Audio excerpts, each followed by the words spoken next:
Alright, everyone, how's it? This is your favorite Laheim, and we are back with another FFXIV stream. We are on the live stream over here, and today we are going into patch 5.1, Vows of Virtue, Deeds of Cruelty, which is a patch that introduced many changes to Final Fantasy XIV when it came out upon release. The most notable, in my opinion, of which is the introduction of the Yorha Dark Apocalypse Alliance Raid series, which is a fan favorite now. It's very fun to play, and also you get some really sweet rewards out of it. The Nier Automata crowd is very happy, and I am among them. So that said, and I may have mentioned abundantly before even starting, I'm very excited to get into that raid series and get my very old alt a set of that outfit, that 2B outfit. Very, very excited for that one. 1 second here. Let me just take care of something before we actually get started.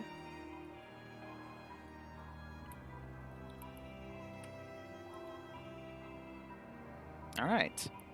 Hopefully that went through, just making sure.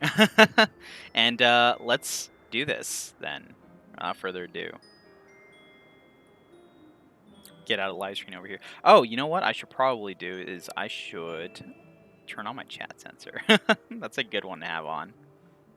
I have no idea if that ban actually went through or not. But we'll find out. Hopefully it did. Alright. We are in Mordona. My game doesn't actually look that good. We're on Yurgali Bisclaveri on Gilgamesh on Ether. And we have the quest here, Shake and Resolve. So that's what we're going to do first. We're going to do the main story bit here. And then we're going to let it take us sort of like organically back to the first before we go about and start doing this whole, you know, side story, which is the stuff. Hey, welcome to Stream Crow. How you doing? I tried doing a ban earlier. I don't know if you're free. If you mind checking if that went through. It's one of them. It's one of them hosses. Shake and Resolve. Tataru seems eager to make up for lost time. So Tataru says. So this is our return from the source. Sorry, from the first tier to the source. I always get those two mixed up for some reason. But anyway, we have made it back. We have defeated Hades, stopped their plan, and have been asked by them to remember us. Thank you so much for the Begone Haas. Yeah, thank you. Ooh, 5 or 6 jars are sealed. Nice, nice, nice. I'm excited for your jams. When you showed them to me, I was very like that looked delicious. So I hope you enjoy them for a long time, and maybe I can make some cool jams too. But yeah, we just made it back to the source. Tataru's surprised to see us because, you know, time passes strangely here. It's not like not a lot of time passed on this end, but a lot of time did pass over there.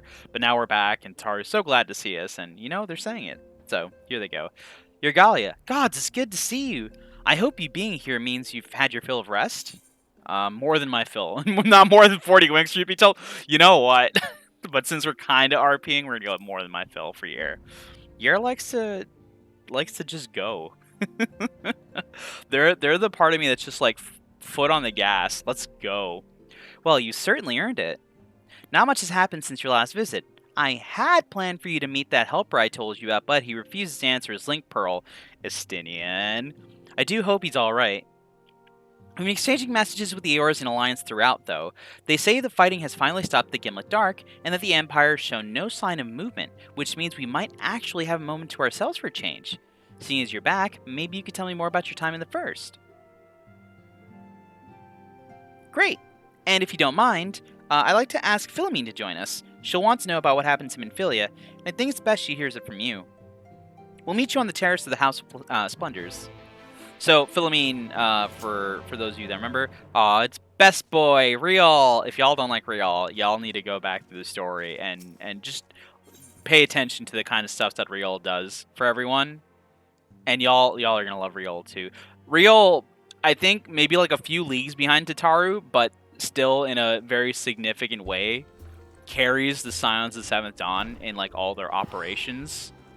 They're not like one of the front members, like, you know, Thancred or Yanshe Stola, you know, Alice on all of them, but they are just as important in carrying out all the tasks that need to be done. They run a spy network and make sure everything is working correctly, which is no easy task. I gotta tell you. Anyway, not that I would know, but it doesn't seem like it's an easy task. They're also the only one, like in my opinion, Company of Heroes members that is like kind of redeemable. Him and then like Shamani Lamani, and only because Shamani Lamani has like guilt and empathy. Everyone else is kind of stanky though from the Company of Heroes. My least favorite arc of A Realm Reborn. Anyway, we're here. We're talking to Philomene, and we're letting them know what happened to their because they're Minfilia's adoptive parent, sort of. They're like their guardian. They raised them, and so us bidding farewell to them, and Minfilia sort of like handing over the reins to Reen. Letting them have their own life was kind of like they're departing. So we should let Philomene know, because I think each time they kind of had a sense something happened to Minfilia. Each time something did happen to Minfilia, so maybe they felt it and they're worried. So let's alleviate them. Hirgalia, my, it has been too long.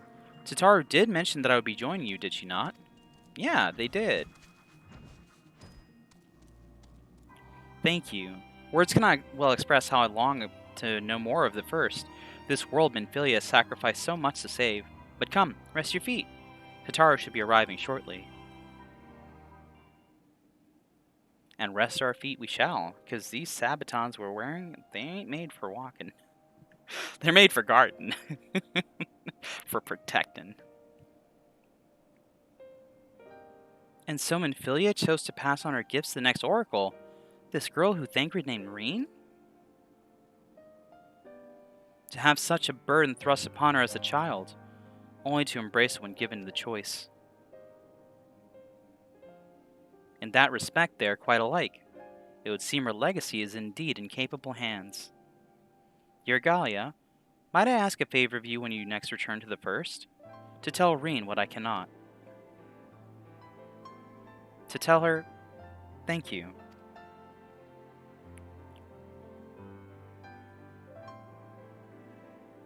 And I would offer thanks to you as well, for staying with her to the end. Begging your pardon, but could I have a word? It's real! We were just talking about him. Ban did not go through as far as I can see, but I'll check to see if the council exists. Okay, thank you. Real! I hope you're here to tell me you received word from our helper. I wish, nay. I've not had a peep out of him, and it's been a good long while, too. Too bloody long. On account of which, I'm going to sneak over the border and see if I can't get a signal to him from closer up. But what if they catch you? There must be another way. Well, it ain't as if I can ask Thancred to do it. Besides, I shouldn't have no trouble picking me way through Grimlet now the fighting's died down. Gods know there's not enough shadows to hide in. Check my block list? How do I do that?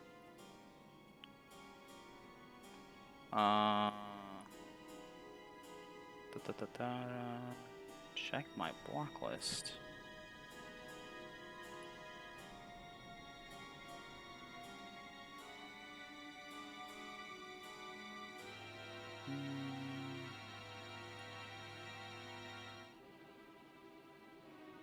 Okay, sure. Yeah, that'd be good.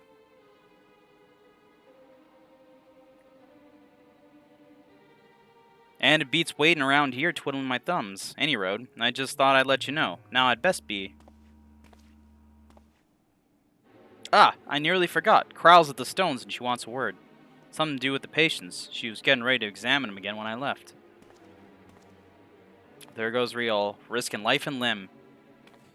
We'd best head back then. I'm sure it's important.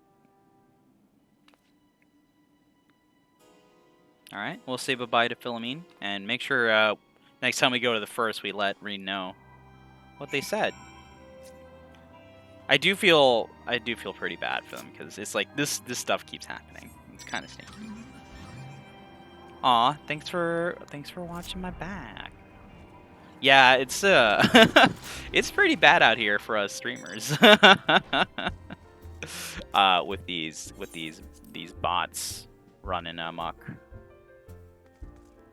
But hopefully something gets done about that soon. I did get an email about it, but hopefully, like, we'll find out what exactly. It's the plan is. Anyway, going on. Tataru says, "It seems he's still examining them. Oh, I do hope it's nothing bad."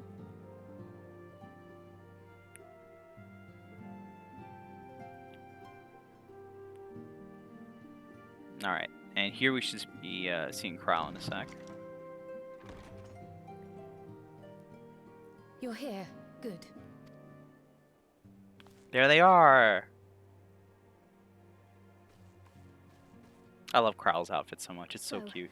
How are they? Still locked in slumber, but otherwise in good physical health.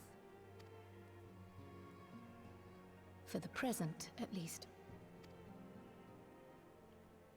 Oh no, not for the just the present? present. What does that mean? Oh no, is something wrong with them? I'm afraid there may be. I summoned you after detecting faint signs of instability in Thancred's corporeal ether. But subsequent examinations suggested all 5 might be affected. And when I examined them just now, my fears were confirmed. We have Ysoldaur and Alian in the background. Not that it matters to this scene so much, it's just like they're there. Tellingly, the degree of instability varies between them. Fun fact, you see them like from very early on in like the early dungeon quests. They'll be outside a few of them. They're adventurers too. And they're like, really, Ysoldaur is like at the point where like maybe he shouldn't be adventuring anymore, but he's really into it. And slowly he's just like, you know what? Eventually he's like, maybe I shouldn't. Maybe this adventuring biz is a little too much right now. Thancred exhibits the most notable signs, followed by Y'shtola and Urianger. The twins' ether, meanwhile, remains relatively stable, but there is a change there too if one knows to look for it. Oh, one sec. Let me take care of that too.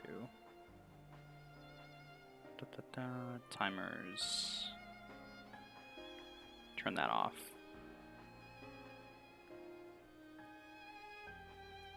There we go.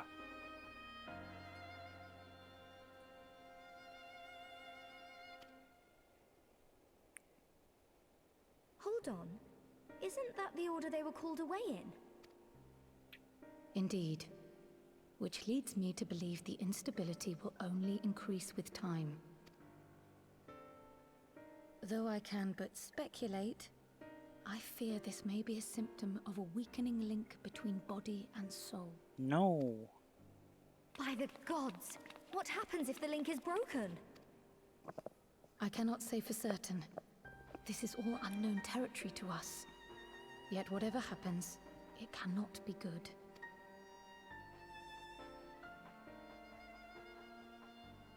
Mercifully, the instability is still only slight. And you may rest assured, Master Matoya and I will do everything in our power to keep it from worsening. Be that as it may, it is imperative that you find a way to restore our friends' souls to their bodies. No rest for the righteous, eh? Leave it to me.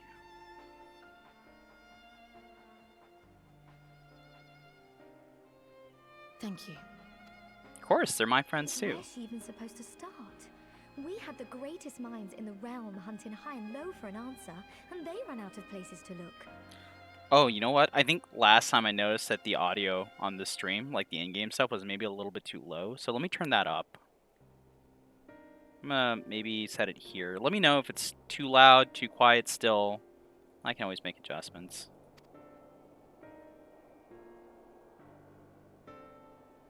You stated in your report that the Exarch had originally intended to reverse the summoning process by means of his own death, correct? The mad lad did, yeah. Raha always was a reckless young fool, ready to die for the first righteous cause that came along. His plan might well have worked, but I for one am glad he never had the opportunity to see it through. Even if it does mean our friends must remain stranded a while longer. Talking about carrying on the conversation I had from last time, this idea of like this series or show that SC would put out of like little side stories and things we don't have like the opportunity to see normally. I'd like to see sort of like, because Kryle seems to know a lot about everyone. She knows a ton about Alphino and Graha and a bunch of other characters from their time back in Charlian. And so I just like to see a sort of like, you know, an episode or a little series dedicated to like all of them going to school or meeting each other in Charlian or during their like more formative years. I think that'd be kind of cool to see too, like how they met each other, what their first impressions of each other were. I'm pretty sure a lot of people would just like, if they just saw Alphino just trying to hit on anything that, you know, breathes, they would have just been like so done with this boy. Which is so funny to me. Like, Alphino became a master artist just for that and nothing else. But anyway, I think that would be cool. Just to be like, hey, you know, Graha, could you just tone it down a little? You don't have to like, you don't have to die to turn in our homework tonight. You know that, right? We'll turn it in on time. It's okay. But anyway, continuing this. There is another way, I am sure of it. And the key lies with him, with the Exarch. Pray return to the first and apprise him and the others of the situation. Pray return to the first is definitely better than pray return to the Waking Sands. We, meanwhile, will do what we can from here. And, if the fates are kind, we will have good news to share upon your return.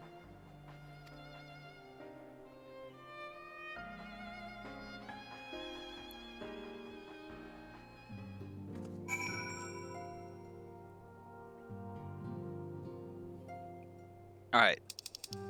We're gonna go to the first now. Head over to the Crystarium. Actually, do I have a cheaper way to get there? No, I don't. We're spending 1K to go to the Crystarium. I'm gonna have to set one of these places as a favorite destination or home point, for sure.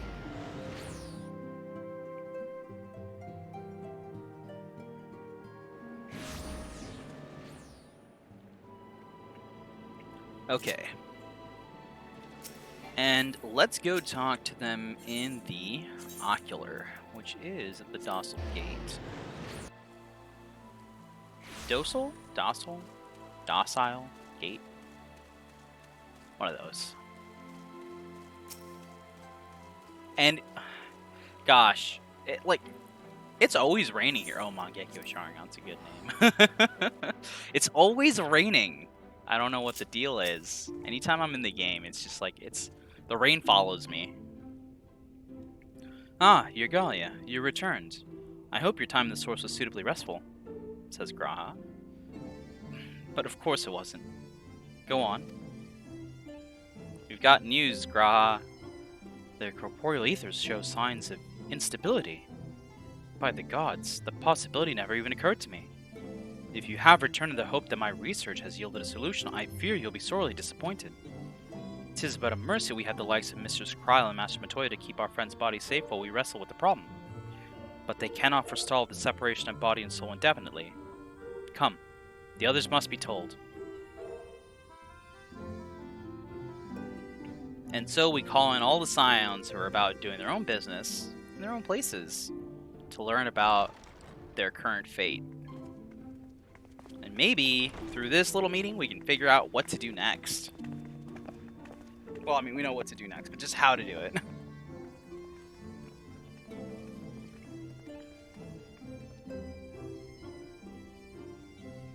Ali Say's just like, I got here first. And Alphino's like, sure, okay, sis.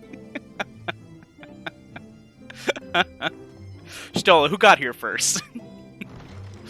It was totally Ali Say. Darn it! Stola, why don't you ever side with me, cries Alphino. Pray excuse my late arrival. Will Thancred and Reen not be joining us? Nay, milady. With apologies to all, they beg leave to pursue their investigation of the empty to its conclusion. Should matters here demand their presence, however, they did assure me that they would make themselves available. And of course, Reen and Thancred's little exploration, their forays in the empty, leads to the Eden series of normal raids and savage raids. Yes, of course. Then let us proceed.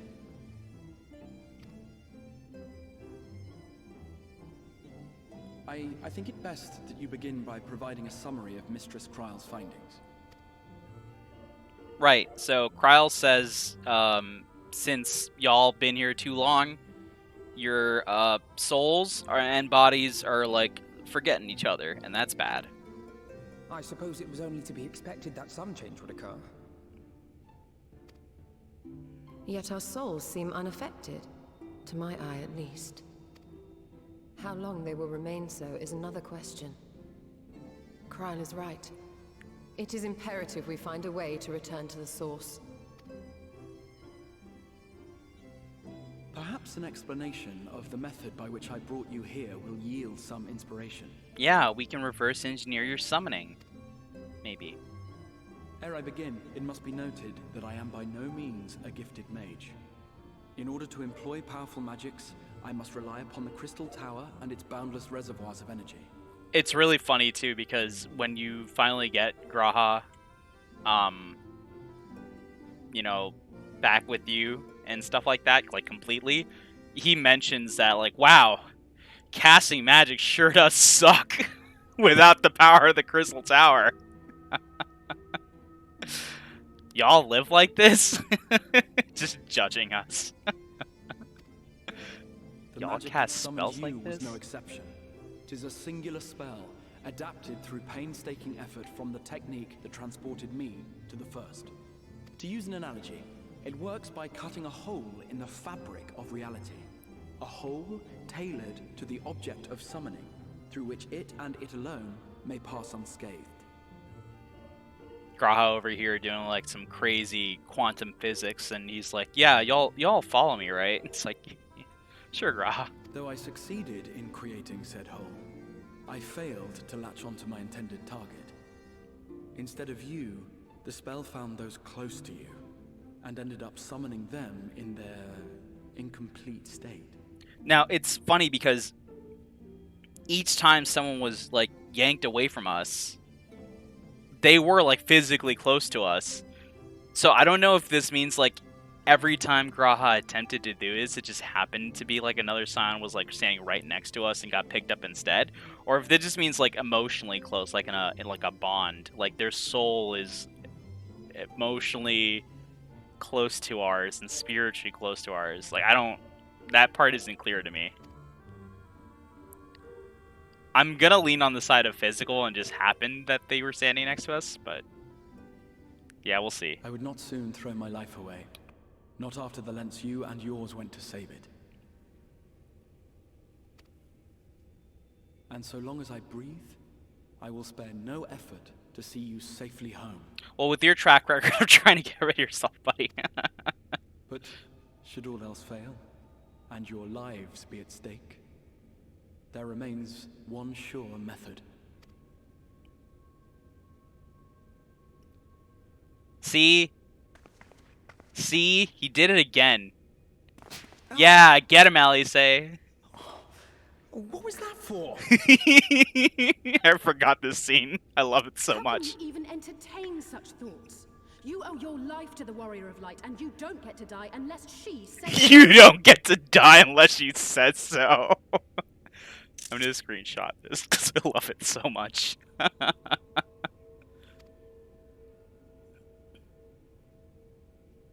Your followers await your divine judgment. Your followers await your divine judgment. Gosh, this game is so good. What did you just... Both of them. Aw. If the two of you have finished, perhaps we could return to our discussion?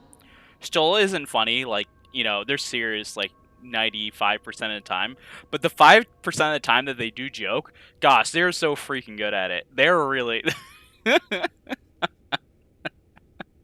Stola's one of, like, the funniest characters in this game. Rather than dwelling upon the multiple failed attempts at transference, I think it would behoove us to focus on the solitary success.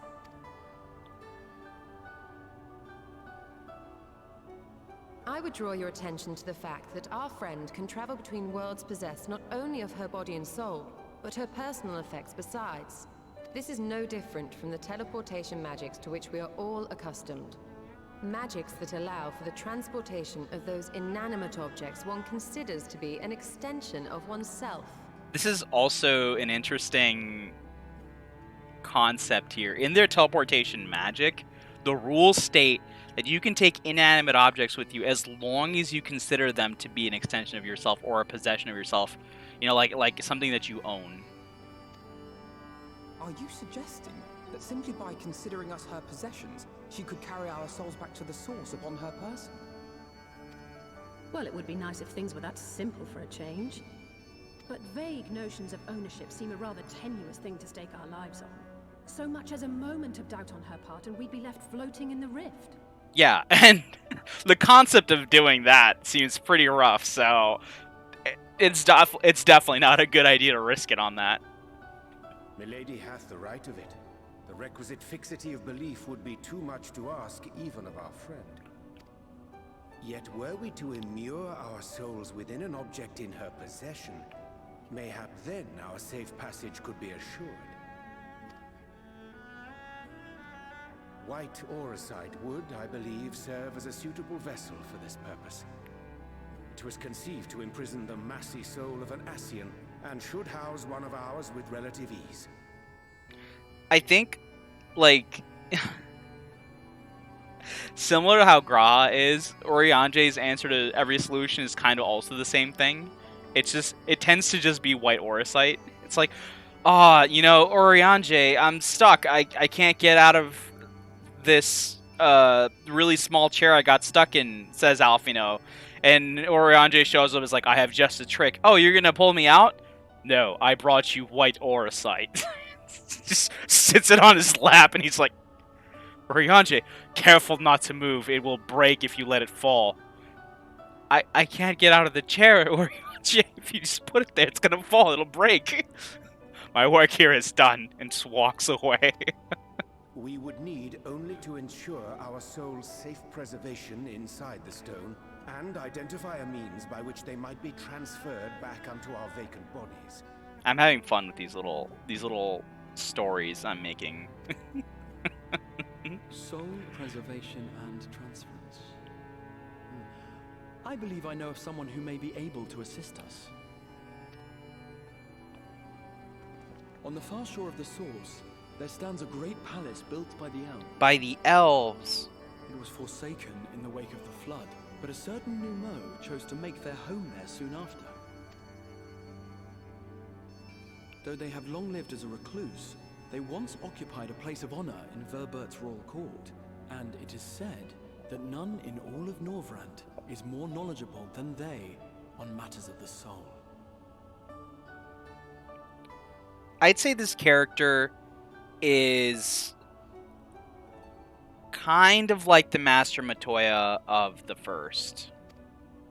Well, I've no objection to seeking a helping hand, but if they've gone to such lengths to hide themselves away from the world, what makes you think they'd be willing to lend us one? A worthy question.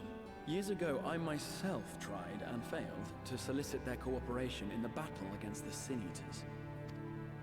No sooner had I begun to make my plea than they unleashed a swarm of their familiars upon me. So friendly. Unlike me, however, you have curried favor with the faithful. By that merit alone, I am hopeful that they would grant you an audience. They may still be inclined to turn you away, of course, but if their knowledge might feasibly facilitate your return home, we have to try. Whatever it takes, and hopefully we can use our friendship with Feul as a way to barter with them. Maybe they'll listen to their king.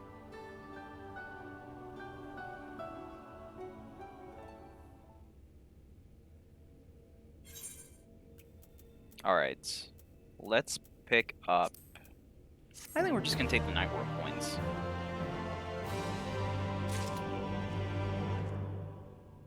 Okay. Let's talk to the Exarch again and go on a grand adventure. The Crystal Exarch would waste no time in seeking help for your stranded comrades.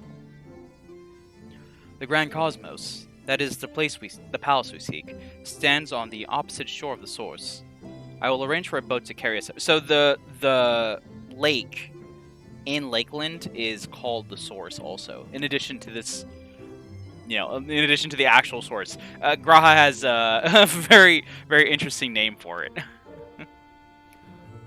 All right, Oriange answers with this long paragraph that is going to be very fun for me to read. Whilst thou journeyest thither, I think it best that I devote mine energies to the creation of white aurosite. By thy leave, of course. The process requireth no small amount of time, and should the Namu consent to lend us their aid, we will have need of a suitable vessel ere long. Agreed. Then I would ask the rest of you meet me in Sullen, and do be prepared for a warm reception. That is I want to say that's foreshadowing, given that we fight a big old fire elemental at the end there. I was going to talk to Oriange to see what he says here, but I also just don't want to read Oriange lines, so I think I'm going to pass on that one for now. And, oh boy. Are y'all ready to look at my awful inventory? Because it's that time. I have so much stuff in here. I got to clear some of this stuff out, because I just don't have room. I don't have room for things. You know what I'm going to do? Wow, I have a bunch of well-breds. When did I get these? I have so many well-breds. Holy heck. Okay, anyway. Don't ignore all this. Just pretend it's not here. It'll make you feel better if you just don't acknowledge it, honestly. I will eventually pop these and like toss them up for sale. Maybe just NPC them. I don't know. I could Domain Enclave them too. Hey, that's a thing. If y'all don't use the Domain Enclave, you can sell items to them up to a limit. You know, it's got a weekly limit, but you'll get a little bit more gil out of everything you contribute to the Domain Enclave. So that's a nice alternative to just NPC vendoring things. And we're nearly done. Don't worry. We'll be finished with this soon. When did I pick up oysters in the half shell? Did they just force me to take those? I guess they did. I wouldn't have taken them otherwise. I love me my pixie apple pies. Those are some of my favorite in-game foods, just to like RP with. I think they're good. I think they're good choices for RP because you can spin them anyway. Pixies made them. What I like to do is like I gotta say like the pixies put a little something extra special in them. So when you take a bite, you kind of start seeing things that aren't there sometimes. You know how pixies be. And we're gonna toss. I guess this pile over here. We're gonna have to trade that into. This materia might actually come in handy at some point because I will want to melt. I have a mouse, and that would make this so much easier. But I'm being adamant about using my just gamepad because I don't want to like move forward or reach for it. Okay, cool. Let's go to the markets here, and I was gonna do something here, wasn't I? No. I lost it. Let's go to Solid now. I forgot what I was gonna do. That's okay. It probably wasn't important if I forgot, right? We'll go to Fort Job. I have not attuned to the Osel Imperative, which is very bad. I should do that at some point.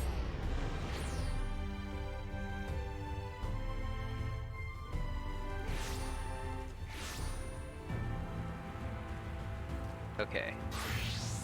See, it's raining again. It hasn't stopped raining. Why does it rain so much? Okay, we're gonna go southward here to Sullen. Jump. And basically, the dungeon we're working to here right now is the Grand Cosmos, which apparently was a palace built for, I want to say, Vobertite royalty, if I'm not mistaken. I think that's who it was built for, or built by. So I do remember a lot of the NPCs in there, or not the NPCs, enemies in there, like the ones that emerge from paintings. Those are Elzen, or I guess here in the verse referred to as elves. And the Vobertite, the Vobert folk, a lot of them are like that whole region is sort of parallel to Ishgard in the source. And since we got, you know, elves there too, it kind of just makes sense to me. That said, there are a lot of elves in Lakeland as well. Which, I don't know.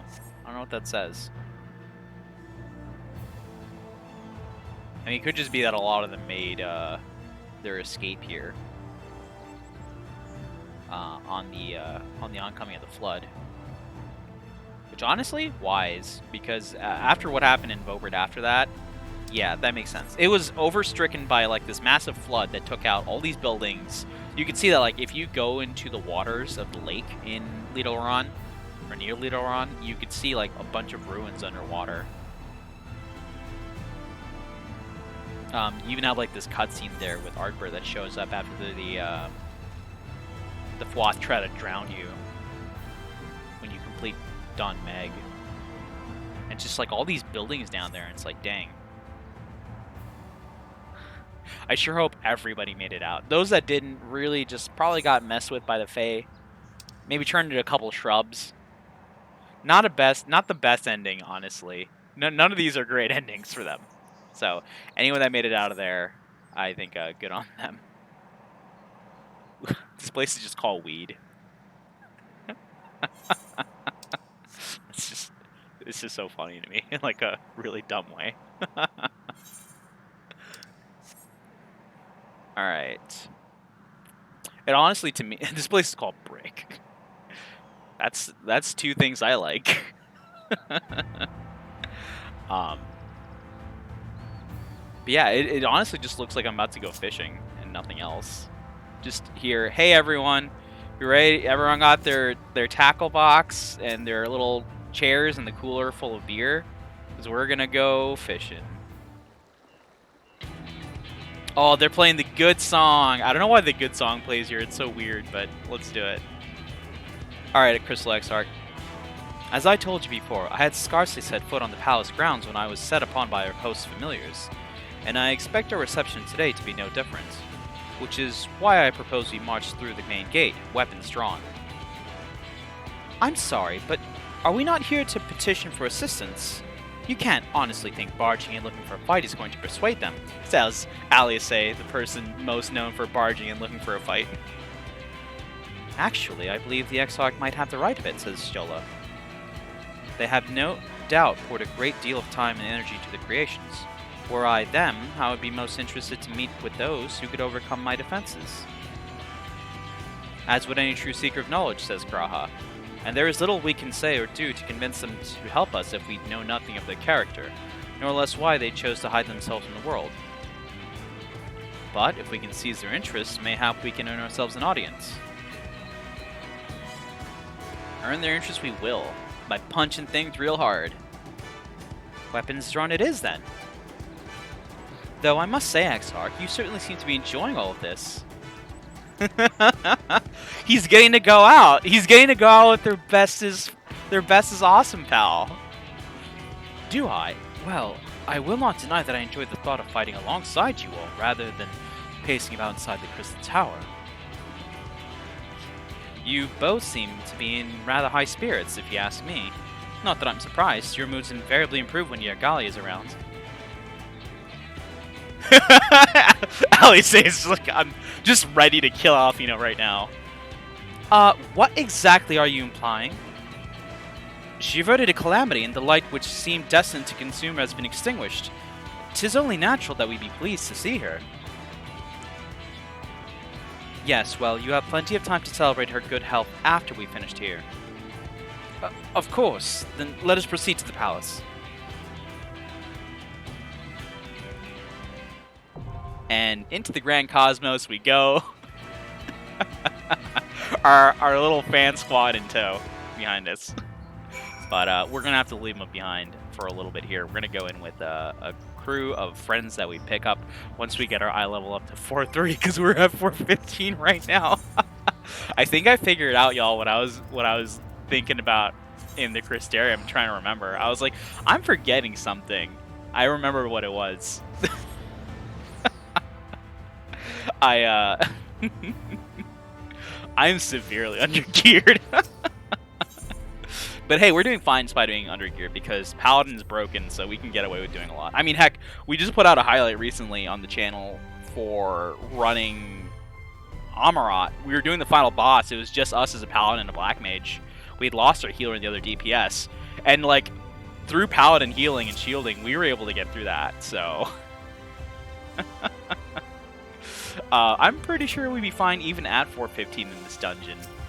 But in spite of that, let's try and pick up something. Like, we have 430 weapons, armor. We don't have a 400. So our accessories and belts are under.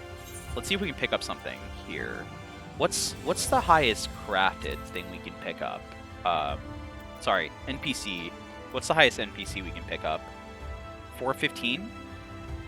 415 plus 430 will not get us there because we need 430, right? Right.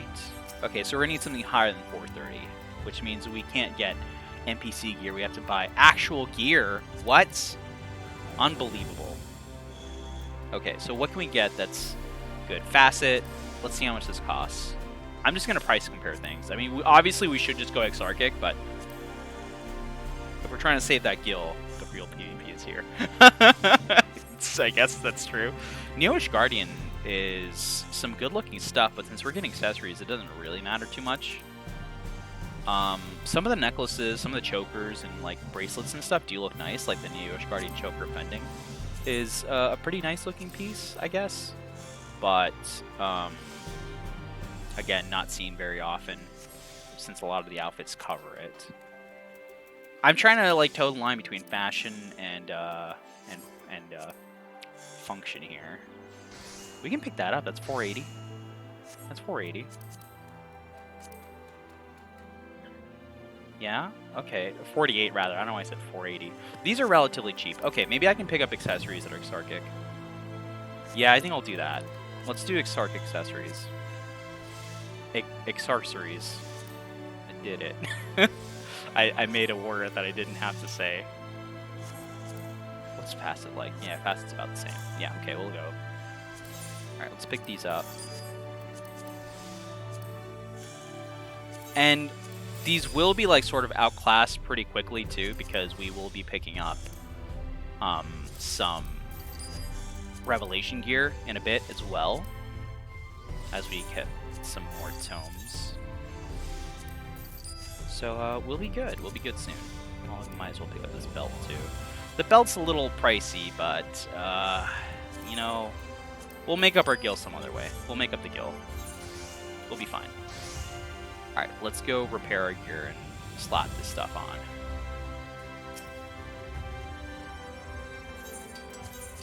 I don't know why, but I just like when I switch my gear, I like having everything fully repaired. That's just a little, that's just my little quirk, okay? Alright, let's put this stuff on. Ooh, look at that. Look at our HP. Just like this whole chunk increases. Okay, we're at 466 now. That's a good number. That's significantly more than we need to do this dungeon, even though it's accessories. So yeah, I'm feeling all right about this one, even though we haven't particularly learned how to play Paladin here. I'm feeling all right. All right, before I get any further than this, what I'm gonna do is I'm gonna really quickly go get myself something to drink. I'll have some tea here.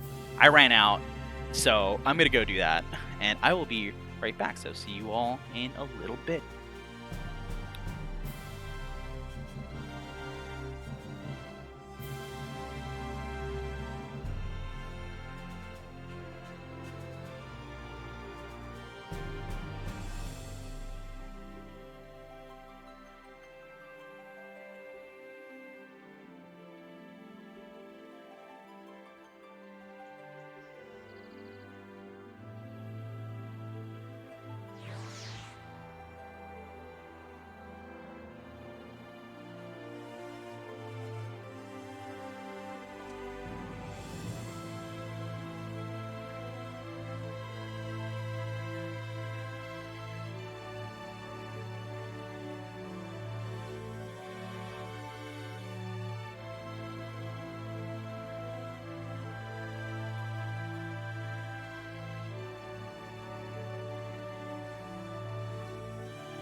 Alright, back, got my drink, and let's get back into this. Actually, really quick, let me see if I can... I was working on a new emote. There's an emote on the channel that I guess wasn't like super getting used, but I guess I uploaded without telling anyone, so I was like, it's like a big secret, you know, emote. But also, I just wasn't like super happy with it. These are like ones I've drawn myself. And I was like, I didn't like it too much. So let me see if I can upload the updated one now, since I did ask one of the mods to take a look at it and see if they liked it. And since they did like it, I will upload it here in a second.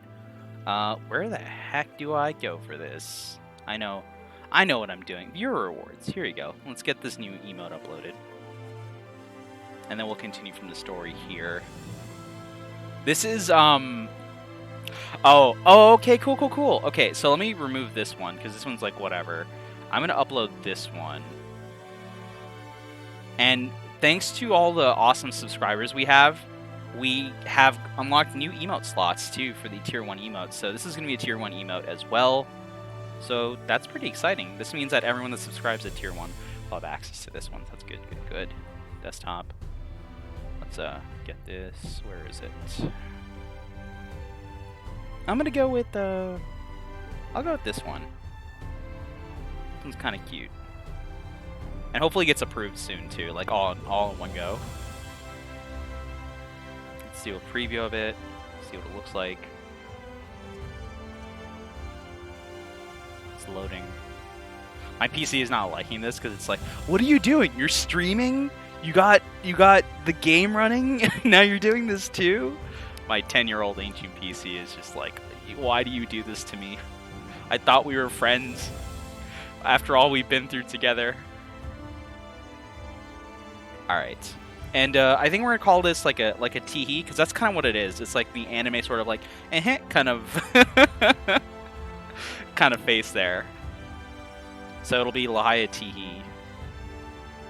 And yeah, let's go ahead and go with that one. We'll upload it. There we go. Emote successfully uploaded into your collection and added to the slot. So let's see if it actually works now. So that's done. And we're actually 6 subscriber points from the next slot, which is ridiculous. That's so cool. Alright, let's try it. Lahia.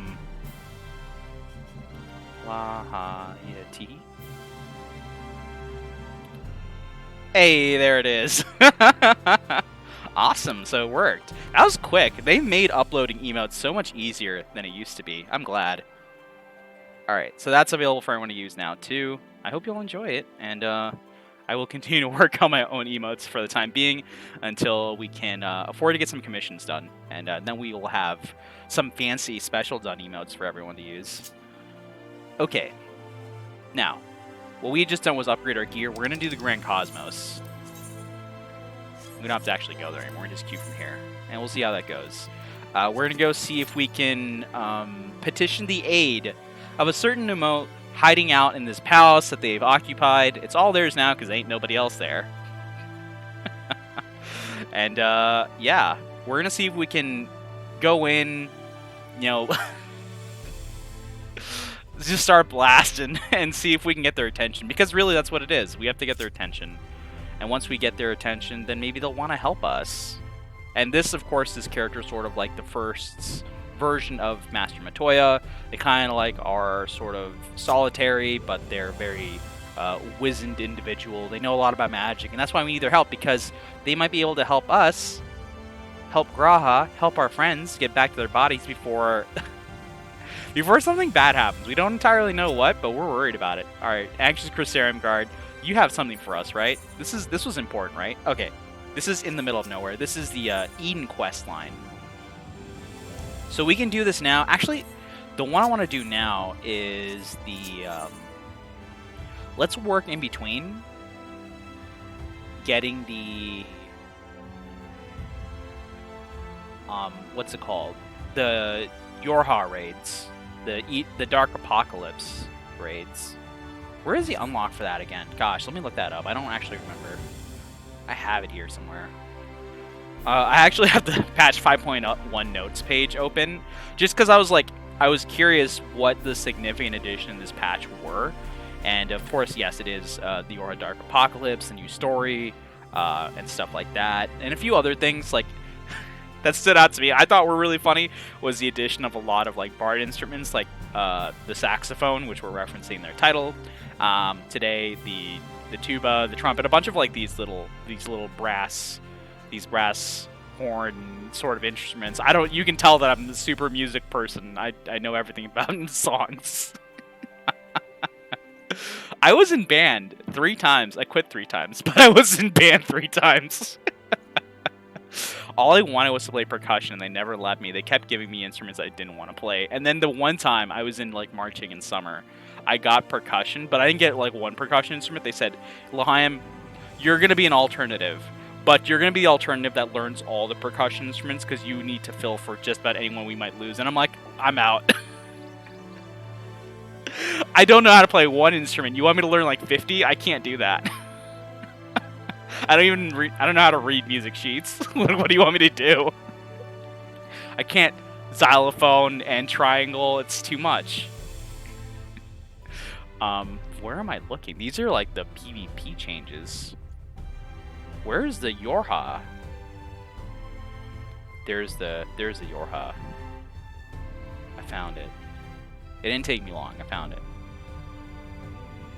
Alright, so this is going to unlock in Pelusia. I have to go talk to the Gospy Dwarf.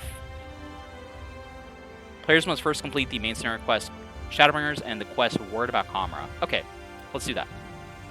So, to Tamra to talk about Kamra. I really like the names in Pelusia for these dwarven areas, these regions, these little towns, these little townships, because they remind me of, like, their naming schemes just remind me of those old shows, like, you know, He-Man and Thundercats and stuff like that from the olden days, the Molden cartoons. It just sounds like a name from one of those things. Anyway, here's the Gospy Dwarf. You heard the latest rumor out of Kamra? The strangest find in recent memory, though actual details as to what said find actually is have yet to emerge. If you do happen to come any juicy tidbits, I'd be keen to hear them. The suspense is killing me here. Okay, so we're going to go off into Kamra and figure out for this little buddy just exactly what's going on over there. Just what the heck is going on in Kamra? Why is everyone talking about Kamra? Why is it all over my Twitter feed?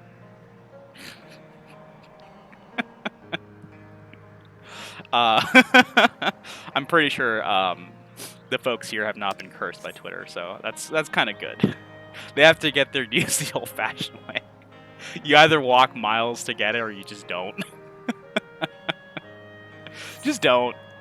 That's an option too. I guess that's still an option, but a little bit harder to avoid these days.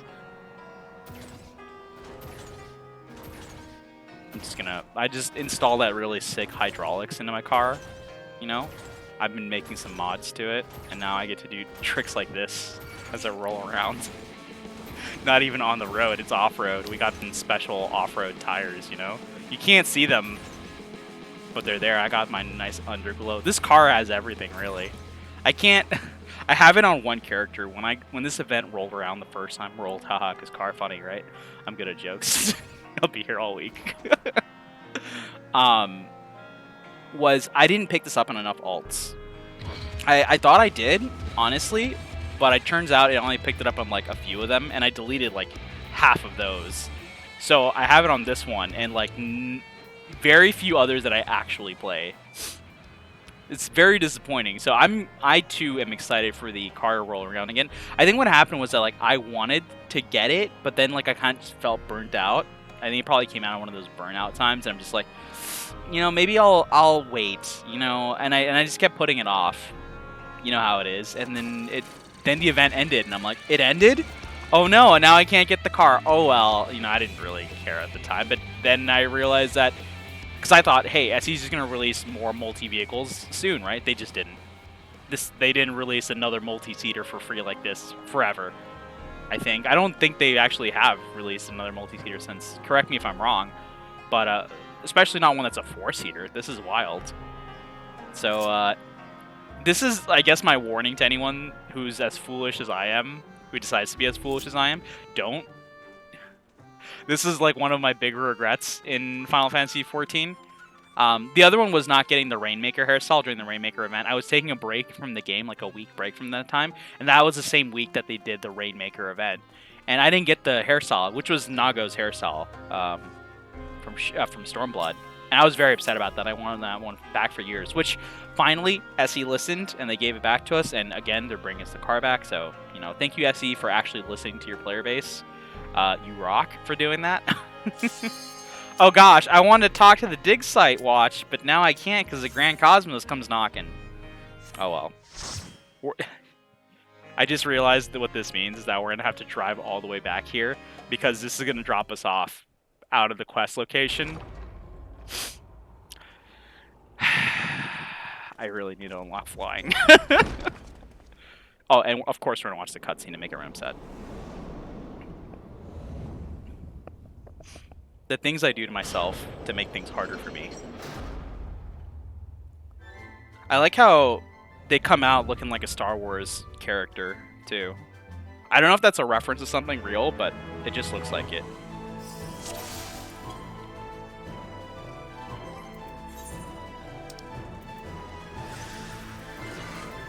Alright, we're gonna... Wait, I don't need to pop this. I was like gonna pop EXP stuff, and I'm like, wait a second, we don't need EXP where we're going. We're level 80.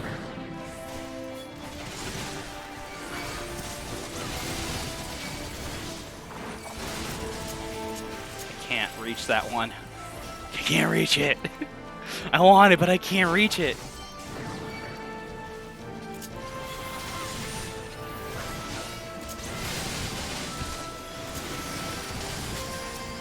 There we go. We got everything. I'm gonna hold here and let the healer do their stuff. Actually, I was gonna be like, okay, I'm gonna use arm's length after this, but it seems the damage is good enough that I don't have to worry about that.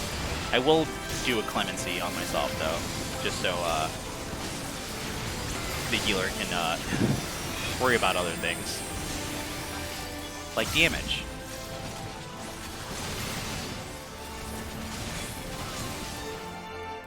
Alright. Let's keep moving this way.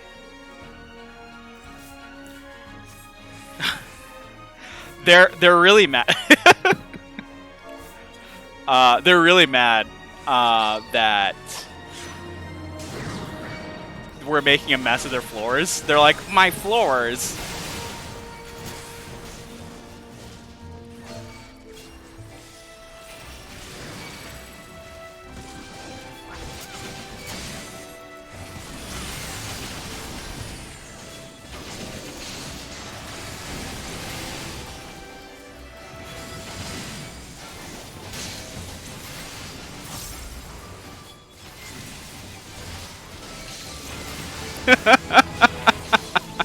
The white mage is like, you're using clemency. It's like, yes.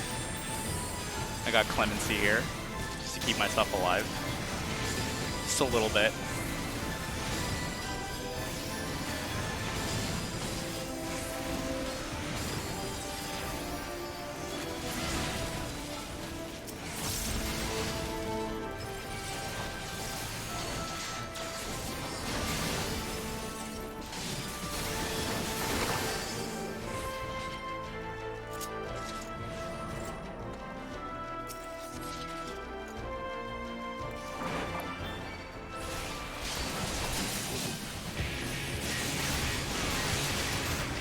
I mean, I think that's good. I guess a lot of people don't agree, but I think it's good. The HP just drops like next to nothing from this. Immortal Anthem, I believe, is grade wide. I haven't done Grand Cosmos actually in a little while. I don't get this one too much in the roulettes. What I do get a lot of in roulettes is, and I'm very happy about this, I'm not complaining, is the twinning. I really love that place. I'm gonna have to go over here a little bit. Oh, that one goes off, right?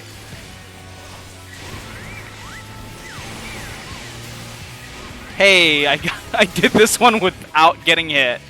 I'm proud of myself. I usually do get hit.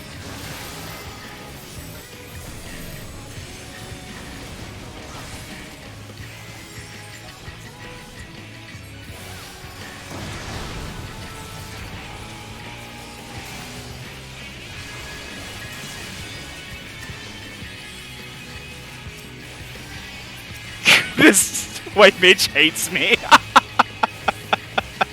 Because I use clemency so liberally.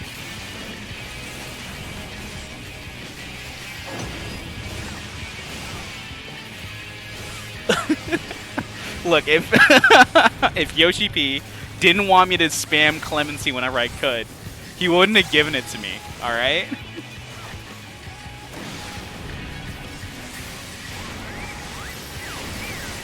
Oh, got hit that time. It's okay. Hold on, I spoke too soon. I live though. That's the important part. This one might be a big hit here. Will I have to hologram for this one? I hope not. I'm just gonna go ahead and, yeah, this is gonna hurt.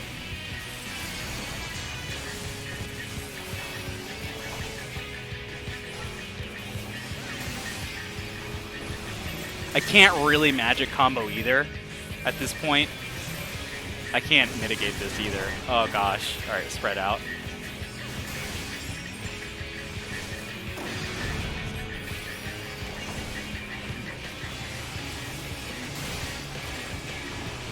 I'm gonna go ahead and nerf that because I don't think we'll kill it in time. Yeah, it does go off, but hey, we got through the fight. I'm gonna go ahead and wait for the one of the red mages to come back. And I'm gonna go ahead and roll on this stuff, because why heckin' not? My inventory is already a mess.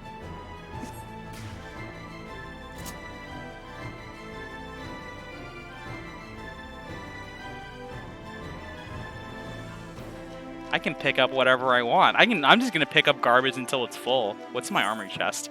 I mean, it's not as bad as I thought it was gonna be. Honestly, it could be much worse.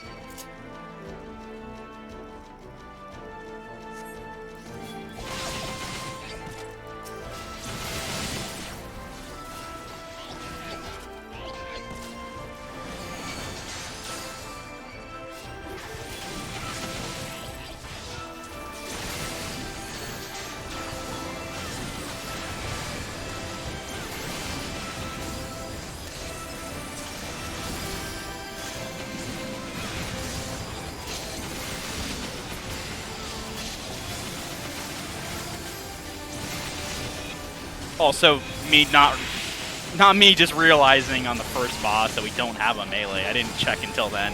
I really should. This is like maybe I guess a bad habit of mine as a tank.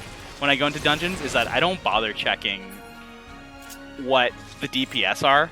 I just assume that there might be a melee, and so I just tank as if there might be a melee, doing adjustments for positionals and stuff like that. But that's not necessarily the case always.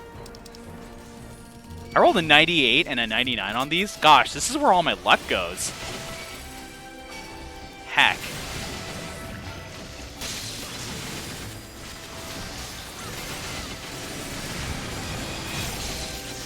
I don't think there's another section of this hole there. Pretty doubtful if there is.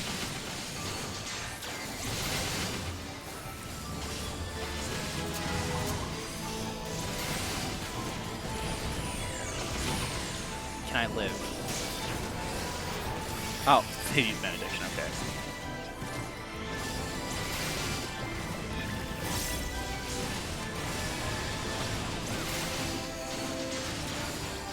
Ooh, I could use some more of that materia as well.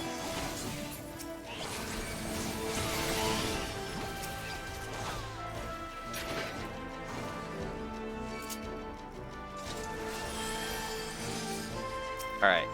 Going into Leanne and Sith. And I know that one of my red mages has a dual cast that they're eager to fire off, so I'm just gonna like go. Storm of Color, I believe, is the tank buster. Yeah, it is.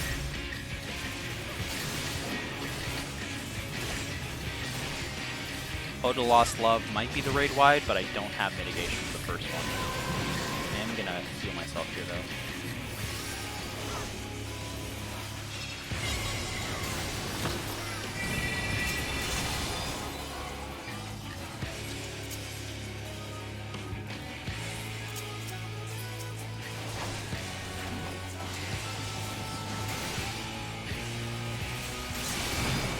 Time for magic combo, which I never get to use.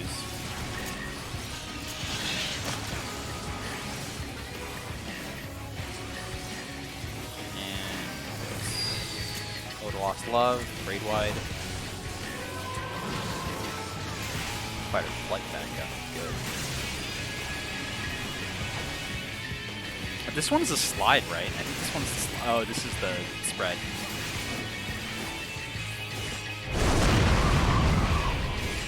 And then in.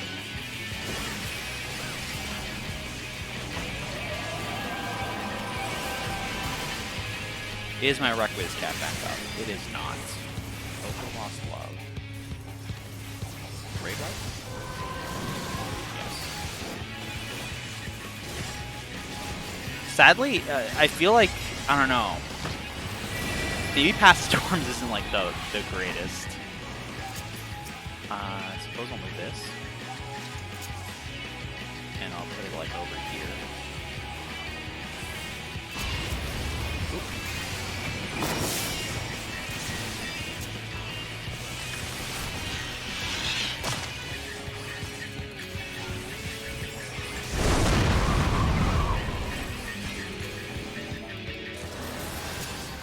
Oh, I didn't realize this thing spawned.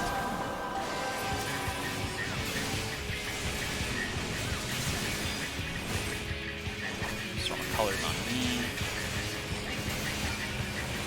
And we got through. Okay, let's pick up this stuff. We're doing pretty well.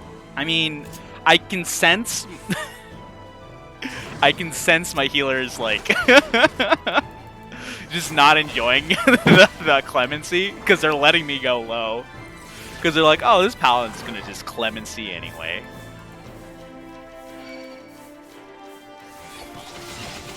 But other than that, it's pretty good.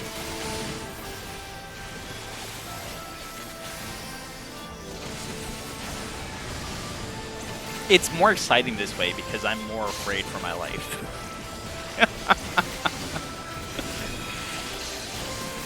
That's what it is. I say, crying.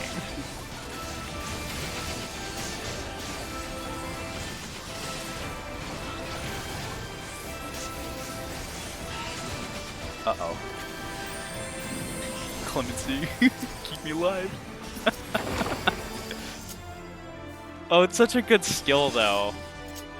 It's such a good skill.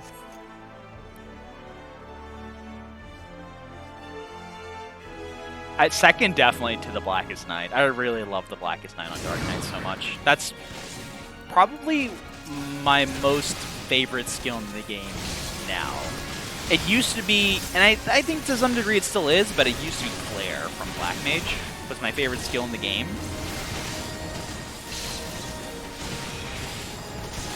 And before that, Adloquium from Scholar was my favorite skill in the game.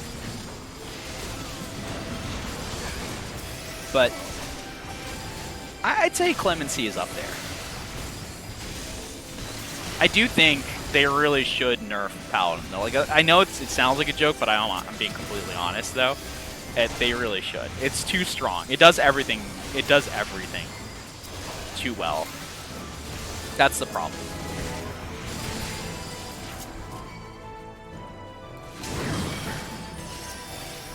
Hey, if you ever need help getting enmity on something, guess what? Clemency does that too.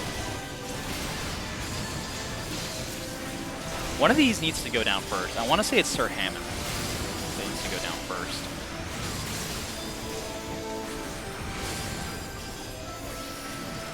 Oh, I love the crits I keep getting on these Clemencies too. Sir Hammond needs to go down first, followed by the DPS, Sir Finnever. And then Lord Tolthawil.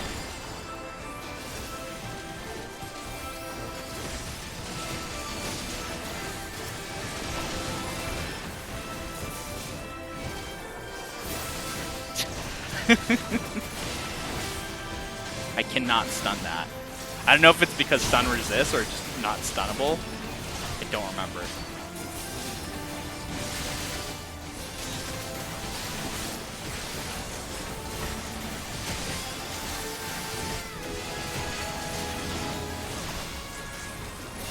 Alright, we're through. I think that was the last pull, and then this is the final boss. Yeah. Did I roll in this stuff? I haven't. Alright, I have to watch this cutscene.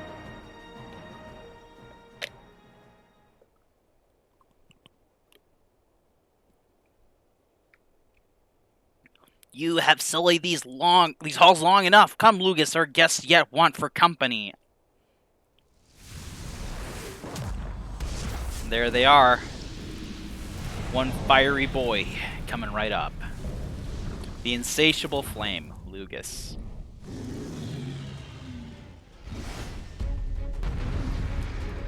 And they're like a little jiggly, like the one boss from Alexander.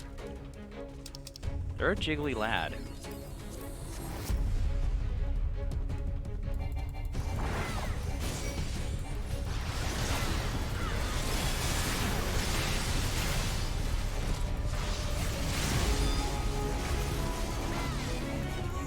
Scorching left, which means we go right.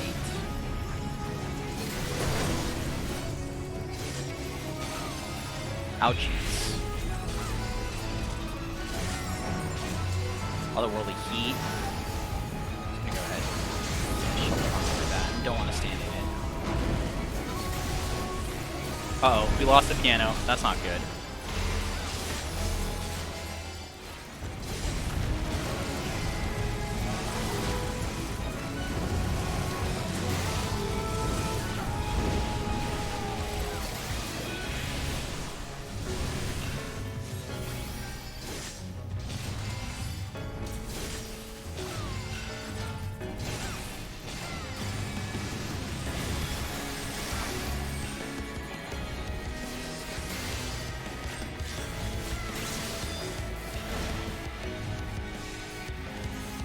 I hope they don't intercept with me too hard.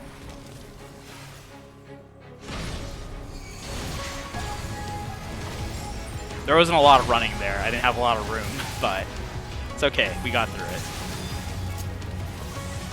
Let's magic combo. Let's nerf this too.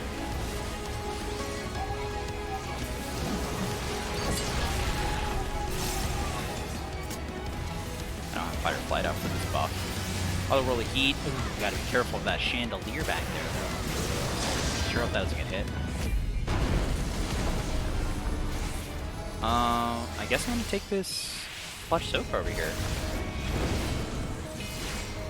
I did delay a bit on the first one on purpose. just to be clear, I didn't, like, that delay wasn't because I'm bad or I didn't remember what to do.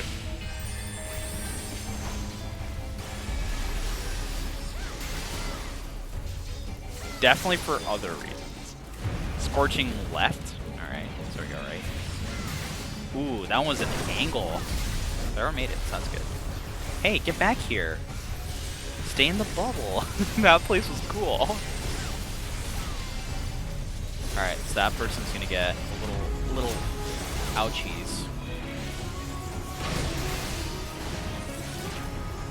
I'm gonna go over here.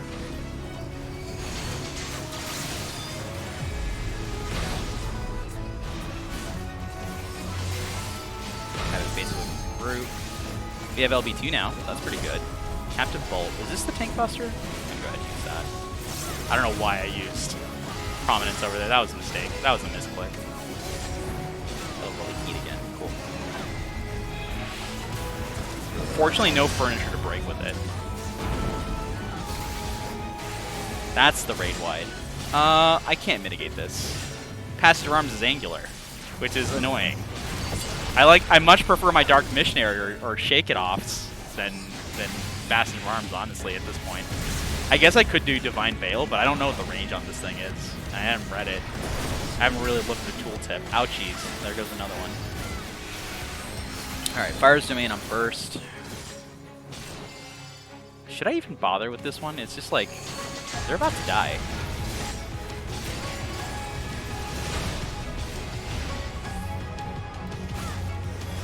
I'm just gonna go ahead and fight this thing. We did it! Give everyone the GG thank yous.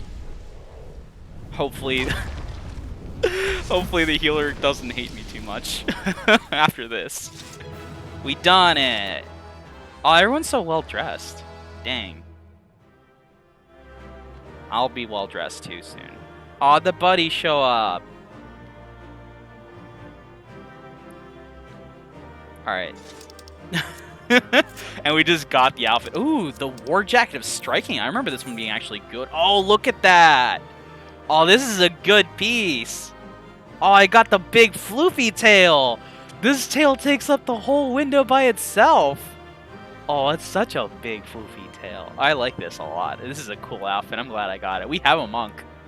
And Yer's sort of theme is sort of like lupine, werewolfian, like that's what their inspiration is. Their last name is like, it's Bisclavre. It's like French for werewolf. It's based on a story. It's this whole thing. Anyway, that's not the point here. It's just that this outfit is kind of sick. What else did we get? We got the... Is that all there was? There was just the one thing in the chest? Oh well, I got a cool one. I'm not complaining. Let's talk to Becklug now, and we'll see. I'm explaining character things like it matters. Like the effort I put into these characters when I make them. Ugh. That's for me. I do it for me. That was my fiercest familiar. Oh, impressive. I wouldn't say the same, but alright. Oh. Small?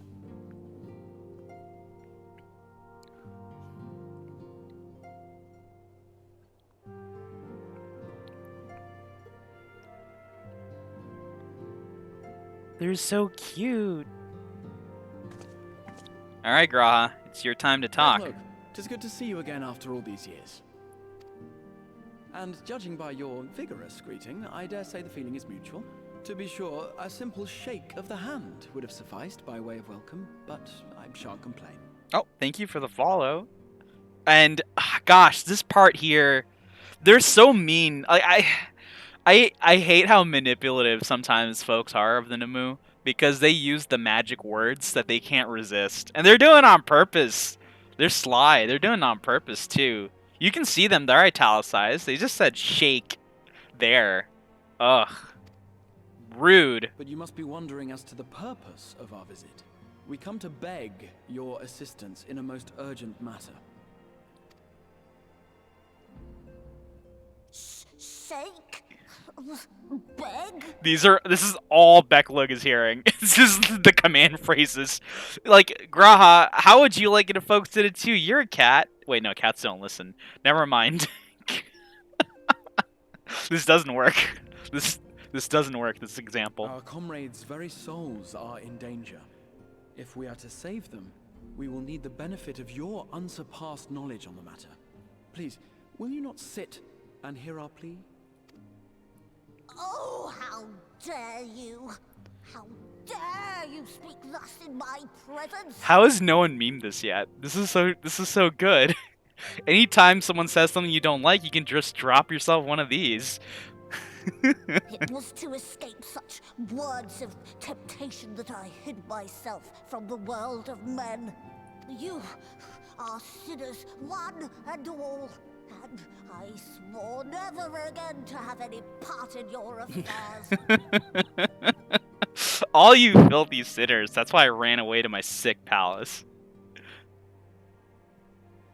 I can only imagine what terrible events forced you into a life of seclusion. But I know that the Numo are a good and noble folk. It is not in your nature to turn a blind eye to the plight of those around you. And in treating with us, I am certain whatever mistrust you feel for man will begin to heal. Rude, Alphino. Rude, rude, rude. Oh, they got the tremble.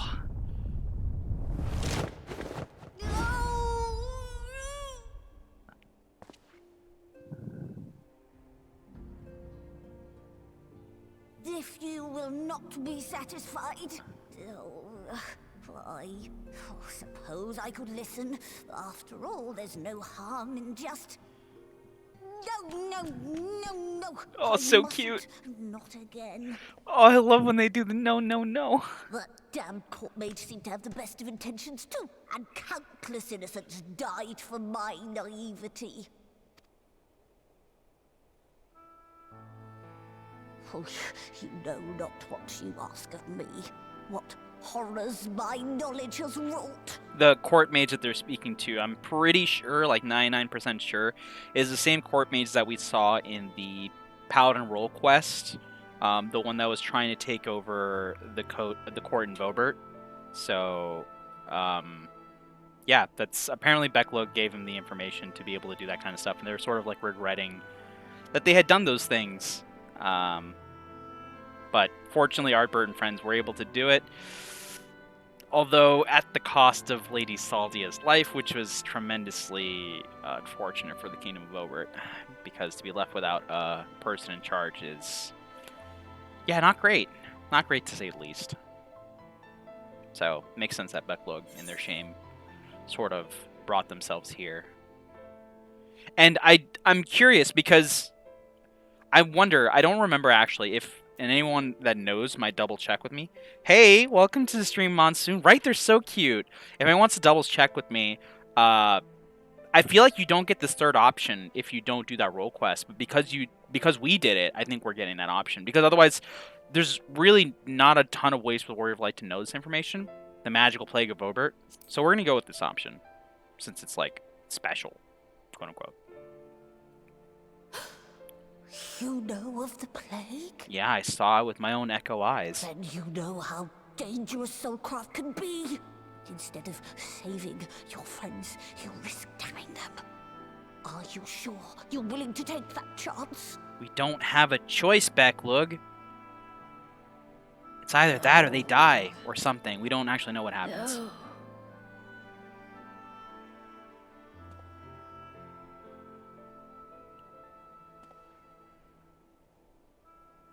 Oh, very well. You'll help us? I will hear your petition, but that is all. And I expect fitting payment for my troubles. I like broke 50 dishes on the way here. I don't think we can afford this. Commensurate with your contribution to our cause. No more and no less, I promise you. With that settled, might I impose upon you to join us at the Crystarium? I'm afraid the nature of my friend's predicament calls for absolute secrecy. Alright, and with that, Becklug will accompany us to the Crystarium while we will talk about things and stuff. Listen, I'm the Warrior of Light. I don't have to do the heavy brain lifting around here. That's like everyone else's job. Everyone else on the Scions is very, very intelligent, okay? Like, everyone. Thancred, all of them. So, I can afford to jump around in Limsa Limenza and do absolutely nothing all day because they got it covered. And then when they need something hit, I go and hit it real hard. And then resume jumping in Limsa. There you are. The others have gone ahead to the Crystal Tower with Becklug. For the record, I truly wish we hadn't had to resort to such words when treating with them. I have ever sought to convince, not compel. Yet, I cannot deny that a part of me is glad Orianche shared this information of the Numu with us. Had he not, Becklug wouldn't be here. Speaking of whom, we should hurry. To keep our guests waiting would only add insult to injury. Says Alpino. Alright, and this is just letting us know that we can do the Grand Cosmos with the trust system. A welcome guest. Alfino looks just about ready to leave you behind. Alfino, buddy, why? We're friends. You couldn't leave me here. Here, this place is actually nice. You can leave me here, buddy. I'm just gonna stay here for a week. Take myself a little vacation. We mustn't dally here any longer, Yagali. If Becklo gets to hear the truth that travails in the first, you of all people should be present. So, let's be present. Let's do that. Let's just go there. All you have to do is show up. And if the Exarch is late 15 minutes, then that means we can go home. It's the rules. I didn't make them. I just followed them. All right, let's go to the docile gate here. And drink some more water on our way there. Hydrate. Stay hydrated.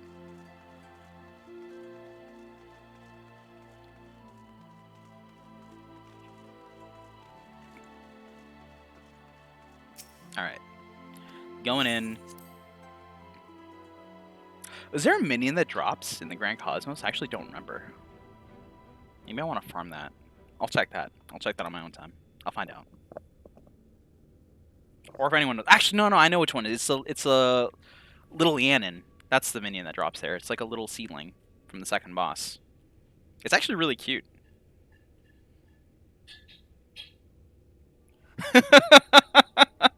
You drop in the Grand Cosmos. Monsoon, you'd be very proud of me. I think I made my healer upset because I wouldn't stop using Clemency. So they just said, "Oh, you're just gonna Clemency, huh?" I'm like, "Yeah." They're like, "So does that mean I get the DPS?" I'm like, "Sure." And they like repeatedly had to let me drop to next to dying to benediction me back up.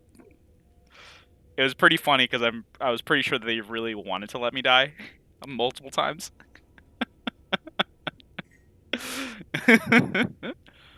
But that you hail from another world as well?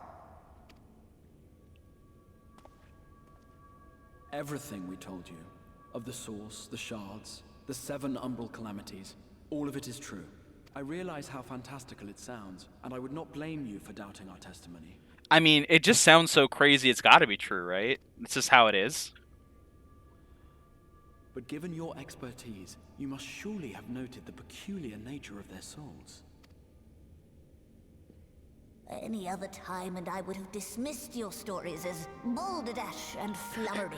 But upon closer inspection, 'tis plain their souls are far denser than is normal, and that they do not possess true bodies. Balderdash and Flummery are pretty much all we got on the channel here, so I hope y'all like that stuff. Save you. Your body is your own. I'm your hero this day? Aw, you're my hero every day. And your soul is the densest of them all. I got a pretty dense soul. It's kind of like the rest of me. As I said before, were it not for their heroism, the skies over Norvrant would still be awash with light, the realm yet at the mercy of Vorthri and the Sin Eaters.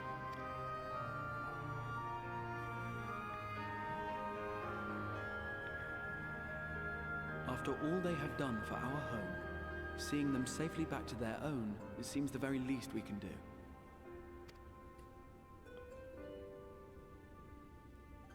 They're having themselves a think.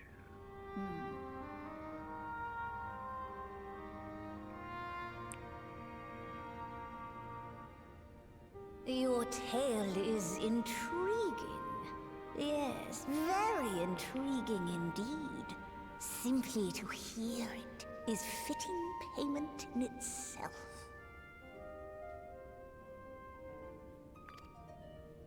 As for your friends, I can but agree. Their valorous deeds on behalf of Norvrant are deserving of recognition, of their own fitting payment.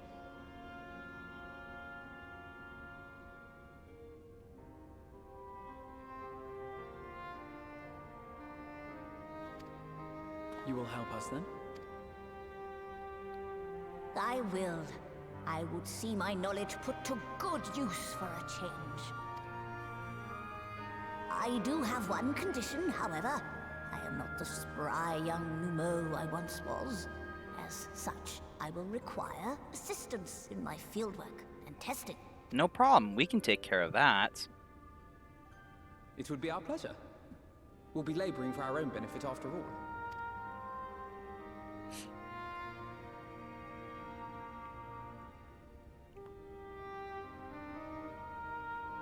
I feel like something bad was supposed to happen there. Like, it kind of just, like, felt like, now's the time for something to go wrong, because it seems like something's going right, and we just can't have that.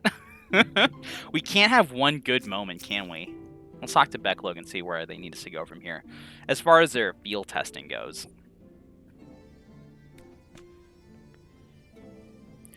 You have spun quite a tale, but tell me, have you given any thought as to how you might return to your world? Wait, that's not the voice I want to do. I'll change the voice every now and then. I'll settle into one.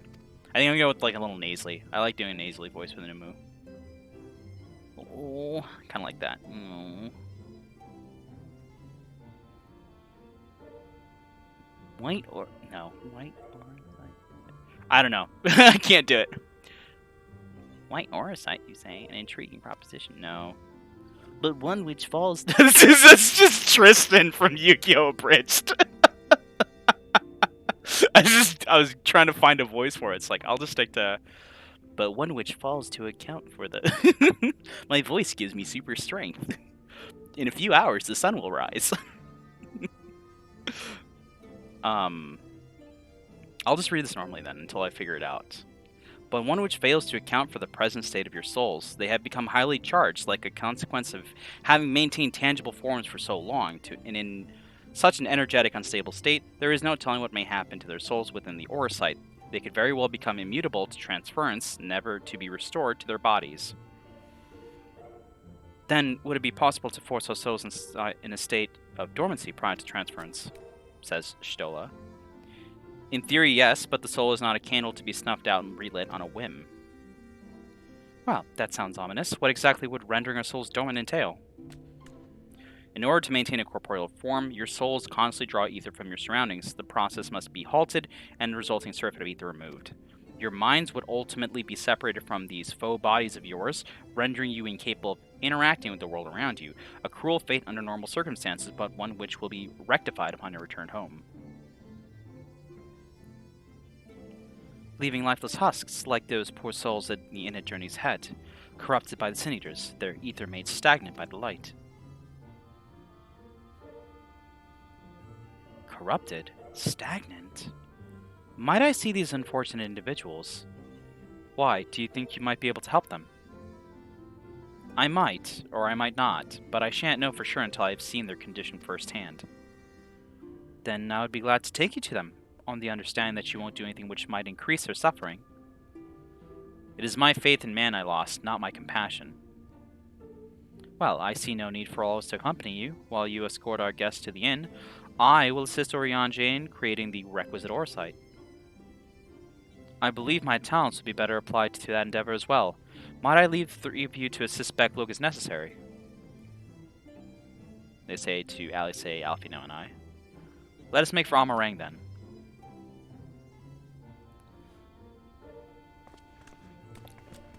I don't know why, but I can't do a new move voice today. It probably has something to do with only getting 4 hours of sleep. 4 hours of sleep. I get to use one voice for every hour I get. That's the rule. Oh gosh. Okay, we're going Amarang. And hopefully we can see that Halric is here and doing well, because I'm sure that's like one of the first things that Alfino, Alice wants to check on. Yeah, there they are, Halric. The good lad. The good lad I really want to help. So this is Halric, is it? Yes, his etheric balance leans perilously towards the light. Towards stasis. What do you suppose will happen to him? Not too bright, are you, boy? The same as all poor souls corrupted by the light. He will become a Sin Eater. You don't know that. We've defeated the wardens and managed the light from the night sky. Halric was completely unresponsive before, but now...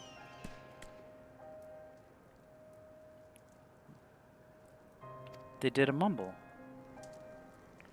Then perhaps there is yet hope. If I may, there is a treatment I wish to administer to the patients. What sort of treatment? In the course of my studies of soul, I once created a tonic which could temporarily stimulate the ether in one's body. After some refinement, it came to be used by the Knights of Vobert. Then, for far darker purposes. Lest it falls into the wrong hands, I swore never again to make it, but for their sakes I will break that oath. It is not like to reverse the stagnation, mind you, but it should offer some measure of relief. In that case, we should probably get to finding the ingredients to make this tonic of yours. I do one Tristan voice by accident. Duel Links is like, "Duelists await your challenge! Ah, it's time to duel!" Oh, we just have to give him the tonic. Becklow just had some on them. Okay. Todd, and hey, buddy. We're here. We got a little thing for you. Maybe it'll help you. This potent tonic invented by Becklow during the time of Vobert is said to revitalize the soul both figuratively and literally. Todd stares blankly at you. It would seem the tonic has had no effect. Let's try on Panil.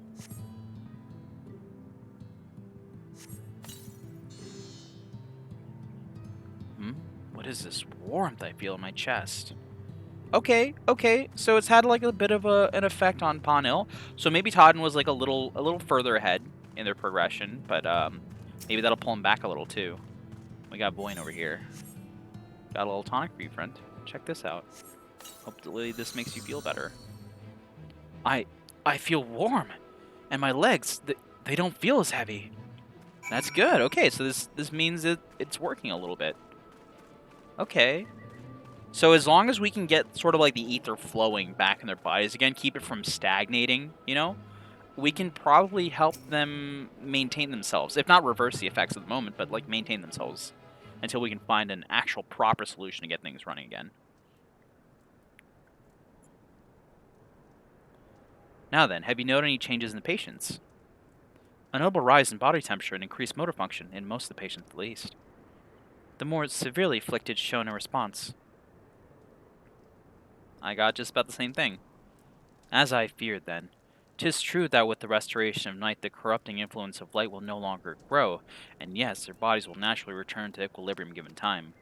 But this holds true only for their corporeal ether. Their incorporeal ether, that of the soul, is not so easily mended. Which is why those in later stages of corruption like Hallrick appear unaffected by your tonic. Precisely.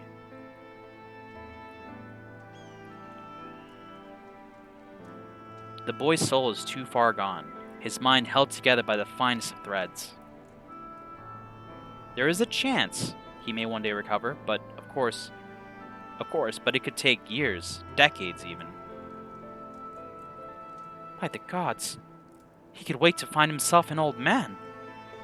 A fine reward for his persistence, the opportunity to mourn the life he never had a chance to live. No, there must be something we can do. Look, I realize this is not why we petitioned your aid, but do you think it possible we can find a way to hasten the recovery? Maybe.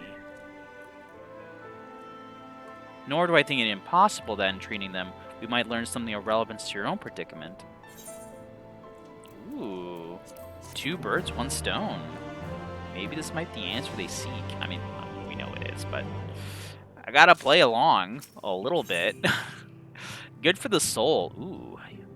Beck Lug is ready to speak of the metaphysical. My favorite. Yeah, I can keep track. I suspect the Crystal Exarch has told you of my past, that I was once a mage of the Royal Court of Vobert, and that soulcraft was my field of study. The tonic you administer to the patients here is one of the fruits of my labors. I hope to do great things for the kingdom. But in the end, my knowledge brought only suffering, a plague the like of which none had ever seen. I think I remember what I did for Beck Lug's voice last time. I think it was kind of like just this, but a little bit more, I don't know, tired. In the hands... There we go, this is the voice, I got it. In the hands of unscrupulous men, what should have been my greatest triumph instead became my greatest shame. Yeah, there we go. It's coming back to me now.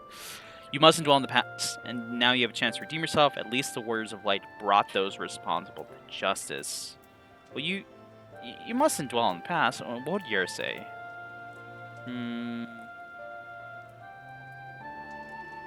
I'd say you just mustn't dwell in the past. Your Galia kind of like lives in the now.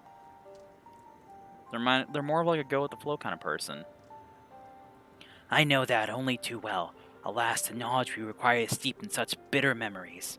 But let us return to the task at hand, finding a means by which we might revitalize these people's incorporeal ether. Do you think it can be done? Were the sky still ablaze with primordial light, I would call it an exercise in futility. But now we may have a chance. The method I have in mind will entail the conjuring of a familiar. They are able to amplify the energies poured into them, making them the perfect conduit for the ether-revitalizing magics we will ultimately employ. If you're about to launch into a lengthy explanation of the metaphysics of your plan, don't bother. I'd rather get on with doing whatever it is that needs to be done if it's all the same to you. Whatever reagents must be procured or spells invoked, I'll do it.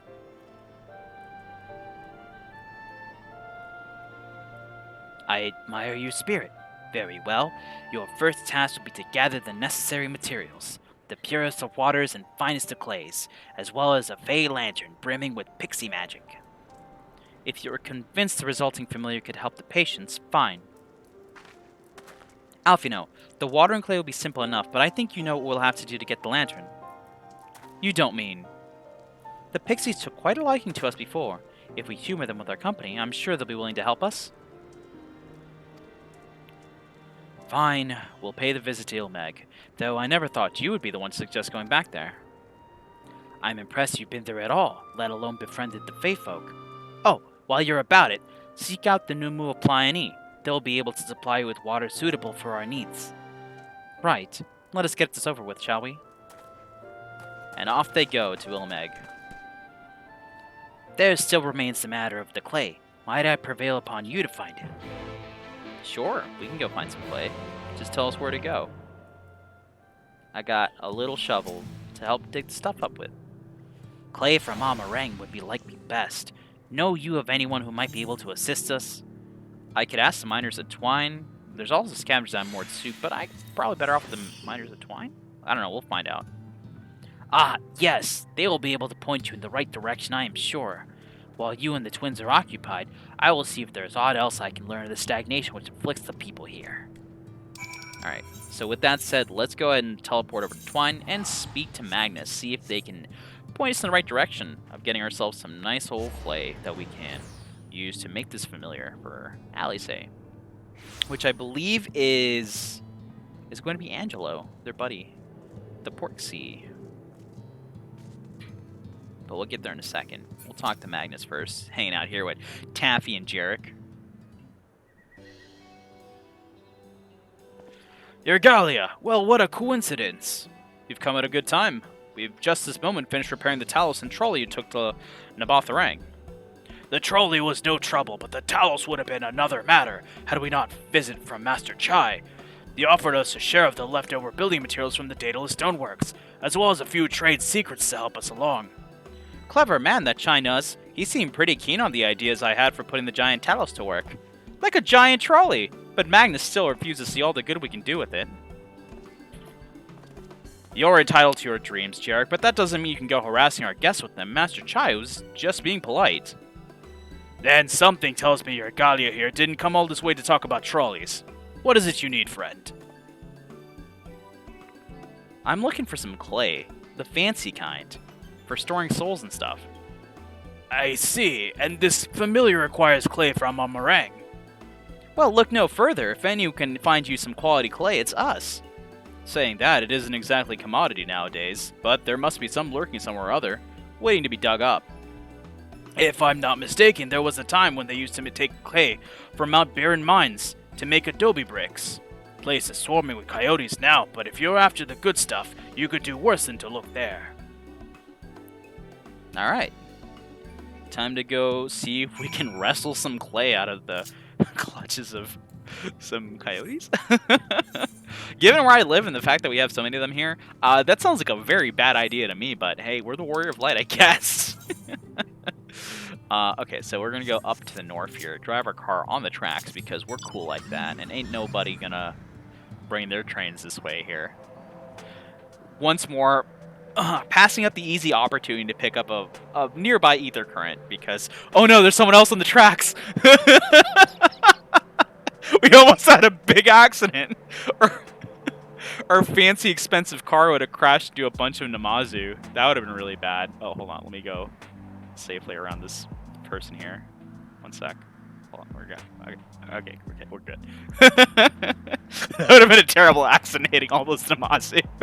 I mean, I feel like it just sounds like a bunch of rubber duckies getting smashed simultaneously. So it probably would have been really hilarious, and I think the Mazu would have been fine. I feel like they can take a lot, given Lise and Alice's thorough thrashing of one of them in Stormblood.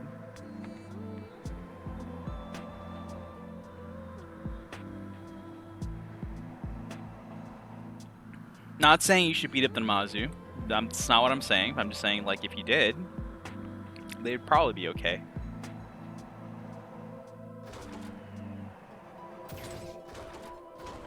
Alright, here's the destination.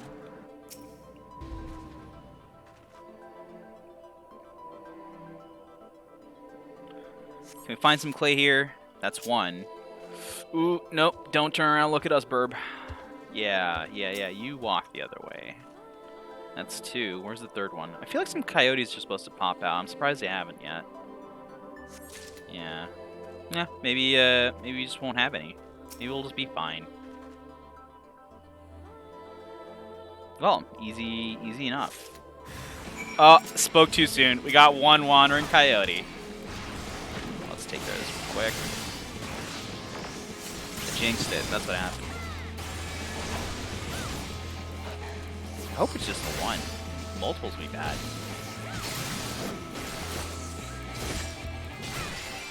Do our atonements.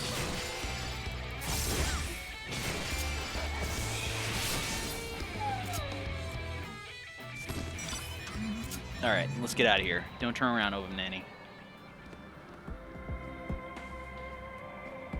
Back onto the track. No, wait, what are we doing? We can just go, right? I was like... Wow, they don't want us to be polite and go back to Magnus and then just be like, hey, we got the thing, okay, we're fine, we're safe. No, just teleport back to the end of Journey's Head. Don't let your friends know that you weren't just, torn apart by coyotes in the wilderness. No. No need to report that to them.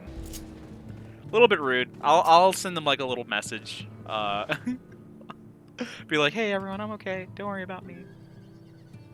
The twins have returned, and in one piece of that, I was convinced the pixies would turn at least one of them into a garden ornament, but no. What a terrible thing to... I mean, given the reputation, I guess, fair, of the Fae folk. You have the clay, I take it? Yeah, I got it right here. Some pristine clay. Wonderful. We need but combine the clay and the water, then heat the mixture with the Fae Lantern. After that, it will be a simple matter of setting upon a suitable form and performing the necessary incantation. Beck, look, I have a question. In the event that we had need of this spell and you weren't around, would it be possible for another to perform the incantation? Assuming they possess the requisite skill, yes. Halric and the others have suffered so much, and I swore to do everything in my power to save them. If there is a chance the spell could do that, I would be the one to invoke it. Mayhap you should be the one to do so. A deep understanding of the subject's physical state, combined with a strong desire to help them, can drastically increase the magic's effect, and you are plainly more familiar with these people than I. I dare say there are a few in all of Norvrend more dedicated to finding a cure. Is that not so, Yergalia? Absolutely, she's the best one for the job, very few, but if aught should go awry, I'll see what I can do. Oh, I'll go with that. Absolutely, I believe in Alice. I always do. I'll give it my all. For Halric, for Tesleen. Aw, Tesleen. Then we are all of one mind on this matter. Alice shall be the one to conjure the familiar.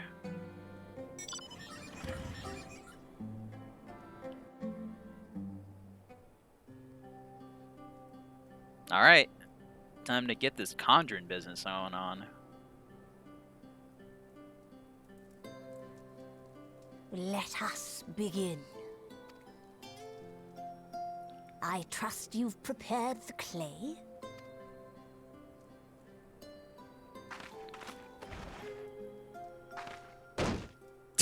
The big thud. Very good. Now, I would have you sculpt for me a porksy. It's like, that has the same energy as Bring Me a Shrubbery. plump, with floppy ears and a short curly tail. Gosh, why does Beck look so cute? A porksy. I think I know what you mean.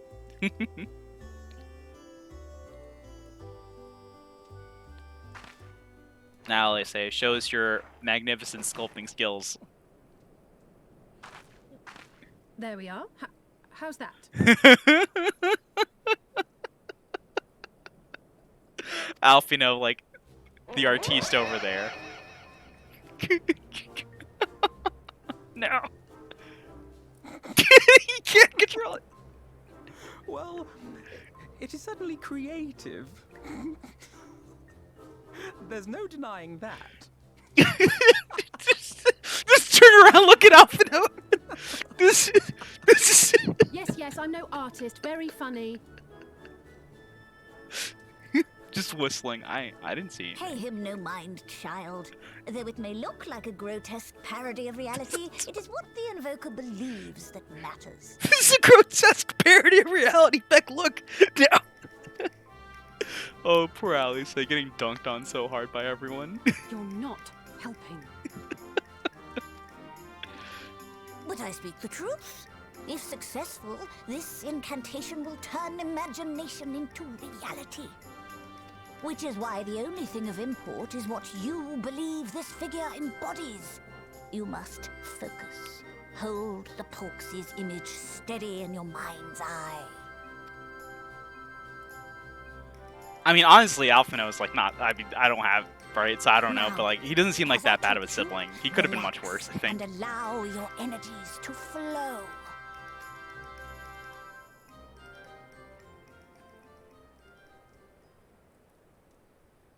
Let the Porksy flow through you. With flesh of clay I bid thee rise, on wings of dreams to touch the skies. What once was idle fantasy, I call forth to reality. Ah, here they go. They done it. You got your very own Digimon. Not bad for a first attempt. Now, let us see what can be done for young Halric.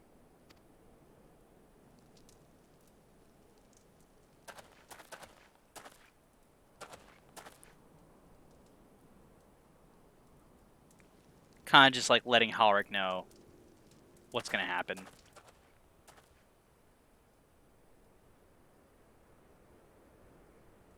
Through the operation of the magics you invoked to animate this familiar, it is now replete with the energies required to stir the boy's soul. You need but give it a name, and it will do as your heart desires. What are you gonna name it?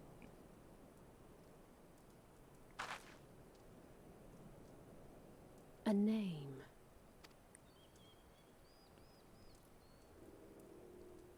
All right, I've decided. Yeah? Now.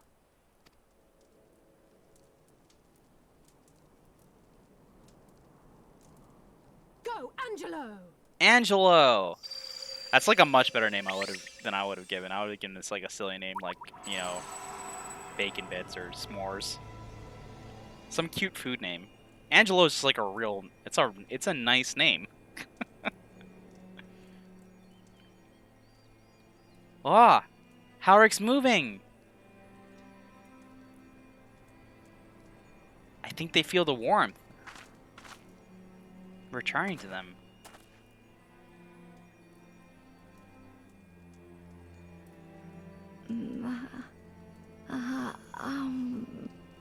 Oh.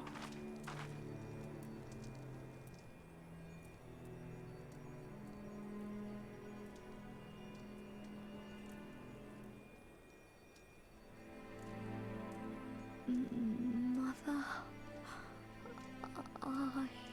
Oh, Halric.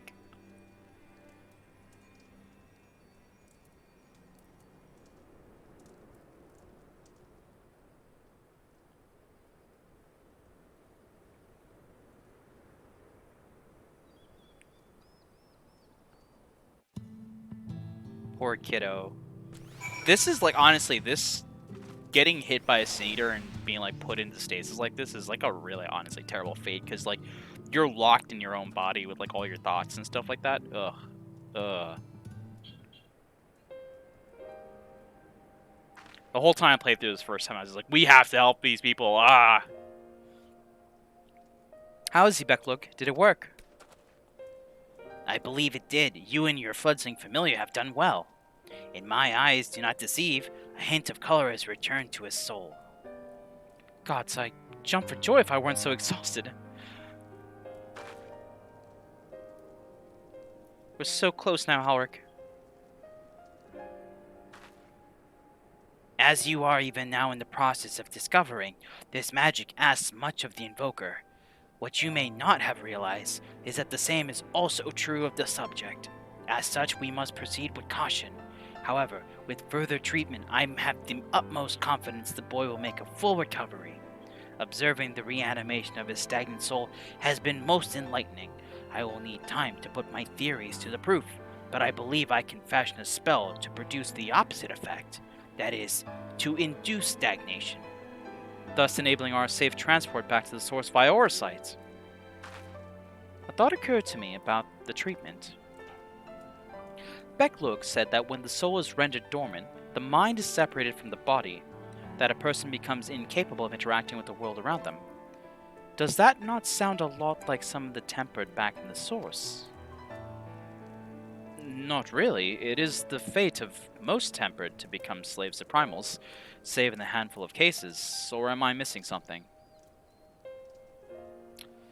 If I can master this technique, the art of revitalizing the soul, I know of at least one in the source who could desperately use such treatment. You're talking about Gabu! Our little kobold buddy! Exactly! His condition is uncannily similar to Halric's, is it not? The only difference is being that his soul was suffused with earth-aspected ether instead of light. It follows that if his soul is subjected to the right kind of stagnation, or a similar kind of stagnation, there may be a chance we can save him. Right? Forgive me, but who is this Gabu fellow of whom you speak? He's our friend back in the source. I see. His condition does sound similar, yet there is much and more about the soul that remains unknown even to me. I say this not to discourage you, you understand, but to remind you that this is delicate work we do here. Work requiring patience. Alice is like, oh, everyone knows me for patience. Patience is like my middle name. And everyone was like looking away from Alice like, Of course, and as long as there is hope for the patients here, I will devote whatever time is necessary to see this through.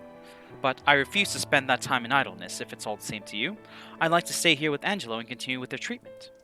The two of you should take return to the Crystarium with Becklug and see if you can make some headway with their newly posited theories. I would tell you to read first, but I see you're not to be convinced. Ah, the fire of youth. Let us return to the Crystarium, then.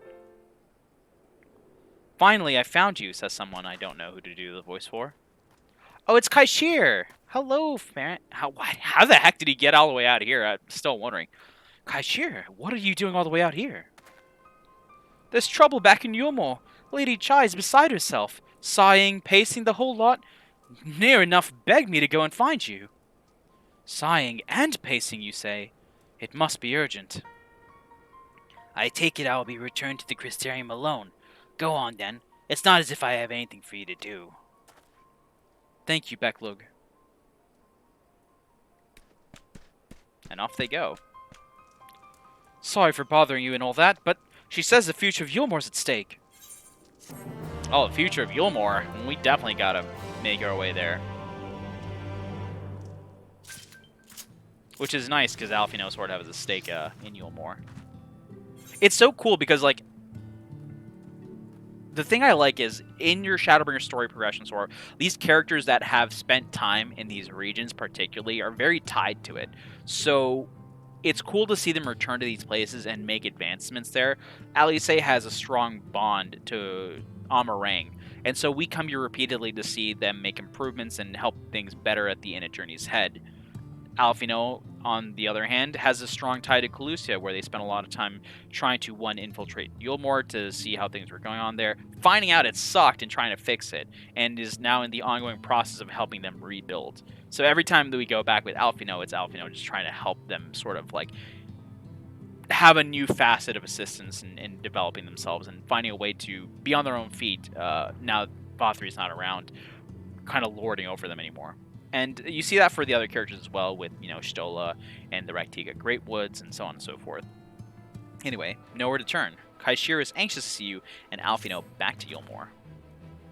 Lady Chai's up in the parlor. Best not keep her waiting, eh?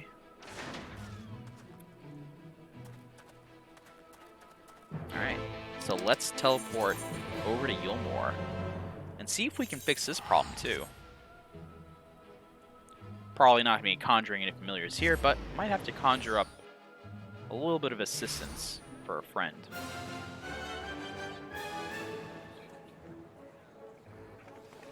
Cue Yulmore music and then like a bajillion people loading in. So many people. Okay, it is the evening, and it is the weekend, and it is Yulmore, and it is that's John Cena. Alphino.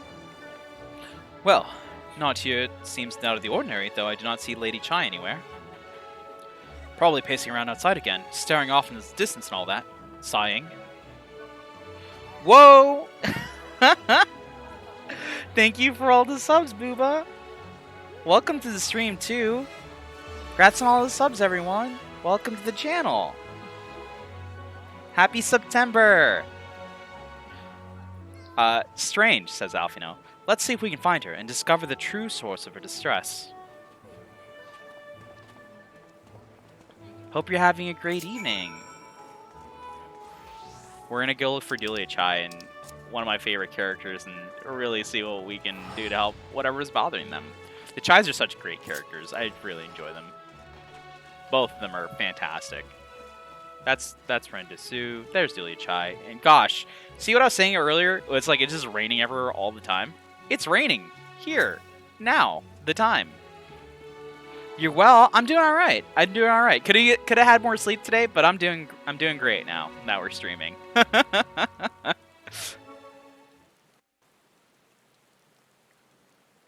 I like the stream part. So we're having fun here. They're just really happy to see Alphino. Oh, thank heavens you're here. Lady Chai, whatever is the matter? I knew not where else to turn. Oh, this is all too much for my poor heart to bear alone. Oh no, what happened? What can we Alone? do? What of Master Chai? That is the very reason I summoned you. He's gone. Oh no, Master Chai's gone missing? What? What happened? It all began after the events at Mount Gulg. With Lord Vorthri out of the way, we all agreed that a new leader must be chosen. And so you held an election? Yes, well, sort of. Not a single person volunteered to stand, you see. We tried to have an election, but no one wanted to be in charge. Heck. After a lifetime of leisure, we free citizens have grown somewhat indolent. Readapting to the harsh realities of life is trying enough, but to take charge of a broken city as well? No one wanted such responsibility. Nevertheless, Yulmore could not well do without a leader, and so we decided that anyone and everyone should be considered a candidate. And after we cast our ballots and tallied the votes, the mayorship fell upon my dear husband. Well, given the manner in which he orchestrated the construction of the giant Talos, none could deny his leadership qualities. Yeah, and he was definitely the dude in charge at the Daedalus Stoneworks when that was the thing. But even before then, he had proven himself at Daedalus Stoneworks, don't forget. Exactly. He's more than qualified for the role. The perfect choice. Aw, just watching my fave FXIV streamer. Thank you so much. Indeed. I told him as much when his victory was first announced. But perhaps I was too forceful in my attempt to encourage him. For shortly after that, he vanished without a word. Oh no. Can we give hug? Can we give hugs, please? Essie, please let me. You Let me hug believe the he was friend. so daunted by the burden of leadership that he felt compelled to flee. Please, Lady Chai, dry your eyes. Your husband does not strike me as the sort of man who would abandon his duty, much less his beloved wife. There has to be some other reason for his absence. Julia Chai is the best, and yeah. I think any cool person would do the same. Also, I just like the line, Lady Julia, dry your eyes. It's like, Alfie, no, it's raining.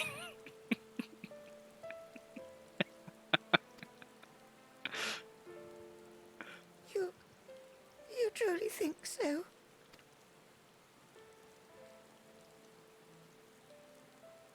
What about you? What do you think has become of my husband? Well, I've seen the future, so. I don't know, but whatever it is, he won't have fled. Sorry, but I think he's fled. This is like the 5 minutes later response. After I like looked at his room and I'm like, there's no finding him. I did all I could. I checked his room. No, I believe in China's. And there you have it, Lady Chai. You needn't worry. Master Chai loves you more than all the world, and he will return. That's honestly the biggest thing, though, too. It's just like, okay, yeah, leader of Yulmore and stuff, responsibility, sure. He would never leave Julia behind. Anyone would never leave Julia behind. So, obviously, China's, of all people, wouldn't. Wherever he may have gone, rest assured we will find him.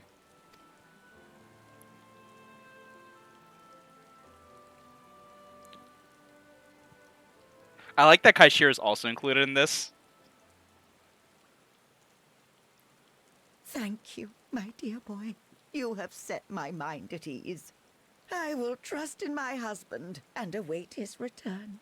Like, it really shows his improvement in, like, the hierarchy that was in Yulmore, and now that it's reformed and everyone's equal. It's like, yeah, Kaishir is one of us. He's worked harder than most people here to make sure everything works out. So, definitely, you know, give Kaishir that respect. The boy has earned.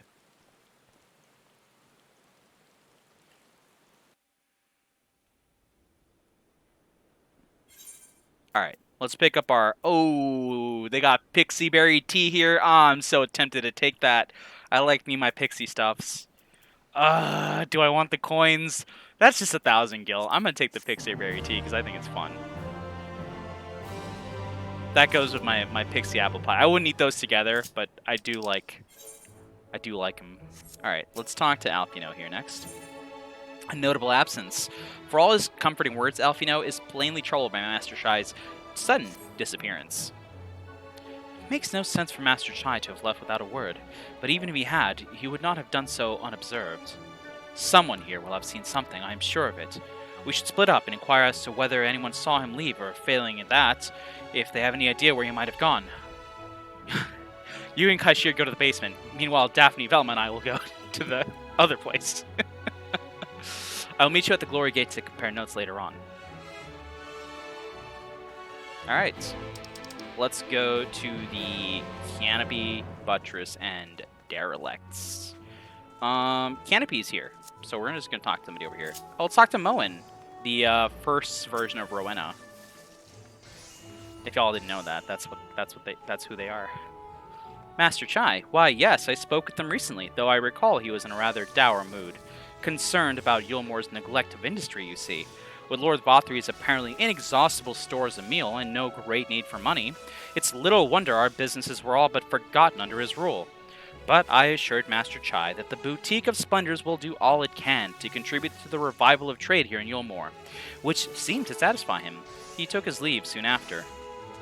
Your exchange with Moen has taught you about the stagnant state of business in Yulmore, and of course...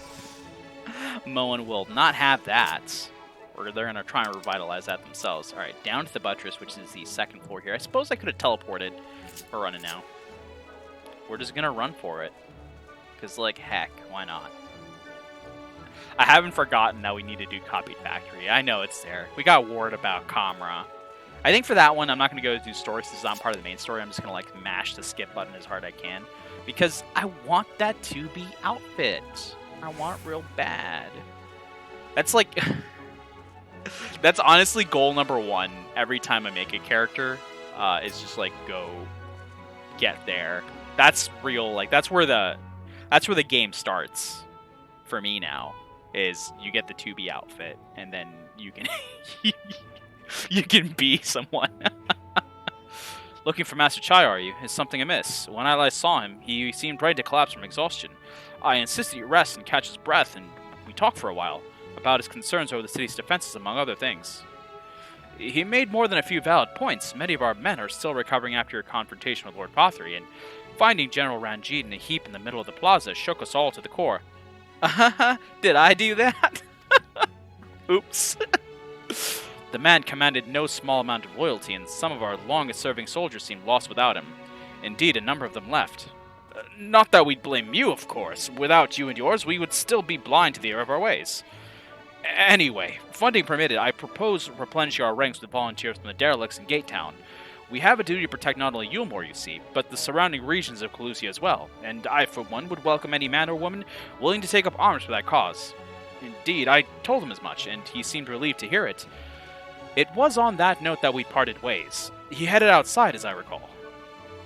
The exchange with Cornine has taught you about the perilous state of Yulmore's defenses, and now we head on out to the derelicts. So, as we can see here, China seems to be doing pretty much everything. Like, he's been checking up on places.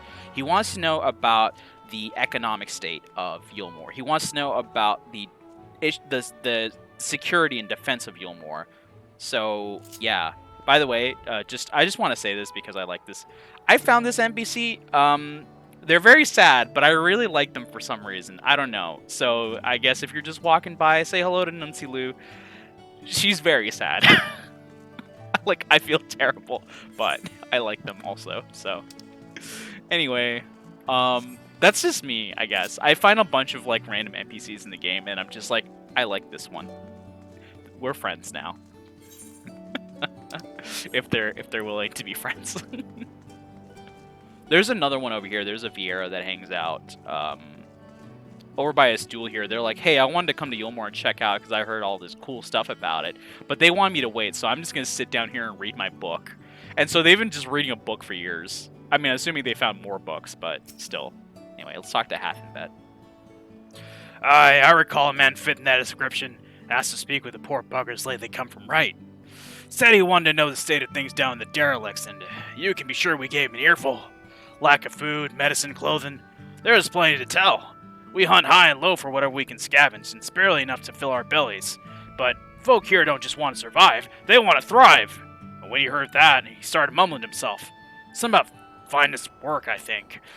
Fair play to him, though. Not content with having his ear chewed about the derelicts. He asked about the other settlements and all that. And after all, I can't really say. Looked like he headed to Gatetown when I last saw him. Your exchange with Hath and Bet has taught you about the poor living conditions of Calusia's downtrodden. Yeah, it's pretty bad here. Let's see if we can find that Vieira, though. There's somewhere over here. Oh, over at Zondu. That's for the one of the Anamnesis dungeons. We'll have to come back to that as well. Not Moshilea. Calmet. There we go. That's the Vieira I was talking about. They're over here. Hello. They're still reading their book. You know, that's just their thing. That must be a really good book. Alright, let's go over to where Alfino is, which I believe should be at the bottom here. Alright, we're gonna take a little teleport.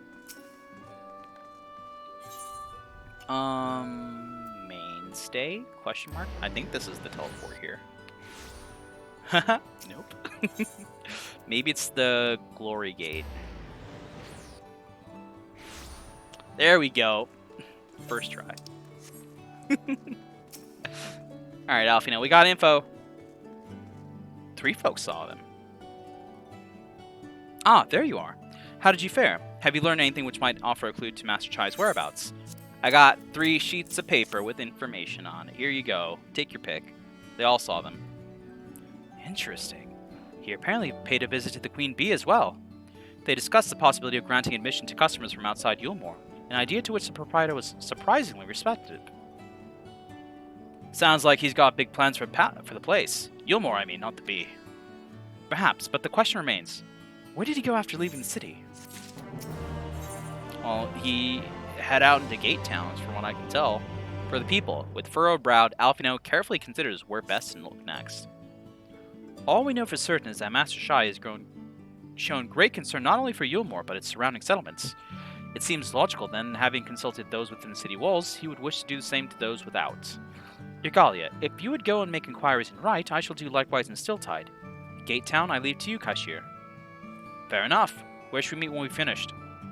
Well, Top Rung would seem to me his next most likely destination. Let us reconvene there. With any luck, one of us will have stumbled upon him by then, and if not, we will be well situated to continue the search. I like Alphino's way of thinking. He's a clever fella. He's a clever lad. You know, he does some good things. Sometimes, actually, it's often good to have a friend that can do them good things.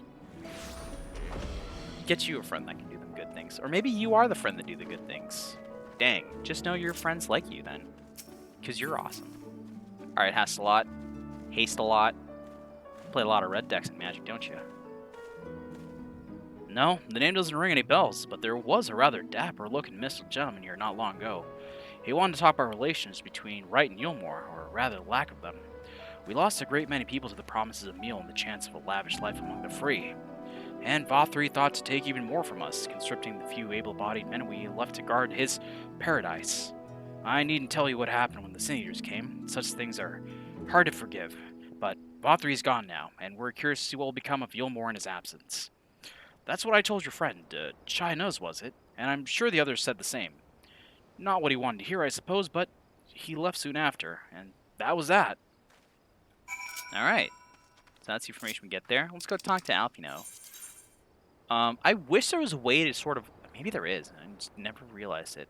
To turn off, like, the questy, pointy-wointy thingies that tell me where to go. Because sometimes I don't want to go there right now. I want to go to the place that I want to go to. If that makes sense. Maybe I'm just spoiled by Genshin Impact. Where I can turn on and off quests. I guess I could abandon it, but I'm not going to abandon it. I picked it up.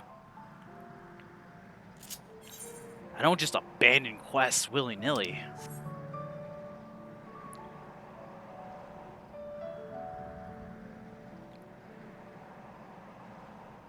I'm probably going to have to get up and get more water at some point. I am blasting right through this. Alright, we'll talk to Motwig, the ladder operator. Anytime you need, the ladder is at your service. Heading up to Top Rung then? Sure am, because I didn't unlock flying here, because I'm a genius. I only think 50 steps ahead, but I skip every other step in between. So, he paid a visit to both Wright and Gate Town as well, did he? Sure did. I see. Kaishir and I gleaned much the same.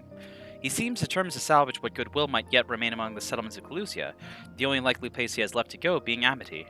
Come, if we're quick, we may yet catch up with him.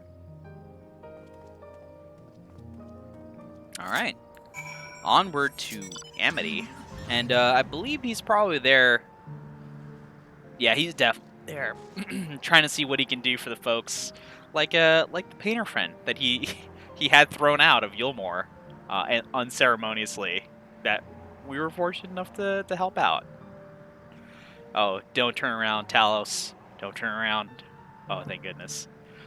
Every time I'm just like, I don't want to fight enemies. I just don't. I don't even want to aggro them anymore. I don't want to. The battle music starts playing and I get all panicky now. Fortunately, we haven't aggroed anything. Ah! No! Don't aggro onto me! Don't look at me!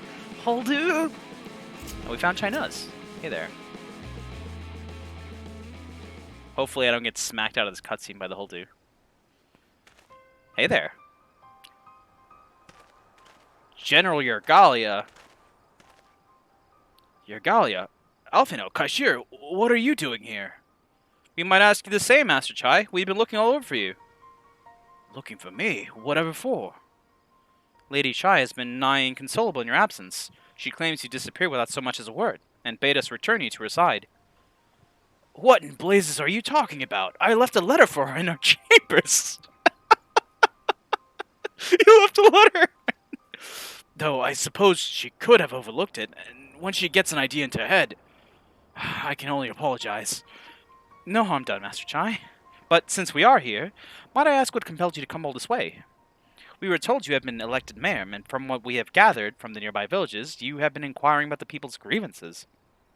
Is it safe to assume you mean to take office? No, let's not jump to conclusions. I did seek to learn about the problems faced by the people of Lucia.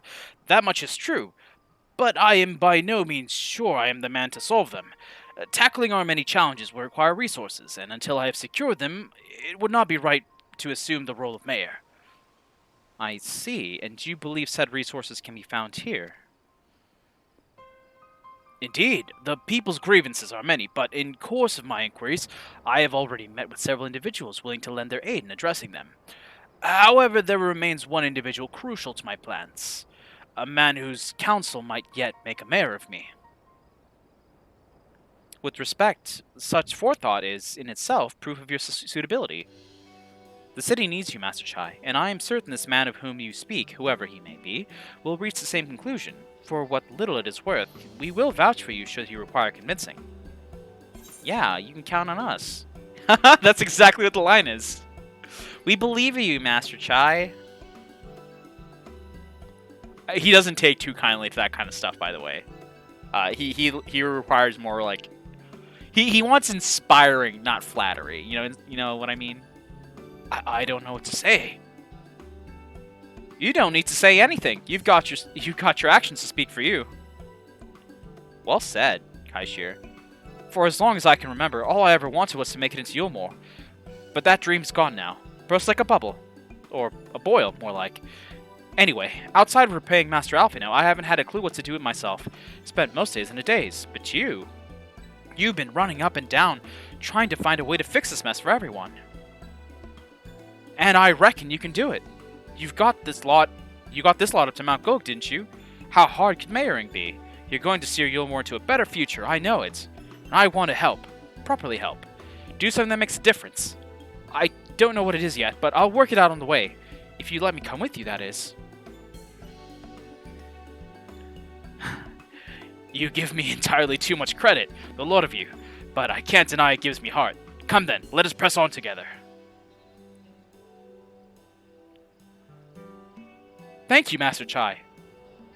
But we mustn't get ahead of ourselves. Yulmore needs more than a man with good intentions, which is why I'm here. To find one with the experience needed to see the city thrive. Who is this man exactly, and are you certain he's here in Amity? Rendon is his name, and yes, he is. Or was. I had scarcely begun to explain myself when he decided his time was better spent elsewhere. He served as chief advisor to Father's father when he was in office. If Ranjit was the mayor's right hand, one would say Rendon was the left, and between them they kept Yulmore on the road to prosperity. The city needs more than a mere man of business, which is why I must find him. But, even if you do, what makes you think he will listen? Before giving chase, might it not be wise to speak with those who know him here in Amity? They may be able to shed some light on his reason for rejecting your overtures out of hand. Yes, I suppose that makes sense. Perhaps we should start with Tristel then. As I recall, you made rather a favorable impression on him. I'm certain he would be willing to talk to us. Alright, there we go. Painter friend, we're going to talk to Tristel. Let's get to it. Oh, Kamra is so close. I can just go there right now. I have to control myself, but the desire for the 2B outfit is too strong. Greetings, friend, and to you too, Master Chai. I presume you're here to ask after Rendon. I couldn't help overhearing your earlier exchange. Yes, well, with Vothri gone, Yulmore wants for a leader.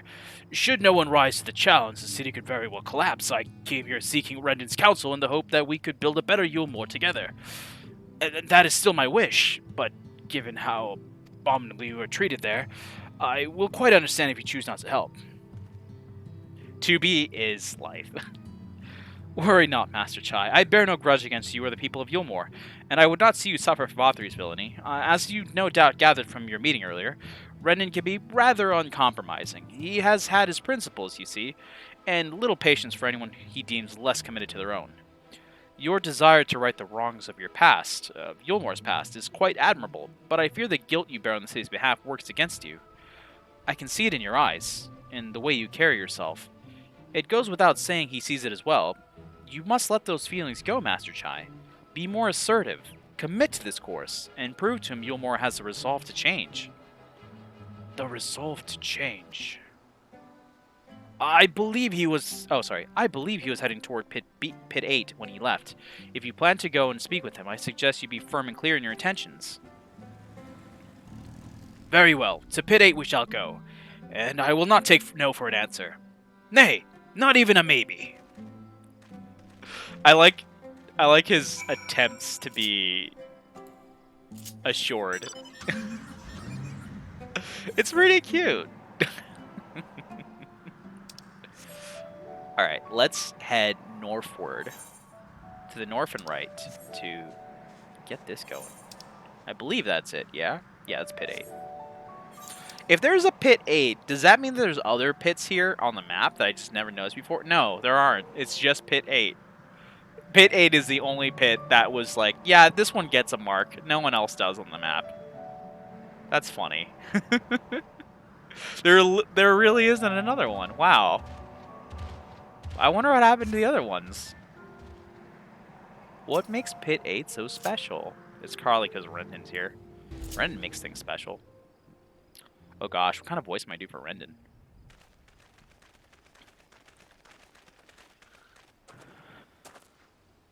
Well, well, it's you again. Oh, well, guess I don't have to worry about that one.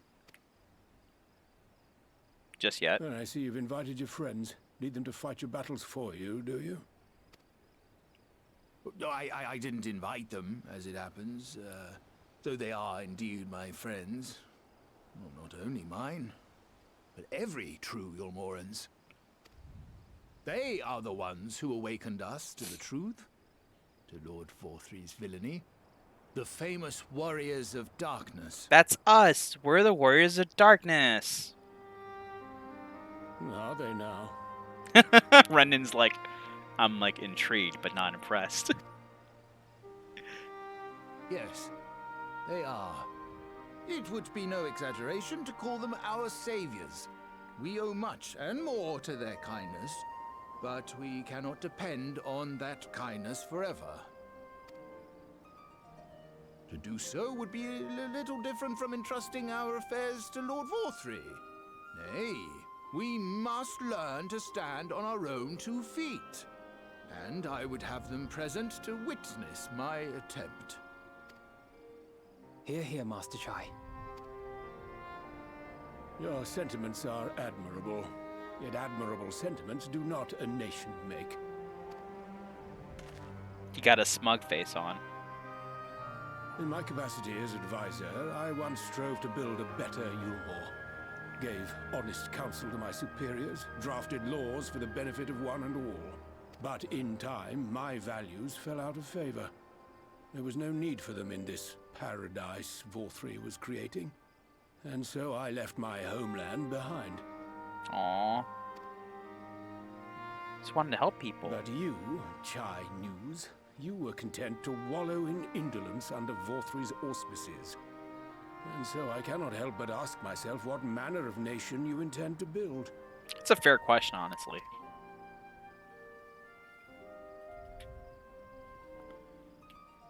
A good one.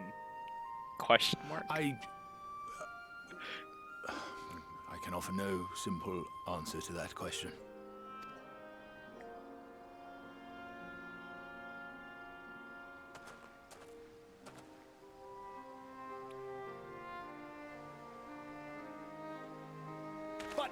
this much I will say. It is my hope that Yulmore can become a nation which her citizens might freely choose to build together. Freedom.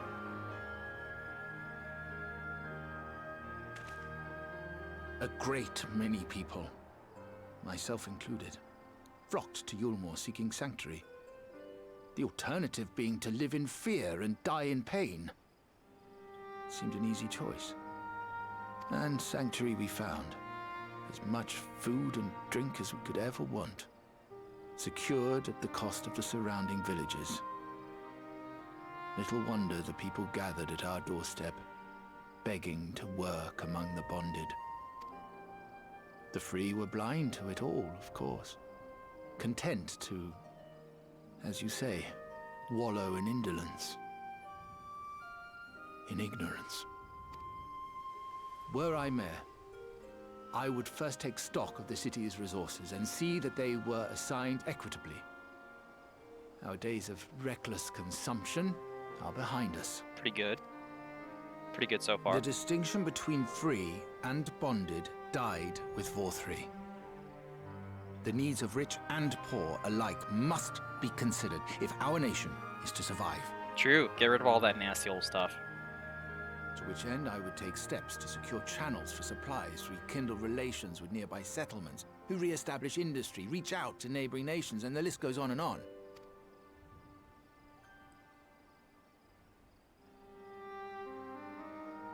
But I am no ruler, nor even a politician. I am an entrepreneur. My expertise lie in planning and profit. I haven't the knowledge or experience to run a nation. It's good to admit, you know, you don't have certain expertise, certain strengths, and, you know, to accept help in those things. Please, Rendon. Especially in such an important position as Will you this. not help me? Together, we could solve the city's problems. Build a Yulmore for the people.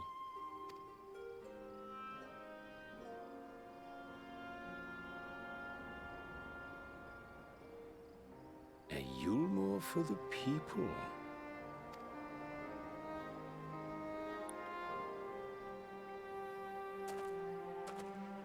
I rather like the sound of that. Yeah?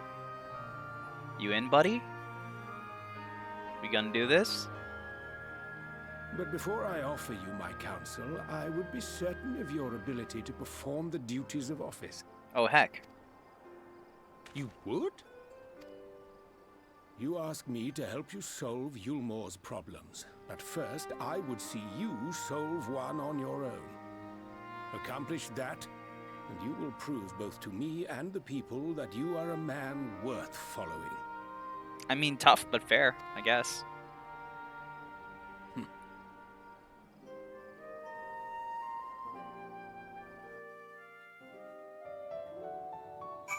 Alright, let's see what task we have to see China us through.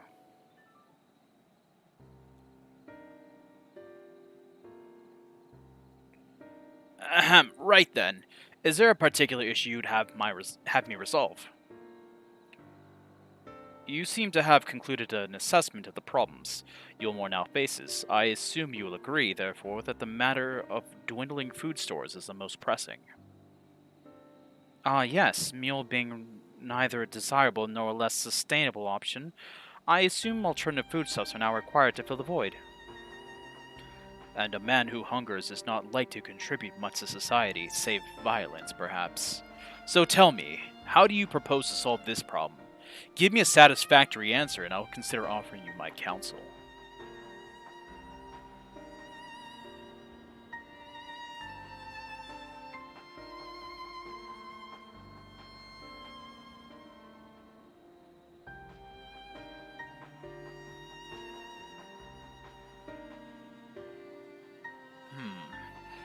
A combination of measures would seem to be on order, one to address the immediate issue of supply, and another that of production. Go on. For the present, Yulmore's coffers can be used to purchase food from our neighbors. That would afford us time to address the underlying problem that affects us all, the long-standing neglect of agriculture. The villages that once served as sources of trade for foodstuffs must be repopulated, their means of production restored. This assumes, of course, that we can rekindle relations with our neighbors, guarantee security and stability in the region, and most importantly, find people willing to lead the city and take up the rebuilding effort. My. Think of all that by yourself, did you? Well, yes.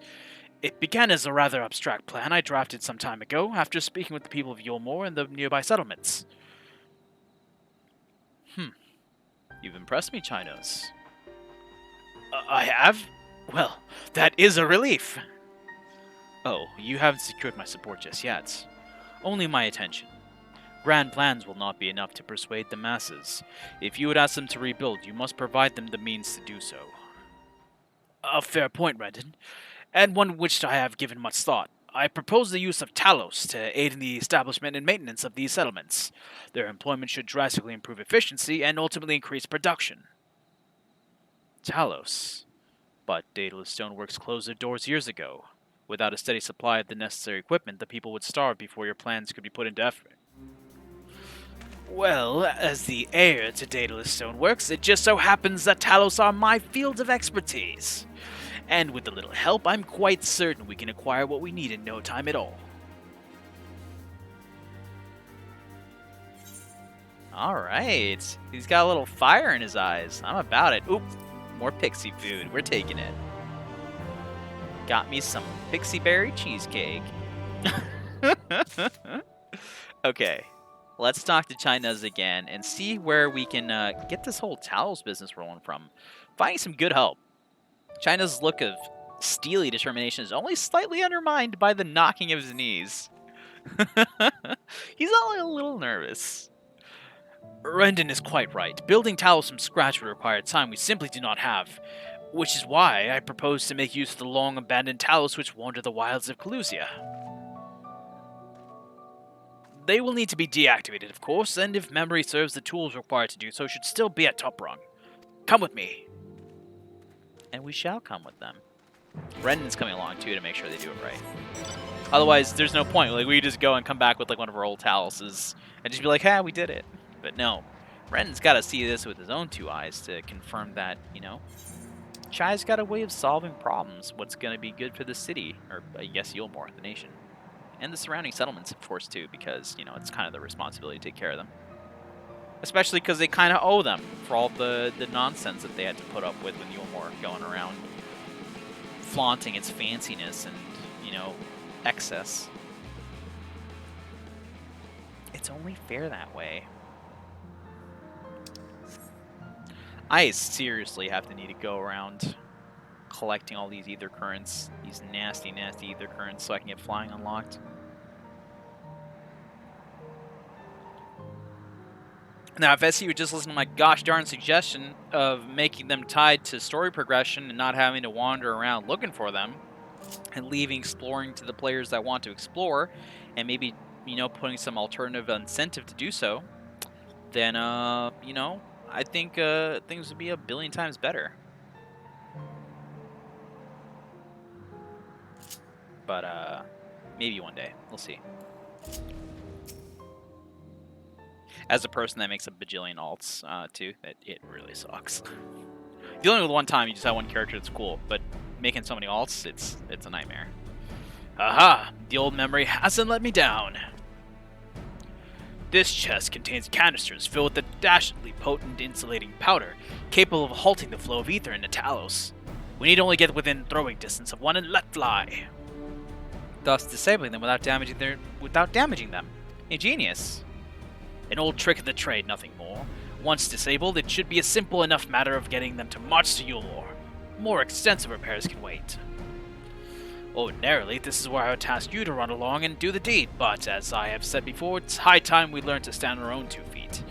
Thankfully, throwing canisters is something even I should be able to manage. Come off it, Master Chai. Even if the Talos ain't a threat, there's 101 other things out there waiting to make a meal out of you. That's as may be, Kaishir, but Rendon tasked me with solving this problem, and I will not sit idly by while others risk everything to see my harebrained schemes realized. Not this time.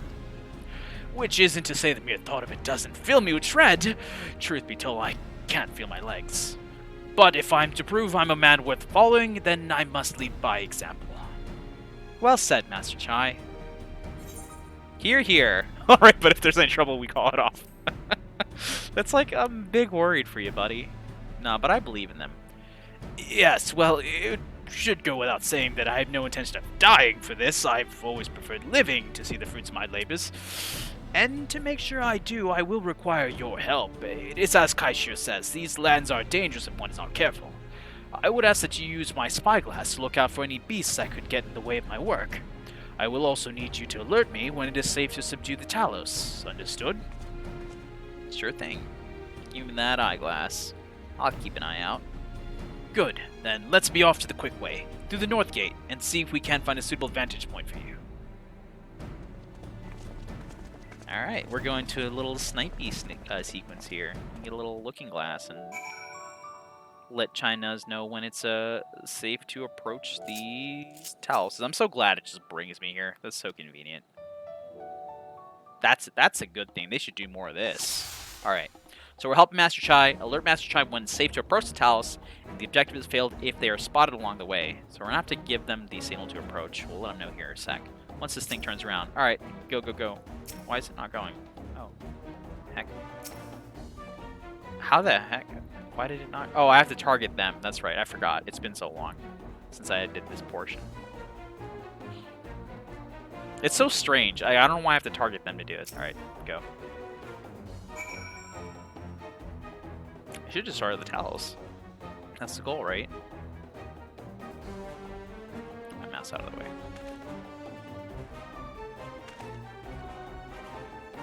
Eat.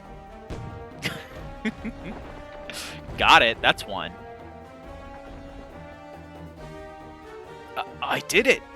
I did it! Let's move on to another Talos, shall we? He's getting the confidence in him. He's feeling it. Oh, except we got some holdies over here.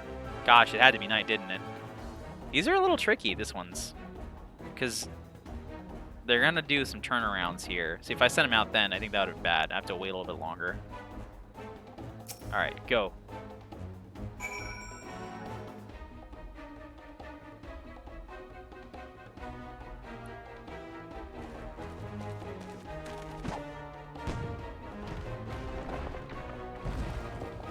Got it.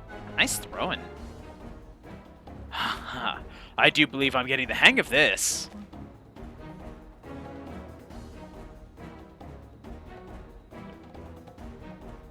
You may leave the next one to me, Argalia. Ooh. Doing it without help? Alright, buddy. Let's see what you got.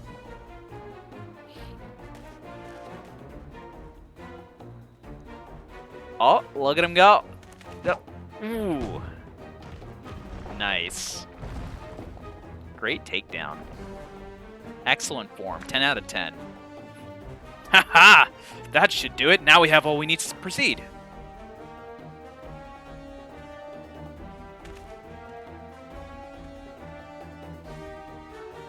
He's just gonna, like, you know, reprogram them real quick to not just turn around, punch us in the face when they wake up. Oh, here they come. Rendon's just like, the heck?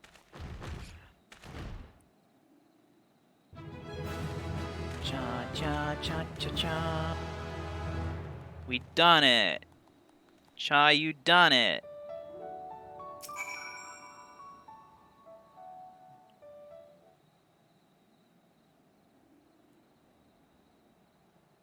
I can scarcely believe it.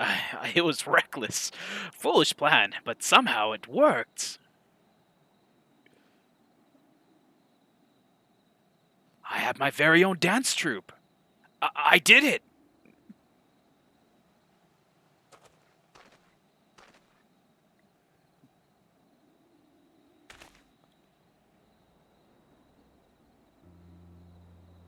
Master Chai, I believe I owe you an apology. Your plan to replenish Yulmore's food stores showed forethought and sound judgment. What's more, it is plain your time at Daedalus Stoneworks has equipped you to lead, as evidenced by the extraordinary company you keep. You, sir, are more than qualified to be the next mayor of Yulmore. I thank you for your vote of confidence. But the fact remains, I am wholly ignorant of the world of politics, which is why I would ask you to join me and grant Yulmore the benefit of your counsel. I would be honored. When the people behold these Talos, I have no doubt they will lend you their support. It would seem Yulmore's leadership is at last in capable hands, would you not agree? We should probably get back soon, Master Chai. After you tinkered with the Talos and all that, Lady Chai is worried sick.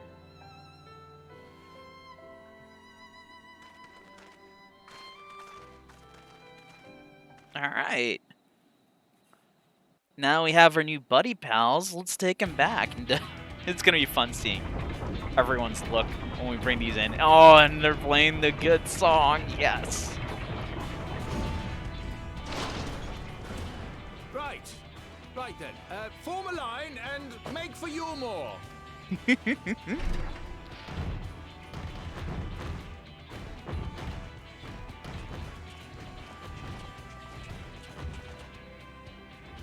Gosh, when are we gonna get a Talos mount? That would be kind of cool. They're so big, you could ride on its shoulder, kind of like the Cruise Chaser. Or on its arm. Oh, you could be like... You could be like a... Never mind, I forgot. What's that noise? You could be like Nanama on Raban's arm. There we go, that's what it was. Wicked white! Runaway Talos! Call the guard! No! No need to call the guards. It's safe. Don't worry, they're friends. I mean, you can call them if you wanted to look, because that'd be kind of cool. I want everyone to see this. It's like I want to put a medal around China's for being so good. They did such a good job, and I just want everyone to see it. Stay back, all of you! Here comes Julia.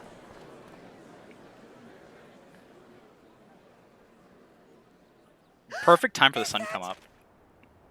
Oop. Look at that. Look at that man. Darling, you're back. Looking cool. But of course I'm back. You didn't see. He's gonna say you didn't see the note. I can't.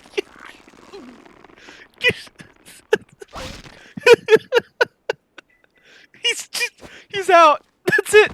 Oh dear. People of Yulmore, I present to you your mayor.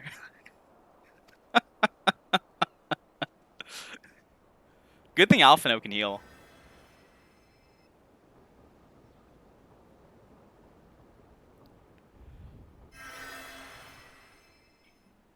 Oh, thank you. I'm sorry, my darling. It's just the sight of you filled me with such joy, I couldn't help myself. Gosh, I love them so much. They're the best.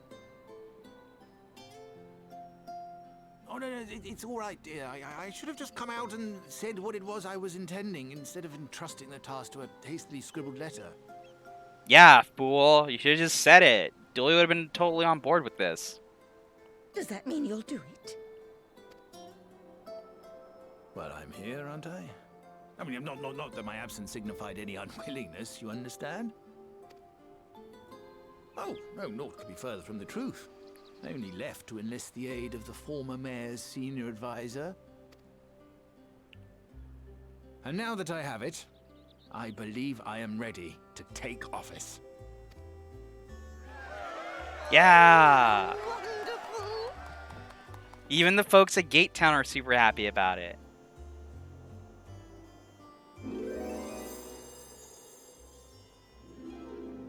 Aww.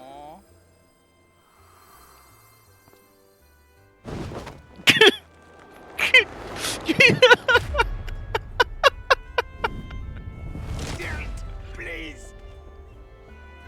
Aw. That's love.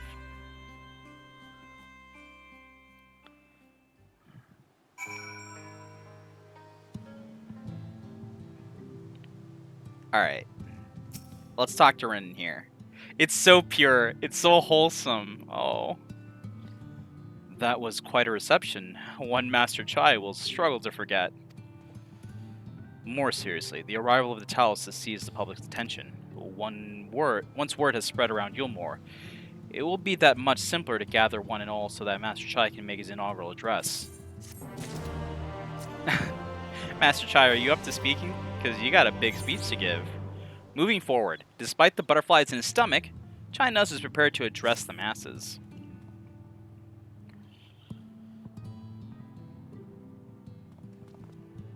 No need to fret, Yergalia. I've never felt better. And not at all overawed by the prospect of addressing the assembled masses of Yulmore. As where to do it, if we're to accommodate everyone who might feasibly wish to attend, I suppose the only place large enough would be the Merchant. Then I will go ahead and spread the word among the citizens, both free and bonded, that they are to assemble there to meet their new mayor. You there, Kai Shear was it? Would you go and inform the residents of Gate Town and the derelicts? Of course I will. Good lad. I will let the guards know not to bar the way to Vothri's chambers. It goes without saying that I expect the Warrior of Darkness to attend, assuming she's available. Might as well see it through to the bitter end, eh? The doorman at the Crown's lift would show you up. Heck yeah. Alright. Let's go and let's see China's like real good address. Gotta talk to Chadden. Chadden's up top, so we'll just teleport up there because heck if I'm walking all that way. I walked a lot in game. And I am tired in game. So I'm gonna give myself the little cheat of teleporting around. I would do this anyway though. It's just so convenient. Chad, hello. Ah, yeah, Master Chai told us to expect you. The emergence is already filling up with people of all persuasions, free and bonded, citizens and non-citizens. But for you, our guests of honor, we have reserved a place at the front. Right this way, miss. Thank you, Chad. That's so nice. You didn't have to. I'd have been fine standing literally anywhere.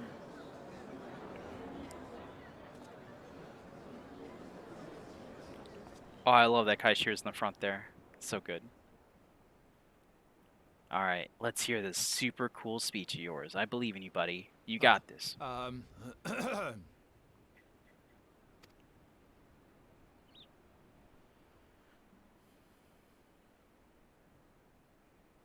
on, dear.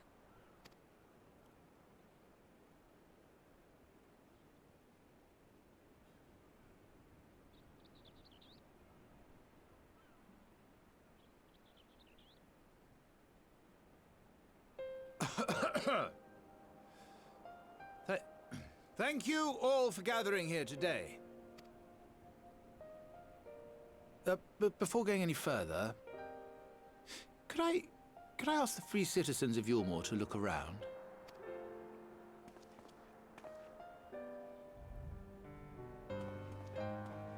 Tis a sight none of us would ever have seen under Lord Forthry's rule.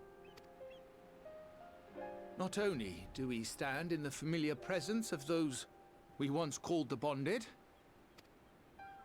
but today we welcome the peoples of the Derelicts and Gate Town too. Today we welcome the Warriors of Darkness, come to bear witness to Yulmore's new beginning.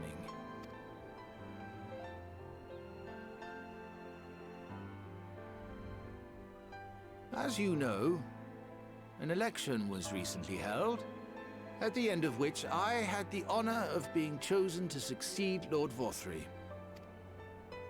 You place great faith in me, and I promise to do my utmost to live up to your expectations, and I will seek always to carry out the duties of this office with integrity and fairness. Classic speech, but it's a good one.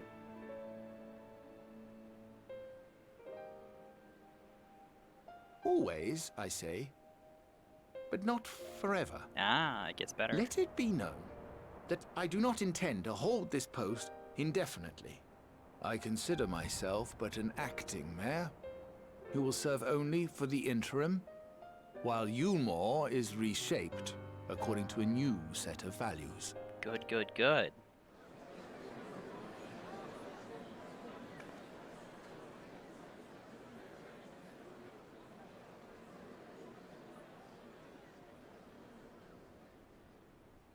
No longer can we think of ourselves as divided, as the free and the bonded, citizens and non-citizens. The systems put in place by Lord Vorthry must be undone. But even as we tear down the old, we must give thought to the new, to what manner of nation Yulmore should become. Whatever the answer may be, it cannot be decided by one man alone. And so I propose that an open forum be held, that we might all discuss how best to strive towards a better future. However, there can be no talk of the morrow unless we first address the issues of today.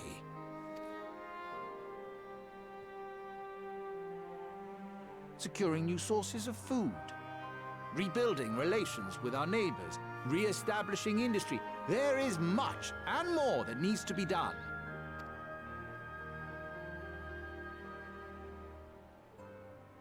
Too much for a mere man of business. And so I pledge instead to do everything in my power to ensure our city's security and stability while we all work together to see these problems solved.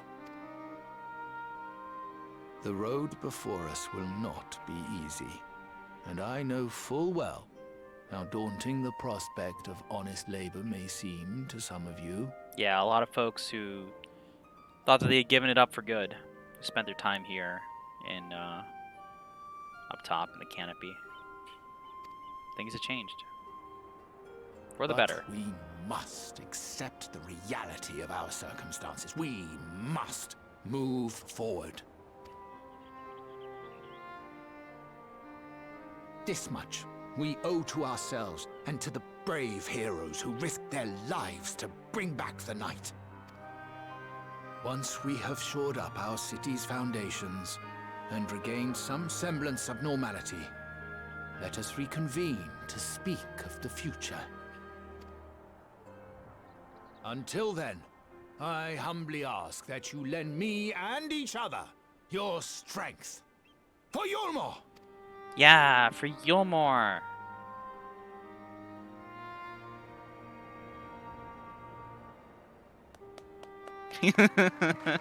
Go, Kaishir, buddy. Starting the claps. I mean, Kaishir saw him. He believes. He saw what he can do.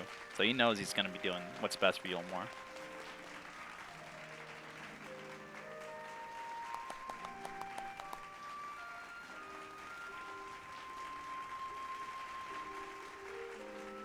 Bask in it, dude. You got this. Because work starts now.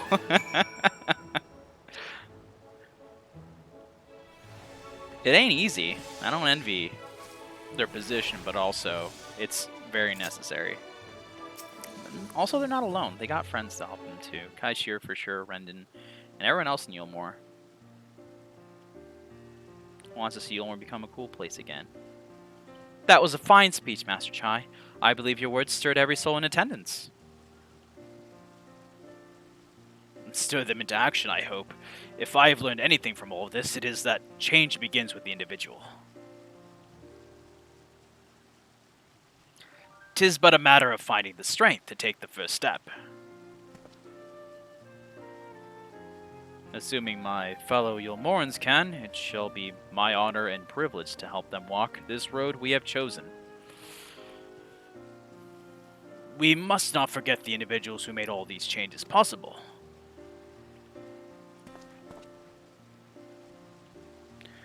Were it within my power, I would carve a tribute to your heroism into the very stone upon which the city stands.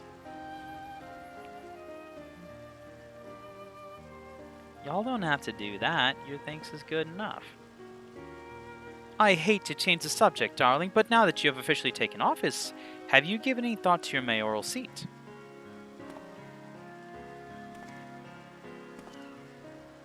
We will not be moving into the emergent, dearest. It's too big for one thing, and too far from the people for another. We will retain our current residence, and I will govern here in the parlor. Oh, I was hoping you'd say that. I much prefer the view from the parlor. Begging your pardon, Master Chai, but have you got a time for a word? Says someone I don't know yet. Oh, it's the folks from the derelicts. Yes, of course. Hatten, bet. Aye, that's me. I liked your speech, but there's folks outside these walls don't have enough food to last until tomorrow, and more who are counting their crumbs. If you have a plan to change that, I want to help set things in motion. Then we've much to discuss. No sooner do I take office than my work begins in earnest. Well, I suppose I brought it upon myself. Thank you again for your help, Yagalia. I hope to see you again before long. Oh, I like Alphinaud's bow. It's so cool. It's so it got a little flourish to it, I think.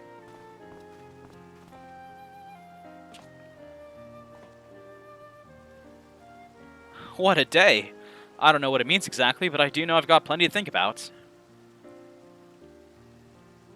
I sense we all have a great deal to consider. I had resolved to remain here until such a time as Yulmore's future was secured, but it is clear to me now that the city is in capable hands.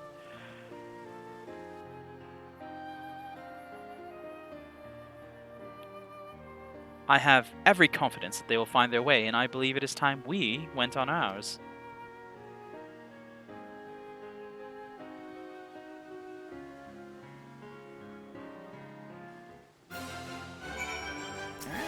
Let's have a little talk with Kaishir, and then we'll move on forward from here.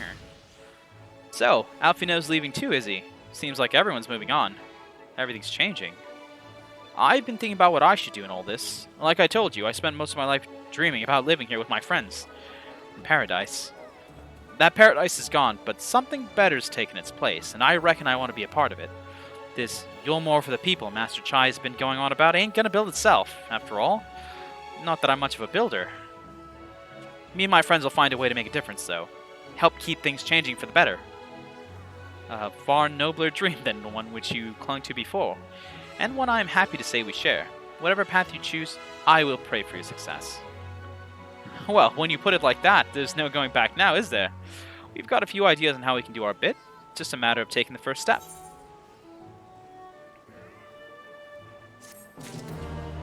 Alright. Where do we go from here? Oh, there it is. There's the name. That's the thing. Which means we can soon do Copy Factory. Vows of virtue, deeds of cruelty. Alphinaud wears a satisfied smile, seemingly content with the state of Yulmore. Truly, to see Kaishir thus inspired by our actions is inspiring in itself. Yet, however much I wish to stay here and see what becomes of his efforts here in Yulmore, we have matters of our own to attend to. Come, we should return to the Crystal Tower. Mayhap Beck-Lug's studies have borne fruit in their absence. Alright, which means we're going right back to the Ocular, the Crystarium, the Docile Gate. We know the way. We've taken this path quite a few times, and we'll be taking it quite a few more. There you go. Alright, to the Docile Gate. Soon we will have 2B coppers. Oh gosh, if we don't get in like the first run, I might cry. I'm so impatient for it. Let's go into the Ocular here. I've been putting off doing like real glams for this character for so long. I have one real glam on this character, and everything else is just artifact gear. So, yeah. Welcome back. We are given to understand a new mayor has taken office in Yulmore. Indeed, our good friend Master Chai was elected by popular vote, and after some considerable soul-searching, chose to accept the post. It is a shame you weren't able to attend his inaugural speech, though I have no doubt you will see more of him in the future. But tell me, how fared you in preparing the White Ore site? Our work did not proceed quite as expected. In your absence, we had a frank discussion on the principles of soul transference, and concluded at length that White Ore site was ill-suited for our purposes. But, Oriange, Do you not say that compared to the massy soul of an Ascian, the stone could house one of ours with ease? That I did, and armed with, as we are with Becklog's invaluable insight, 'twould indeed prove a trifling matter, were we to disregard the inviolable link twixt mind and soul. A link which would, we did belatedly realize, be weakened most perilously in the process of rendering our souls dormant, as Orsight doth require. Thus, the shedding of these fleshly simulacra and surfeit of ether, which compriseth them, would in all likelihood deprive us of our psyches as well. It would theoretically be possible to channel your minds into the Orsight instead, but we would more than likely sacrifice your souls in the process, which is why we have abandoned that plan, and instead devoted our time to finding a means by which mind and soul might be transported together. Then we are no closer to a solution than we first began. It is a vexing conundrum indeed, but one for which the Crystal Exarch has posited a most intriguing solution. When our discussions turned to the transference of memories and psyche, I could not help but be reminded of a technique with which I have personal experience. Yergalia, do you recall what we learned on my keen eyes from our encounter with Doga and Une? I speak of the royal eye of the Allagan, imperial line, gifted to my forebears through the blood and memories of the ancient Allagans. It is by this gift that I am able to control the Crystal Tower. If we were to gain an understanding of the technology by which the Allagans were able to accomplish this transference, perhaps we could maybe keep mind and soul together. Imagine, if you will, a device like unto a soul crystal, replete not only with our worldly memories, but also the bountiful energies of the soul. That is our current avenue of investigation, and we will follow it wheresoever it leads. While we are thus engaged, I think it best that Yergalia return to the source and inform Kryl and the others of our findings. Agreed. I imagine Tataru will be relieved to hear we've made progress of some sort. Then I would beg leave to rely our findings onto Thancred and Reen, and to assist where I may in their investigations of the empty. Yes, please do. Should we have need of your counsel, we will not hesitate to summon you. Deep bow.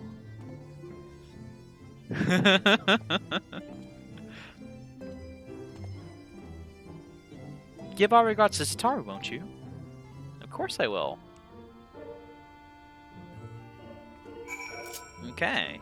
That said, let's go back out and talk to Tataru here. And I'm gonna just teleport there. Actually, it might be smarter to go here and then teleport. It might be cheaper that way. Because this way, we're actually in this area. Ooh, yeah, 50 gil. Let's go. Let's go. Save that gil. We need to find a way to make some money on this character. I think we'll probably make do once we get to Bozja/Sadnor. That might do it. Because I'm not a crafter. I'm not a gatherer. I don't do any of those things. I'm not good at them. Somehow magically, I'm not fantastic at those things. But I can do me a punch. And that's like 90% of what Bozja and Zadnor is. Just doing a punch. And I can do that. Easy. I could do a punch all day. Hey, Tataru. Yergalia, you're back. How did everything go in the first? Wait, don't tell me. Kryl will be here shortly, and she'll want to hear too. She's just sent to the others. Their bodies, I mean. Gods. I don't think I'll ever get used to saying that. Anyway, you can tell us everything the moment she gets here. I didn't just wake up. You just woke up. I hope you had a good nap, Citrus Games. Upon speaking to Tataru, several cutscenes will play in sequence. Alright, we got enough time set aside. Let's wait for Kryl's return. You made it just in time for the end of 5.1 story, but also in time for Nier. So we'll be doing that next. Oh gosh. Sorry to keep you waiting. Sometimes it'd be like that, you know? I've carried out the treatment as per Master Matoya's instructions. It should slow the destabilization of their corporeal ether quite significantly. But tell me, how fare our friends in the first? They're doing pretty good. They're making some progress. And I don't know, we just helped this dude become mayor, and there's some folks that were helping out at this place called the Ends of Journey's Head. It's some good stuff we got going on over there. Becklug's the first to lead an authority on soulcraft, are they? Sounds promising. True, you did a lot of cool thing today. So yeah, a nap well earned. And Urianger's proffered solution of white auracite is rather ingenious now that I think of it. Well, while they press on with their preparations, you may rest assured we will continue to do our part here. Honestly, Kral, I don't know why you're surprised. Oriana's suggestion for literally everything, as I mentioned before, is white auracite.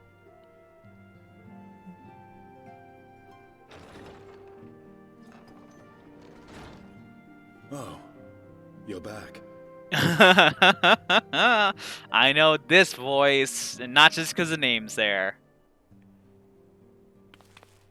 My favorite stinky man. Well, one of my favorite stinky men, Nero, is also there.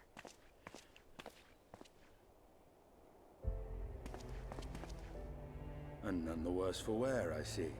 Yeah, you too.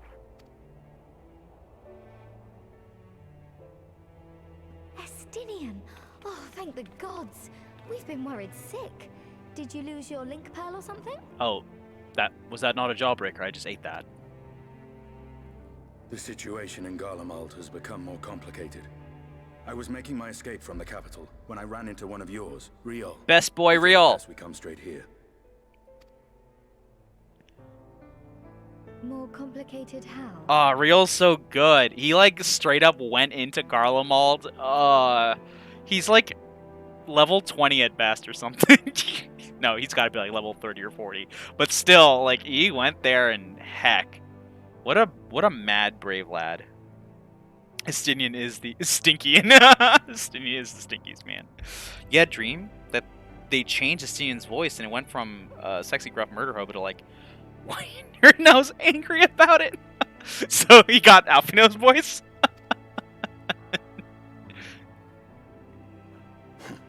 Where to begin? Oh, that would be like it's one of those body swap movies, like Alphino and Estinian swap, and it's like, I guess I have to go slay dragons or something now. I hate everything about this.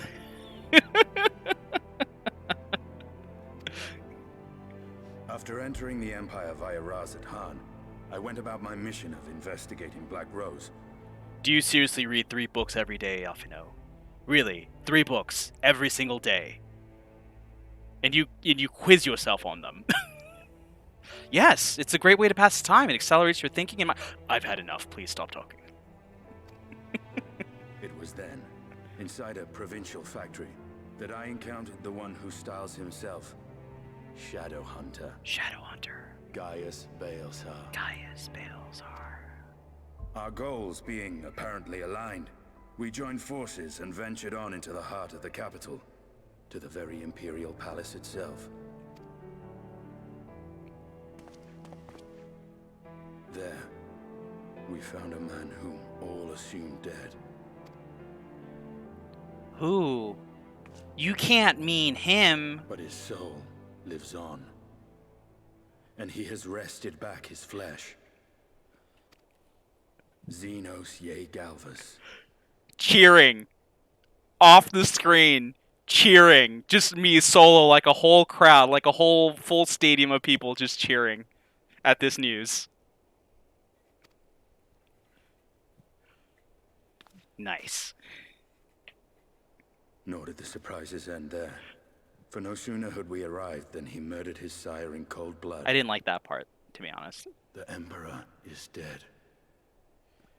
This sent Gaius into a rage, and he charged in, blade drawn. Don't worry.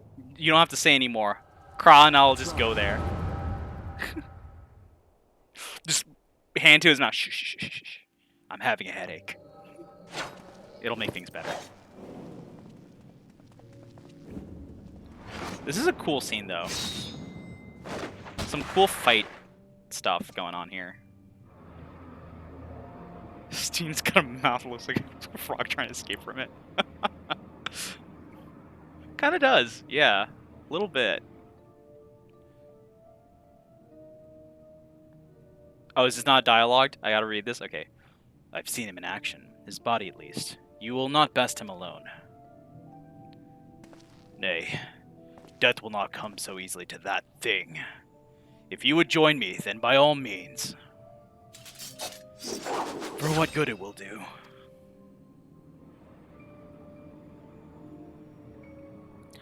The Black Wolf and the Azure Dragoon. I suppose this might suffice.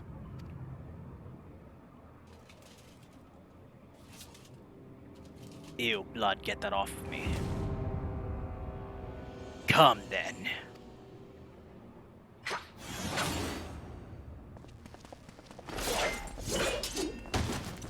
Ooh, got the kick.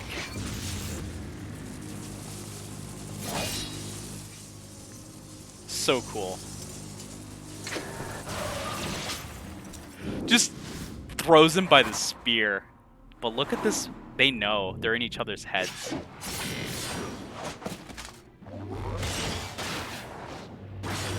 Oh, combo attack.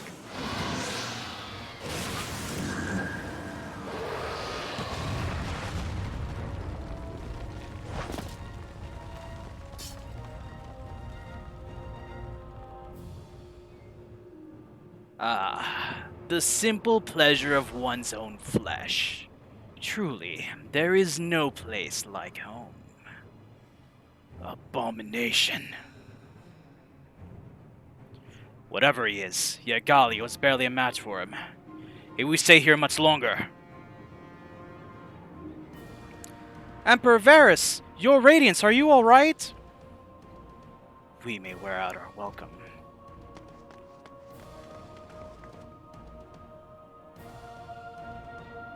Your Radiance, no! Must even the most middling of sport be spoiled? The world conspires to bore me. But I have no cause to remain. I leave these vermin to you. Xenos!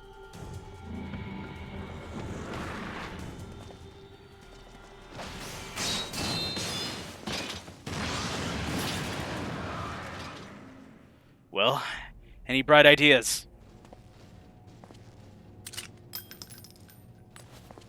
Just one.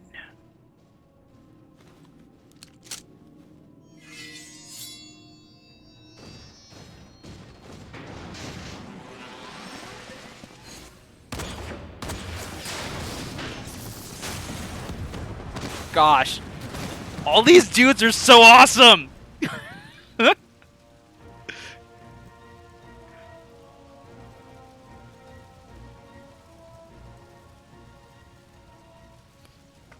Your Radiance!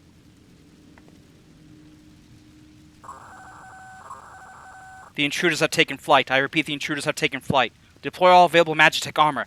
We cannot let them escape. Honestly, the Sorianis sisters are also really cool because they're able to keep up with them. And also the Warrior of Light to some extent. Having us occupied at that one dungeon, like heckin' good. Alright, we're playing as Justinian now. Let's do this. We got Dragonfire Dive, we got Korth and Torment combo, which is our AoE combo.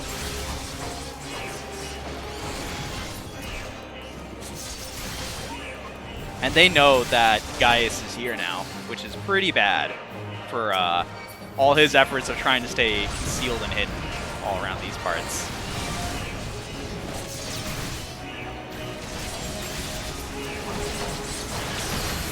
Imagine, like, you know, you're a Garlean, whatever, right? I mean, I'm sorry, right? But still. And you find out, like, Gaius Van Balezar is, like, now sort of, like, has conspired to kill your Emperor. Like, you know, you gotta be like, well, if Gaius would do something, like, it's hard to believe Gaius is the person that's really dedicated to the people of Garlemald. It's just like, something sketch must have been going on over there, right? That's what you gotta think. And seeing that sort of, there is a power vacuum in Walker. You know, right now there's a power vacuum in Garlemald, and all the different houses are all trying to get control of it. This is how the case was before Varus took control, and you know this is the case now again. I think there's a lot of people that would wonder why Gaius is involved in such a thing like this, and probably be like, you know, hey, there's something afoot, we gotta do something about it. Maybe they run into Maxima, right? Maxima is on our side, and trying to get the people to know the truth. So I feel like there's a big contingent there that are like supporting Gaius. And what I really want to see at some point is, you know how like all the city-states have a leader, like, you know, Ishgard has Amaric, and, you know, Doma has Lord Hien, and Girabania has Lys.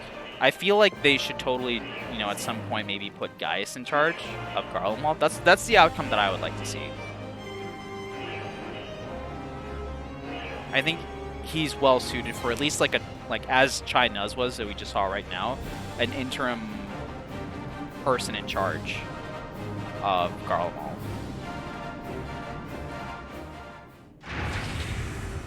Until they get everything figured out, maybe turn around.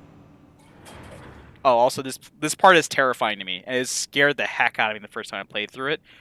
Maybe scream warning? I don't know. It's a little bit loud here. But honestly, super scary to me. Mayor of Garlemald sounds wrong. Yeah, it kind of does. Oh, that. I hate that so much. That screech. And the eyes. Oh. That gave me nightmares the first time. For like weeks. I just think about that. Oh, I love this scene though. Come, Nidhogg, lend me your strength!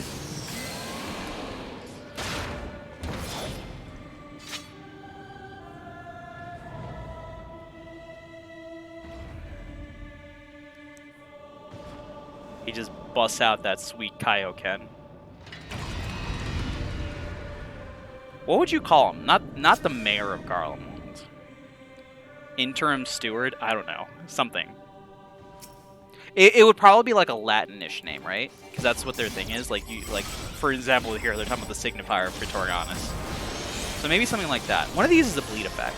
Which one was it? That's the AoE. That takes out the buddies that show up later. That's the bleed. The Drakenlance.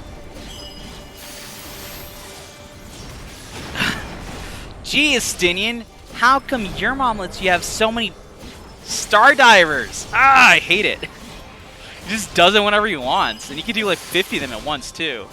I want this as a Dragoon.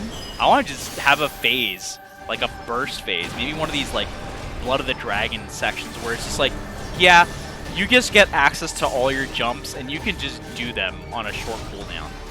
That would be nice. Can I target them yet? I can't yet. Alright, loading data. Sample 14, just like the game. Alright, now I can hit them.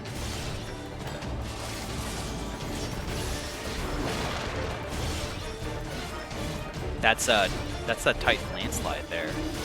Terminus Est. Get that out of here.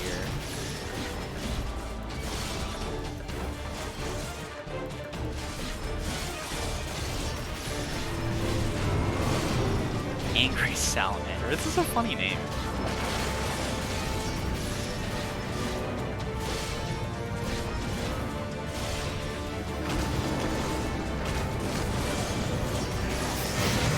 I could probably just AoEs.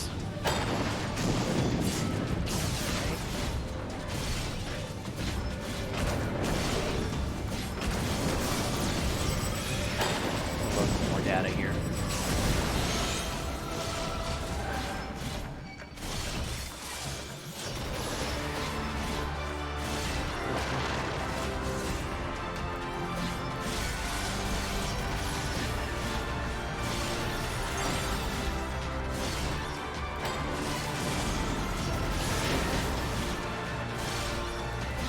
Metal cutter. My armor's made of metal. Don't cut that.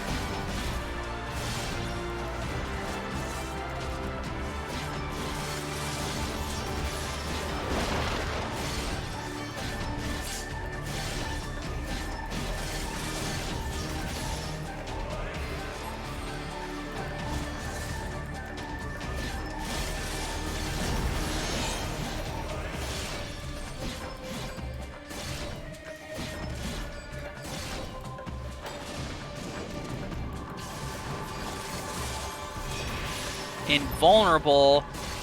Unstoppable? We shall see about that. I got this limit break. Check it. Nidhogg, show them your fury! Taste my lungs.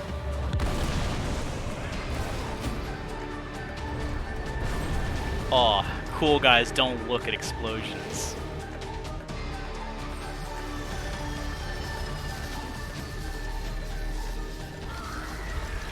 Please don't make me watch that. It's awful. I much prefer Lobster from Ruby Weapon to that.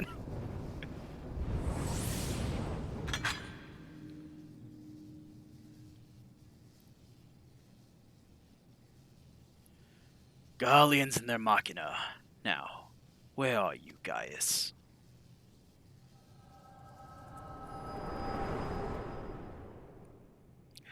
Yeah, he just doesn't look. He's too cool for this.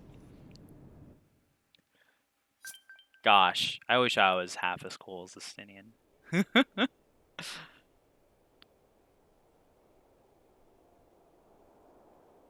Aw, Crowley, you got the headache too. Are you alright?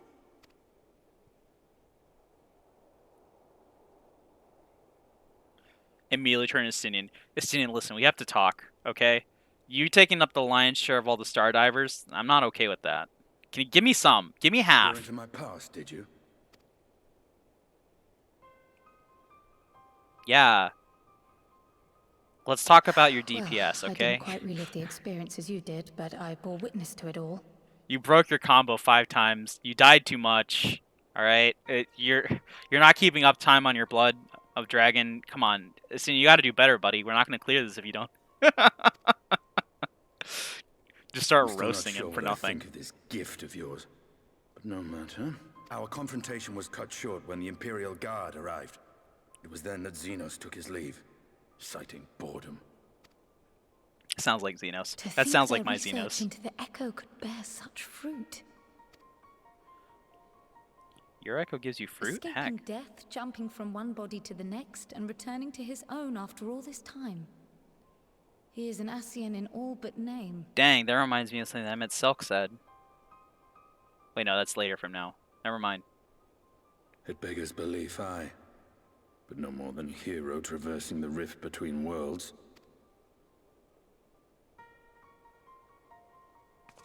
You mean me? What? My That's concerns crazy. are far more prosaic. With the Emperor dead and the Crown Prince missing, the Empire is in disarray. Which array? Disarray. Until order is restored, assuming it even possible, we needn't fear an Imperial reprisal. And for reasons of his own, Xenos took it upon himself to rid the world of Black Rose. Hey, he did one good thing. It doesn't make up for all the other stuff? I don't know. That's very questionable. Probably not. But deleting Black Rose? That's good for the people in the source. Riol has already gone to apprise the Alliance leaders of these developments. We may leave the matter in their hands for now. God, Riol, just running the network so good, keeping everyone apprised of information and such. Then perhaps we have seen the last of the fighting at Gimlet. Though, if it comes to civil war, I cannot help but fear for the provinces. Yeah, that's gonna be real bad. Hence, going for Bosnia. Ah, I'd nearly forgotten to ask. What became of Gaius? Did he not escape with you? That he did, but we parted ways shortly after leaving Garlemald. He claimed another threat had arisen which demanded his attention. He didn't elaborate, but the absence of some device or other in the capital gave him reason to believe they're planning something. Lest you worry, I believe he has well and truly shed the Black Wolf's pelt. Conquest is no longer his objective. We may safely leave him to his own devices. They had a Well, real it's good nice time to have together one out less there. foe to worry about, even if we do have a mysterious new threat to look out for instead. And like you can tell because they have this sort of like real mutual respect for each other. Estinian respects very few people. Like he respects people, but he doesn't show it. you know, properly to a lot of people, but he does show it to Gaius. And seeing them do those combo attacks, like, you know, they have like this real good mutual understanding with one each other. So, you know, I think we could take, you know, Estinian at his word here when he says that Gaius is not something we have to worry about right now. He's actually turned his Speaking leaf. of which, I'll see that Riel and Al Shinobi are made aware. Though we still know next to nothing, it can't hurt to be vigilant.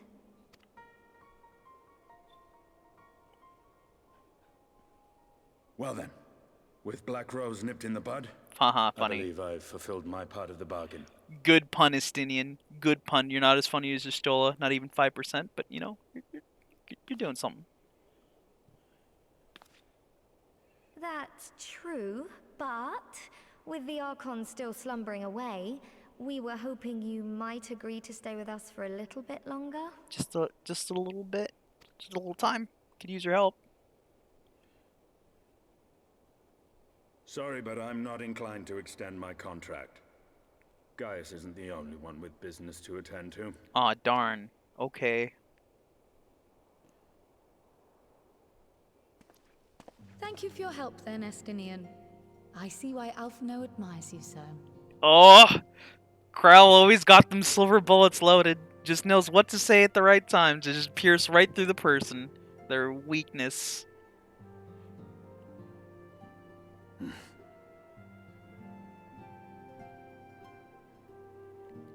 He's like, dang, you got me good. Farewell, my friend. See that you don't make a habit of dozing off in battle. Haha, I remember. You saved me when we were fighting Elitibazinos, and you saved us, totally. Yup. I'll try not to. But if I do, you're gonna come save me, right? Right? Estinian? Wait, you didn't answer yes. Come back. Crowley didn't say yes. I suppose we should all be getting on then. As ever, we will see to the Archon's needs. In the meantime, why not get some rest? You've more than earned it. Go on. I get to rest? Wow. Finally. Alright. One last thing, and then we can go do shenanigans with the dwarves.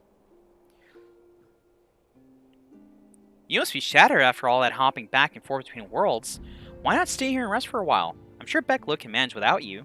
They've got enough scions to help them if you ask me. Alright. Vows of virtue, deeds of cruelty. We got a little cutscene here at the end of this. Meanwhile, in the Garlemald we were just at, what's going on? Immediately, right away. Traitors, you would dare deny Lord Nerva the throne! Ah! Dang, gets exploded right away. Civil war erupts in a blink of an eye. Like, dang, they don't wait.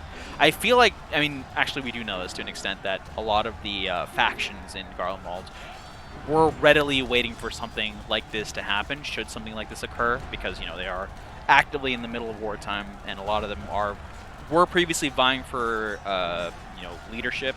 Varys had, achieved it very recently, in fact, so they were already, like, their flags were still up, they hadn't taken them down yet, they're ready to go. Onward! Before this day is done, victory shall be ours! Ah.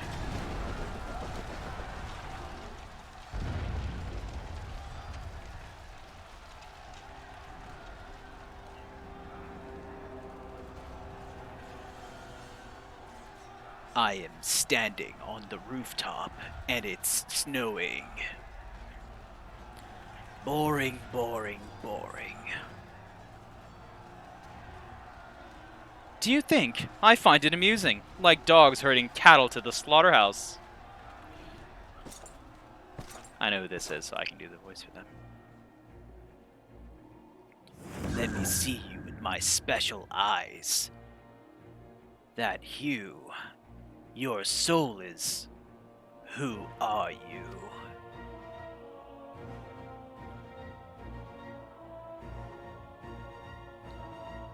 Before your majesty, I am but another dog, lost in want of a new master.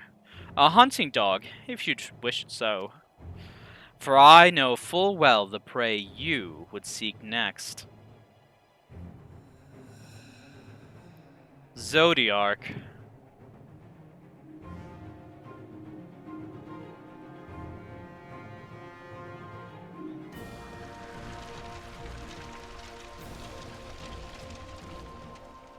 What's a Zodiarch?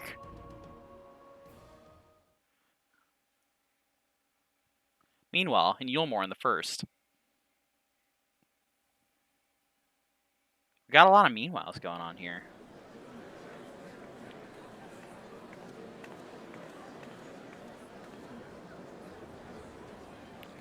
Did you hear? The mayor's reopening Daedalus Stoneworks, and they're looking for laborers. There's talk of resettling some of the old abandoned villages, too. They're even laying on free Talos to help anyone willing to make the move. Free Talos? Ha! We'd best get packing. Steady work, board, and lodging? If that's not a recipe for hope, I don't know what is.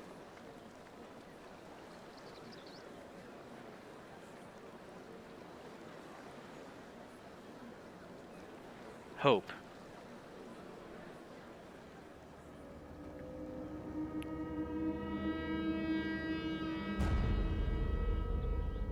Yes. So long as I yet live, I would see that feeble flame rekindled.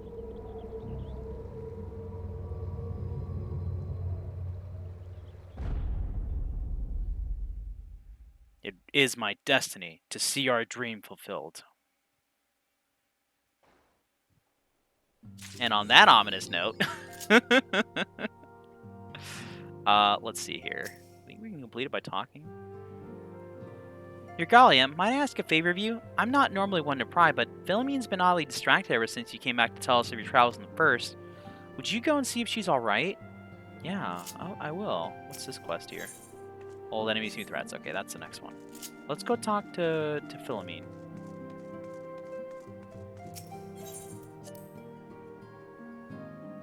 Wait a second. Were they back in the room there? They might have been. I should have checked. I'll go back.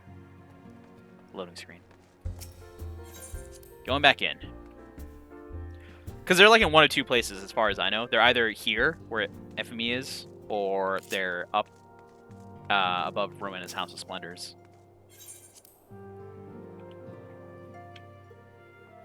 So, since they're not there, we're going to the House of Splendors. Fortunately, we can fly here. Dargon, arise. Oh, wall. You arise too, and I didn't like that. Hey, Philomene. What's this for? One final journey. Philomene appears lost in her memories. Oh, your Gallia, forgive me, I didn't see you there. Ever since you spoke to me of your last moments of Amphilia, I find myself often thinking of the moments I shared with her. And it was during one such moment of remembrance that a missive arrived from an acquaintance in Ul'dah. Even now I can scarcely believe the letter's contents, written as if in answer to my heart's lamentations. Such fortuitous timing is nothing short of a miracle. No less than your arrival here this day, I should think. I am about to depart for the Sultanate to meet my acquaintance, you see, and I cannot think of a better companion for this journey than you. Will you not indulge me with your company? I would not begrudge your absence, but if you are so inclined, it would mean more than me than you know. More to me than you would know. How could I refuse? You are too kind, my friend. We are to meet on the steps of Sthal, in front of S-Same's Aesthetics. Pray go ahead. I'll be along shortly. Alright, I'll be doing this one on my own time. Because, for the stream, first, we must go to Kamra. Paying 1,000 gil to teleport there. Because I didn't set any of those points as a destination point. Because I'm so good at this game. I'm paying extra because I'm so good at it. Alright, let's hop in the car again. And let's drive over there. Let's tell some cool stories. Scree about as we drive through. There's a lot going on right now. So, civil unrest in Garlemald, as well as Artbird's body coming back to life. What's the deal with that? Alright, so Elidibus hijacks you know, Artbert's personage. I don't actually know to this point whether or not it is their actual body or not. I sure would hope not, and it's just like an appearance, but knowing how Ascians work, that's definitely their body, which is some nasty stuff they've done there, I would think. Which also means that somehow it's been preserved longer than it should have been. Although I don't know how Ascians work with remains too well either. I mean, if they have the ability to... I'm sure they have the magic to make it appear as though it's fine. Or at least to reweave its physical appearance. It seems like bodies are kind of like a loose concept in 14 as it is, though. Because, like, apparently your soul can have a body, a fake body, that just, I guess the world tries to make for you, because it doesn't understand your presence there without one. Which is sort of interesting, I suppose. Because that's what's happening with the Scions. They're over in the first, and they don't have an actual body. There's something that's made one. It's not like the, you know, Exarch had some spares lying around, just said, okay, yeah, you just fill these instead. No, they're not even in like dolls or anything like that. That would have made more sense to me. It's like, yeah, you're in this like clay figure. It's not as strong as you are because it's a clay figure, but it's got your body, your mind and soul in it. It's just your mind and soul has its own body made of dense soul and mind. I don't know. Whatever it takes, I suppose. I guess it's something worth researching. I'll probably look it up then on my own, because I am curious and I want to know what the deal is with that. It's an interesting choice that they've made. Also, speaking of interesting choices, I think it would be a very interesting choice for them to add an aetheryte over here. That would be very helpful. After years of me screaming they should add an aetheryte in the Waking Sands area too of Horizon. It's like, yeah, go to Horizon, then like run all the way to the Waking Sands. That's so fun. Just throw an aetheryte there. They gave us tickets to teleport to their front doorstep, which I guess is good enough. Maybe they'll give us some to teleport to Kamra too. It's so far. It's so far, and there's so much here. All right, Digside Watch. We're just gonna go through these real quick. So. They're like, hey, I can't let you in unless you give me a little something. And I'm like, all right, I'll give you a little bit of money. And it's like, ha ha ha, yeah, I got the money. But the chief's like, what the heck are you doing? You taking bribes out here, son? I didn't hire you to take bribes. What kind of guard does that? You ain't guarding nothing. It's like, no. He's like, 1,000 years jail for you. He's like, all I wanted was a little bit of change. I wanted to go to the little turnstile machines where you eat little toys. I want to get my gachapon, my UFO catchers on. All right, the chief. Hey, what up? I need a... I'm not here to apply for the position, no, but sure. You know what they say about assumptions. Ooh, I want to give this answer, but your golly, it wouldn't. Now, what did I come here for? I didn't come here for what? Don't go playing silly buggers with me. Oh, I'm not here to play silly buggers with you, friend. I'm here to play regular buggers, I guess. Let's go talk to... Let's go talk to the... I was going to say the designated location for some reason, and I was like, wait, something's wrong here. Let's go speak to Anog. We're gonna meet the twins here. I don't know if they're actually twins. They probably are, but we kind of seen them. They kind of look similar, but I don't think they've actually said whether they're twins or not. They actually might have. Someone who knows, let me know. I think they might have actually said they are. Anyway, we got business with you. The chief put you up this and you agreed? Dang, you ain't got nothing better to do? Wait, you got all that stuff on. You're so confident. Huh. Hey, sis, I think that's the Warrior of Darkness, and also a big dummy. Oh, perfect. We can totally take advantage of them. They'll say yes to anything. Hey, you're like that really cool person that everyone likes, right? Can you do us a favor? My brother and I gotta do something, so I'm gonna be your patsy. My answer is yes. I'm gonna ignore this, and Yara's answer is just like, yeah, I'll do it. Oh, don't be silly. Everyone knows you're so cool and so awesome, and you can't help but help people because you got the goodness of good in you. Right? Dang. You got me. Oh, saw this. As one of the members, it really doesn't matter what I say, is it, huh? Yeah, I guess. We're doing it. Now you're on the trolley. Alright, the core we need you to get is like on the cliffs and stuff, so go get that for us. Okay, sure. I just show up and all these dwarves start bossing me around. Which, I'm fine with because it's funny. How am I supposed to get up there? I can't even fly. Heck. Is there a special way around this? I think there is, actually. Let's go this way. I think I see it. I go up this thing over here. And I avoid the frog bots. The numerous frog bots would roam these lands with their pickaxes and rockets. And I think it's here. Yeah. There it is. The automaton core. Give it to me.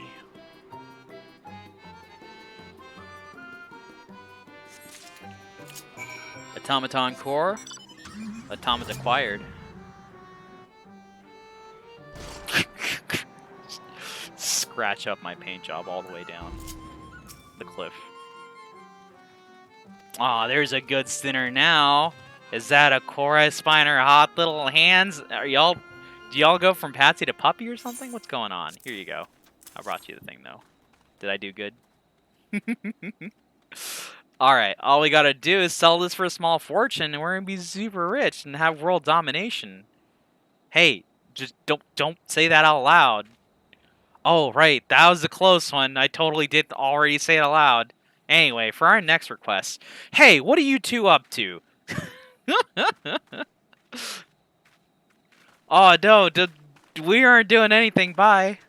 Dang, I'm sorry about those two. They're really, they ain't got a lot going for them. Things are real bad for them right now. But, hey, you know what? They, folks lost and all that stuff. Anyway, could you go do something for me, too? Literally the same line that they drop on you, he's, like, giving you, too. He's like, you're like the soul of generosity, ain't you? You can't say no to me. I swear, you just repeated nearly word for word with those two. Never mind. Anyway, we need a lantern. Can you go get that for us? I'm totally going to pay you for this. Yep, I totally will. Sure, dig site chief. I'll go get your lantern that you need so bad. Where is it? Where is... Oh, no, I see it. Never mind. For a second, I didn't. But no, I remember. It's in this thing. That has a small door that's made for Lalafels, or sorry, dwarves, and not for cars. Maybe dwarf cars. Imagine if the regalia adjusted for character size. We'd have a tiny regalia just for them Lalafels. I'd love that. I love Lalafels. They're the best. Okay, we're gonna go this way. They're the best, I say. Having very few active Lalafell characters, mostly them being Aura or here. Sup, dig site chief? I got your lantern for you. There you are. I hope you got the thing that you're holding there for yours truly. Yeah, much obliged. Here's like a nickel for your trouble. Go buy yourself something nice with it. You know, treat yourself. Thanks so much, dig site chief.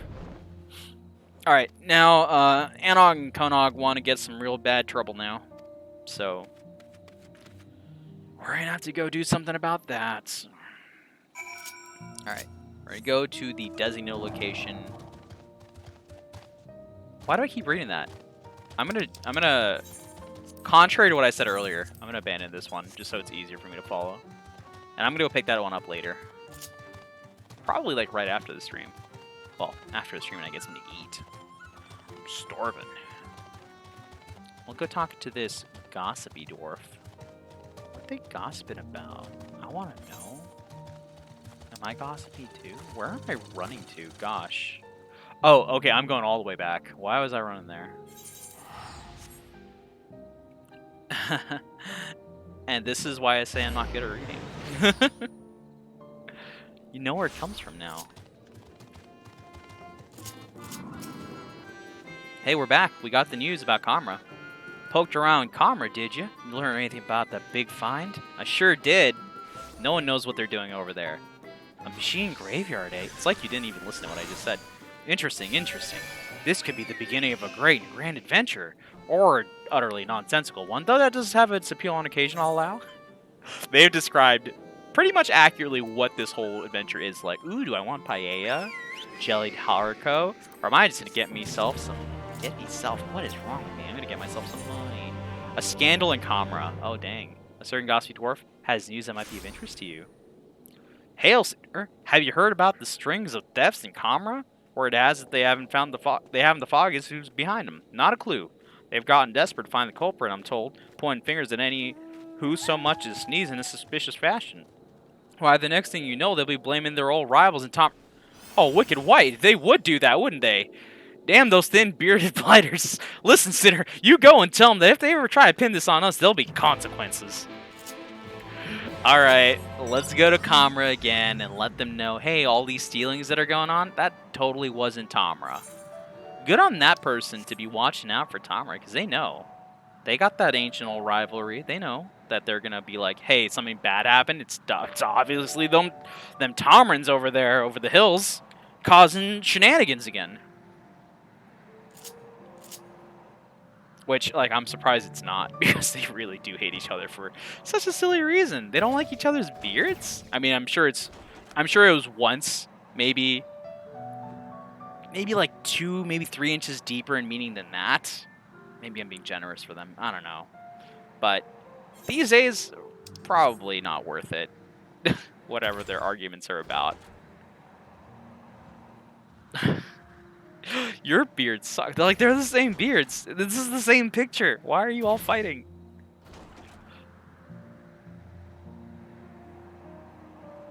Still think you should be reading the dwarves in New York accent. I'm a Southern. I do the Southern. I get it. Dwarven crafts. I don't know if I did that right. I tried.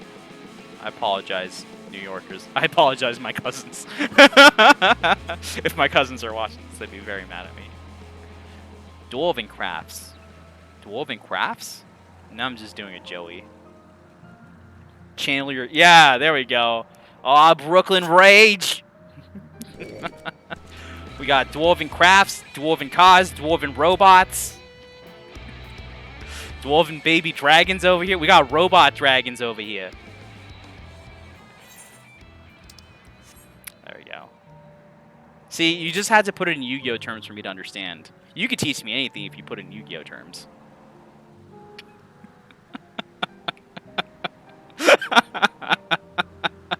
I'm laughing because it's probably true. Oh, that hurts so much. Gosh. I need to get to work on some Yu-Gi-Oh emotes. Okay. Let's talk to the Digside Chief and let him know, don't go picking fights with your neighbors for no reason. Yes, Lally bleeding. Oh, it's you. My apologies. Dinner. Been under a bit of stress lately and don't have time to chat, although I do have time to give you one more nonsensical task to waste all your time on. Also, go look at what those twins are doing. I know they're up to no good. As per usual.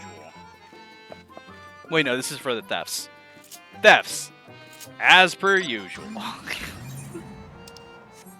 That should be like a t-shirt slogan.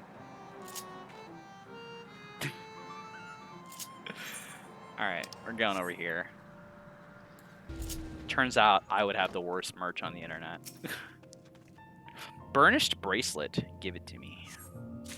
I'm the thief now.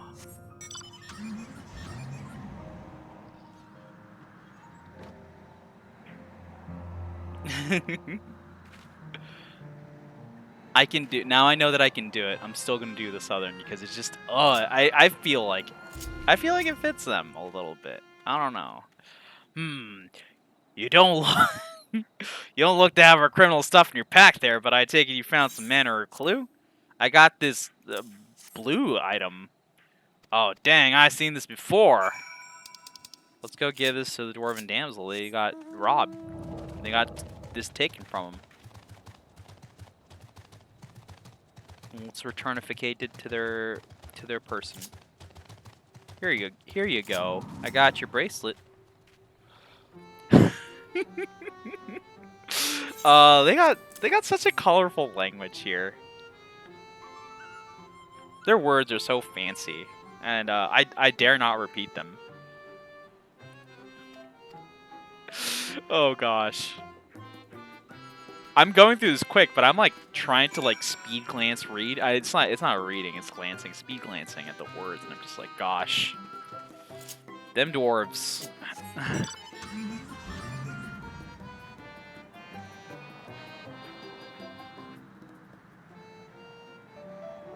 They made them so well. I love them so much. Alright, Digside Watch. Is it time to let us in? Yeah.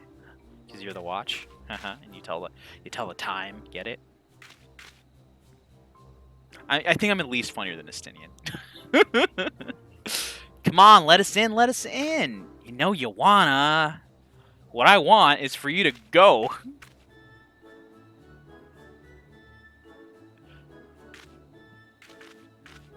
Oh, hey there. Wait a second. Hi there. Ah, it's you. Hey, sis, look. It's our friend. You know that idiot. Maybe they can help us. Ah! Oh no, why are you here? As if costs of my dinner weren't enough. I have 1,000 years of jail too. Oh. Oh, I can get a fancy watch. What? Alright, I'm just gonna go ahead and just choose something here. I don't even know why I'm humoring this with the cutscene. I know why. It's because I like the dwarves so much. I like the story. It's fun. It's so cute. Alright, I'm gonna cast doubt on them. Everyone that you want to cast doubt on just turns to you. It's like, I doubt me, I dare you. And then you doubt them and like, okay, I yield, I'm sorry. Warrior Light's really good at doubting people. It makes sense. They're really good at believing in people, so like the opposite would probably be true as well, right? That's how that works. If you're really good at something, you're really good at its opposite as well. So if you're really good at being bad at something, then you must be really good at it. There you go. You know exactly what to do wrong, and therefore you know exactly what not to do if you don't want it to be wrong.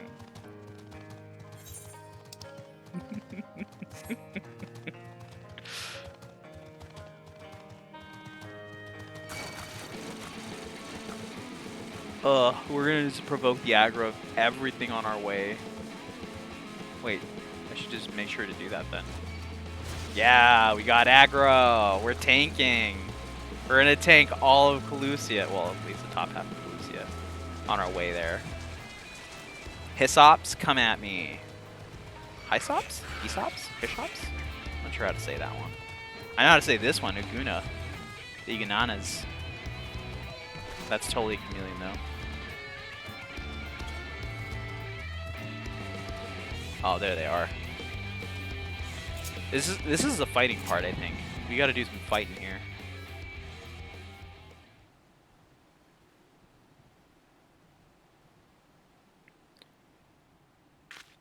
We've got you cornered against a flat wall surface.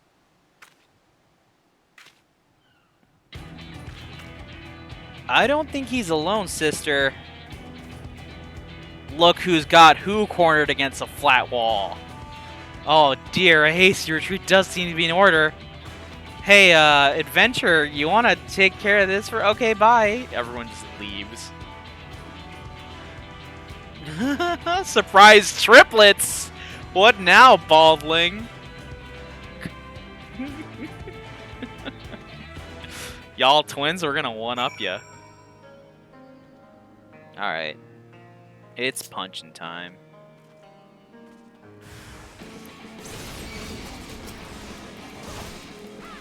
Gosh, did I forget how to play Paladin in like the past 10 minutes? I think I did.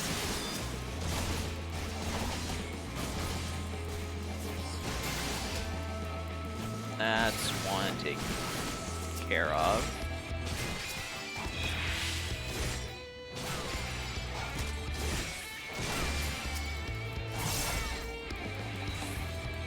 And that's 2 taken care of. Get in our car and go look for the hide and watch.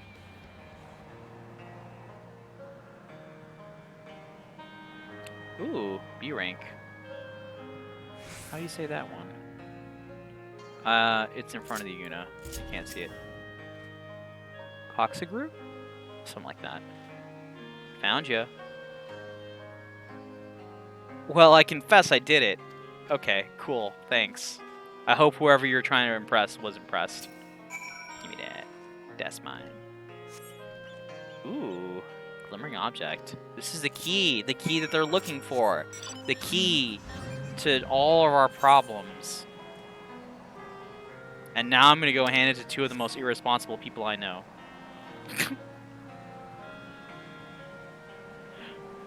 Oh. I am the warrior of light and darkness, and I'm very bad at my job.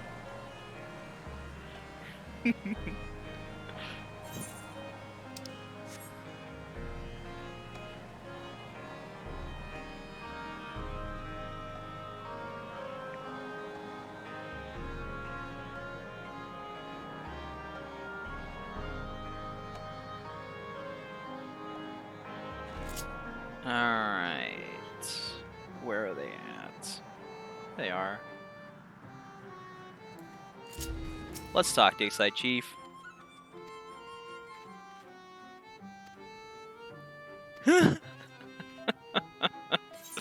Oh, having his dinner taken away from him is pretty bad for that dude. I feel a little bit bad. But he was being a rude boy, so he needs to learn his lesson so he can be not so bad. By the by, have you seen Anog and Konog? I'm pretty sure they're sticking their heads where they don't belong. I believe that, Digside Chief, and I'm about to go find out because I too would like to stick my head where it does not belong.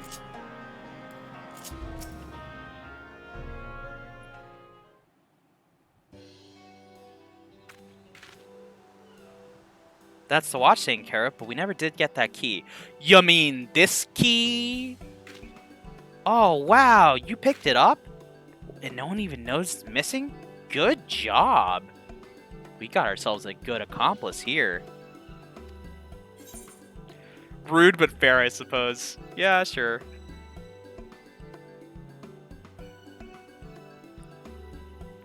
They just heckin' called us, like, nuts, I think. Alright. Let's get in there. In these ruins.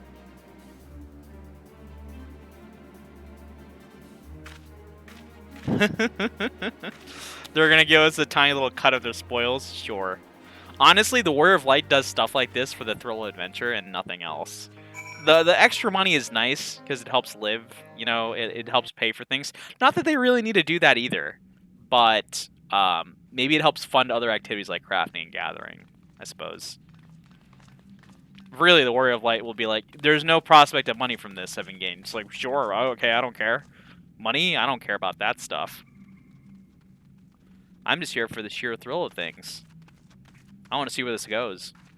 One of the reasons I think that they let so many villains get away with stuff, like a lot of people go like, you know, in Praetorium, Gaius Van Balezar just walks away to the Ultima weapon and not a single Warrior of Light does anything to stop them when they totally could. And he just like walks there, like at a slightly brisk pace, I guess, because he's in a real hurry to get into it, I guess. And you just don't do anything. It's like, why? It's like, because they want to see what happens next, duh. They're just like, I want to see this. I want to fight this, because it's going to be cool, I bet.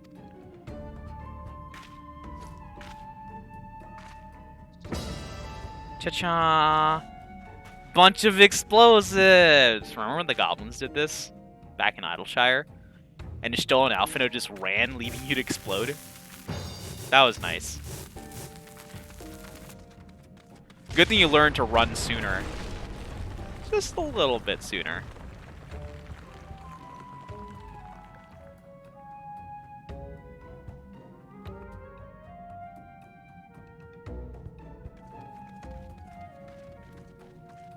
Whoa, look at this cool little place down here.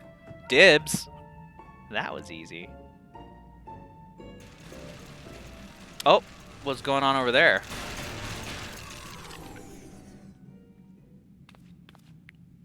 That's a person, right? Intruder sighted, eliminating with extreme prejudice.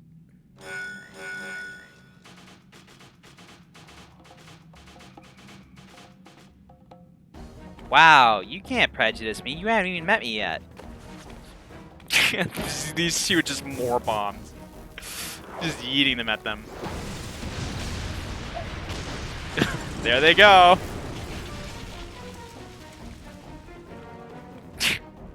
Just absolute, like, this gives me a headache. What have you done? Just ignoring him. Oh, Digsite Chief. The Chief is really just doing their best. I feel for them. Hey, 2P, you got any extra pure white dyes? I could use some.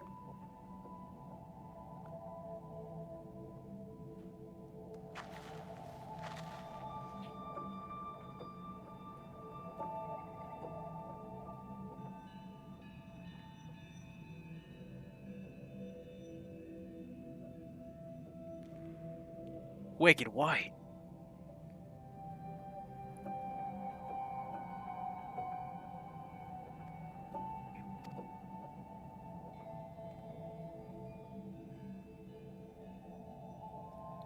Machine life forms? What are you talking about? No one knows what's going on here. They're 2P.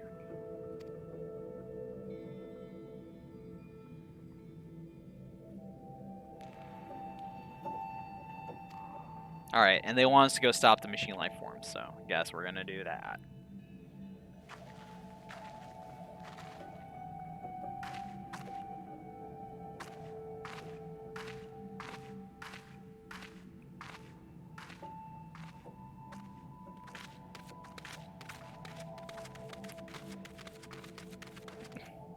Come back, you two kids. No! Well, might as well someone go after them and make sure they don't get into more trouble. Could that be you? I guess that has to be me.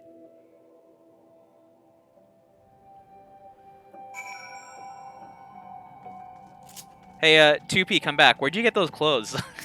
Where do you shop? I'm looking for some new outfits, and I could really use some suggestions.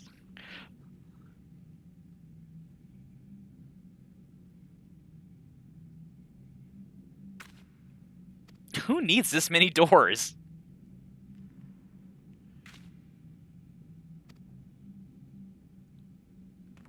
It's got a little friend on it, a little machine life form friend on it. Obviously, they're gonna fix this thing the only way they know how. I have no idea who gave these two. I mean, I'm sure they made them themselves, but who let them have so many of these explosives?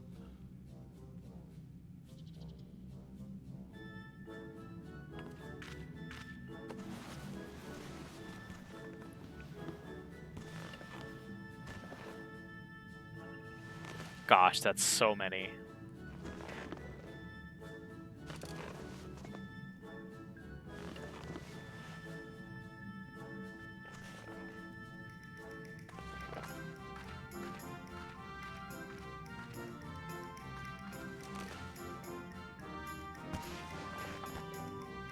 Yeah? Got them all set up good? Cool. Now they're just running.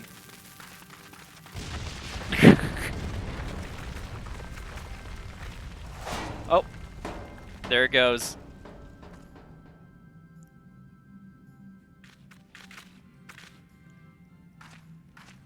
And finally, we have that door open.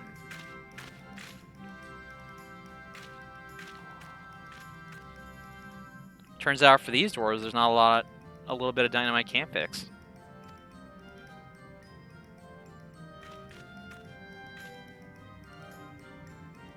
Chief Angie.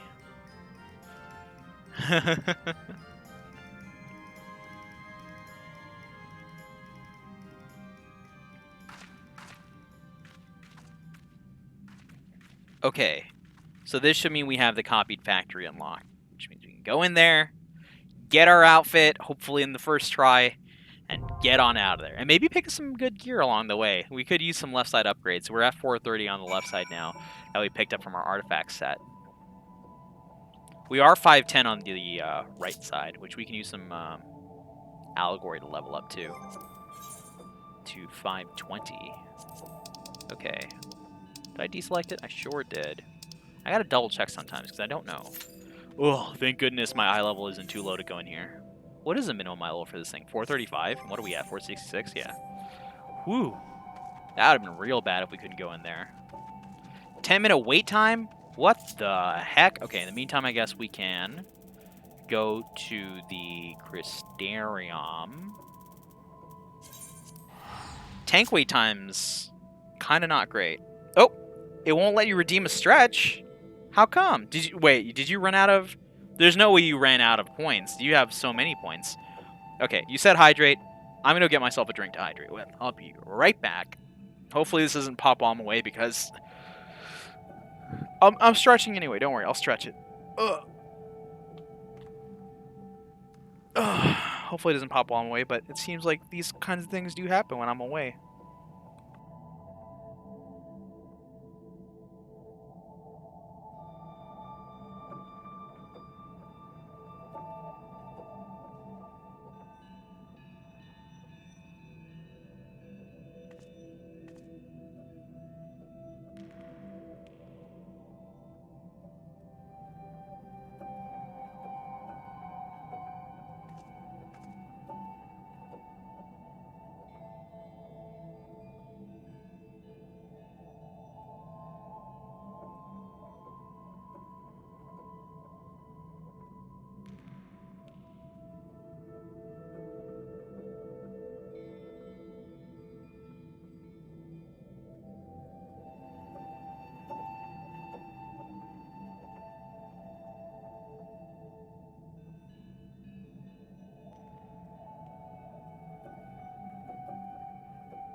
Whew, I made it back just in time. Oh, I saw that counting down and I saw it go to 1. I'm like, no! But, fortunately, we didn't get kicked out. Of course it popped while I was away. Why wouldn't it? That's just how things go. Alright, now I can drink this water I got.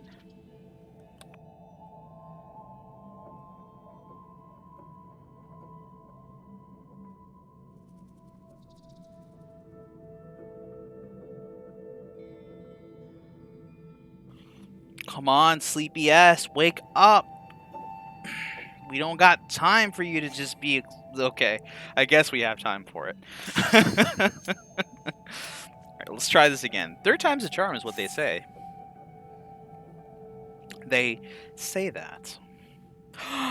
And they're right. Wow. That's crazy how that worked. Okay, cool. I was expecting like 2 more shots. Maybe 5th time's the charm, but no. That thing's a saying because it done it.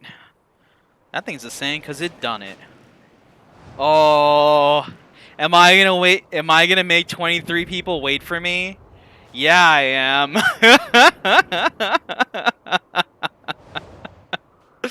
Oh, look at that. Be stuck in your little circle, losers. I'm so sorry. No, I didn't mean that.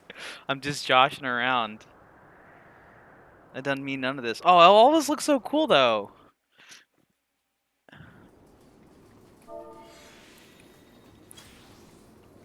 Alright. Now, I am going to try and maintain. Because why not?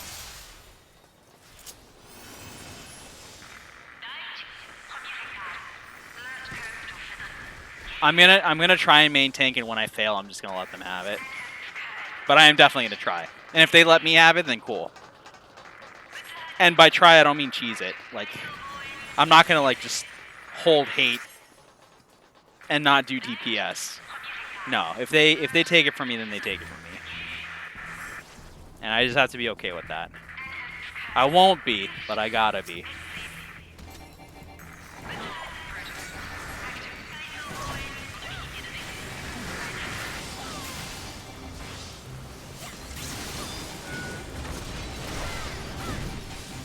Assuming they have their tank stance off, I should have this, right? I'm 466. That's way less than what they are at. They're probably like at 510 at worst. This is a tank buster. Ooh, I can't afford to take Vuln stacks. I really can't. I gotta be careful here.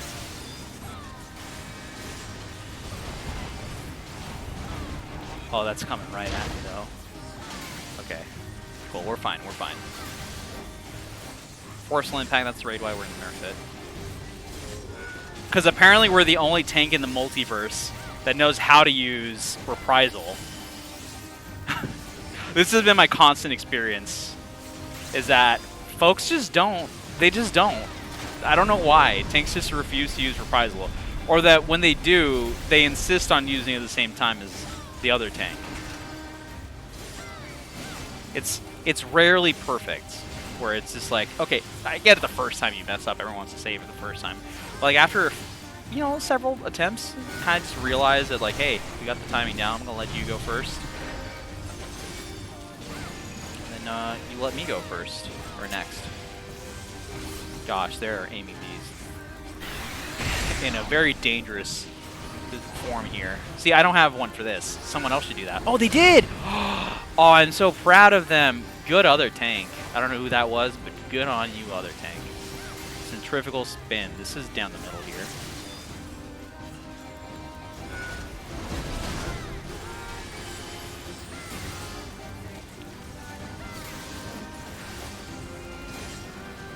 We have our fighter flight coming back up too, so we can get another good old goring blade going. Oh, you know what I haven't done? I really should do my job quests. I haven't done my paladin job quests. I think that would get me a few more skills that would probably help a lot. That's another thing I wish they would kind of like maybe, I don't know, phase out. I do like the job storylines and stuff like that, but I don't like the getting skills from it aspect. Oh, I require healing. Whew. I got some big healing there. Side striking spin. Alright, let's see how people get hit here. Looks like a few. My man up? Oh, he sure is. Forceful impact nerfed. Oh, that's a clip reprisal, so they're using it. That's good. As long as it's being used, I guess. It's good for the raid. We do things for the good of the raid here.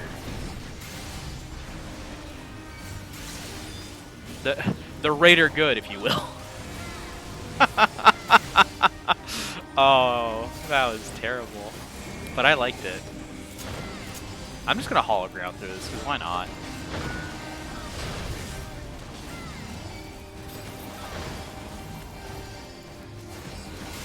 There's really nothing else I need my hologram for.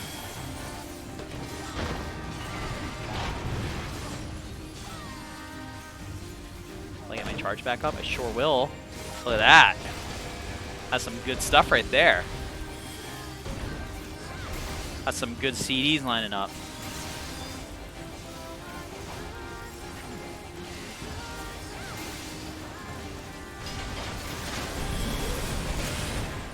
And what are we, B? I'll take this. This is mine.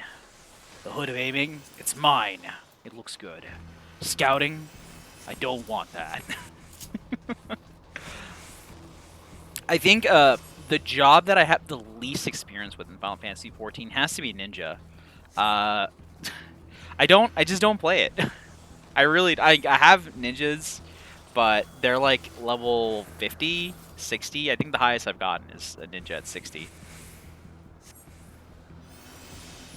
I really should go back and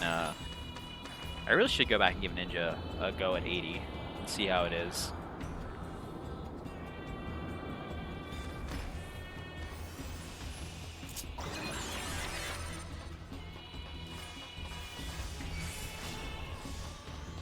Ooh, they put the region on me.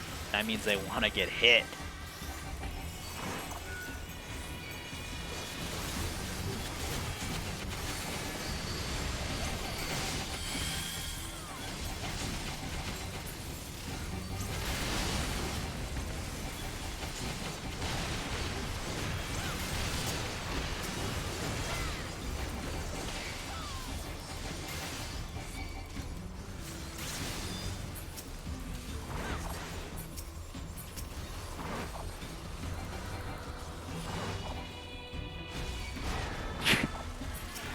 Oh, I just stood next to that ball. I just took that one. I was just like, we're gonna eat this one. See, I saw a small flyer, but I read small fryer, and I thought that was something I could eat. Like an air fryer. I mean, I don't eat the air fryer. I eat the food that comes from the air fryer. Yeah, that's what I meant. Am I tired? I can't tell.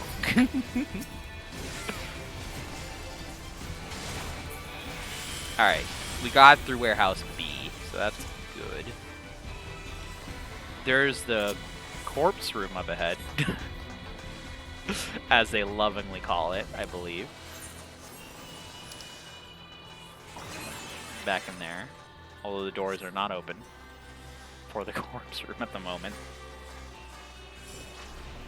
Unfortunate, really.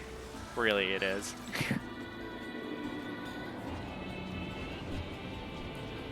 Aw, we're grinding just like in Sonic. I love it.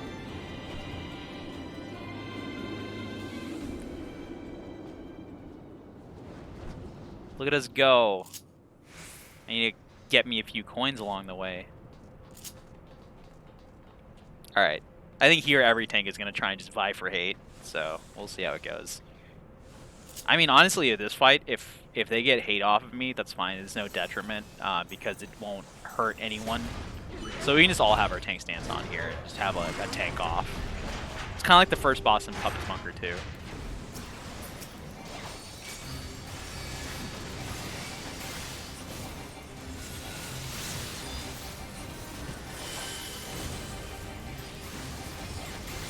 Laser resistance nerfed. Gosh, I generate such little threat compared to the other two tanks because of my gear that it's at green for enmity. That's real bad. We're going left. We're gonna need to do something about this gear situation because I don't like it. I don't like not being a tank and getting the hate that I deserve. I could have phrased that better, I think. More positive for me.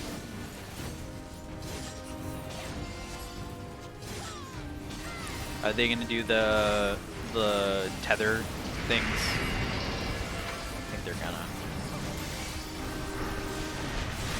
No, this is the spinny. Wait, it could be either of them actually. No, it's the spinny. Going clockwise. Into the hole. Move into the gap.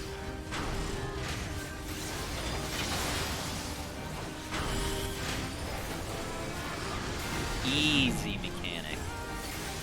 Ring laser. Just stand in the middle. Easy. Don't gotta do anything. Fall asleep here.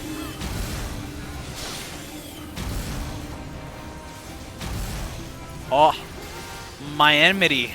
It's climbing back up. Excellent. I'm in the yellow now. Soon I'll be in the orange. And then finally, red.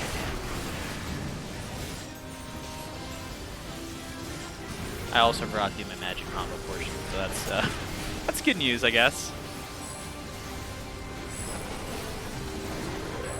Is it time?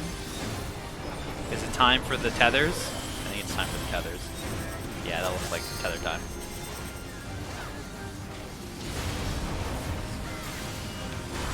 I just heckin' ate that.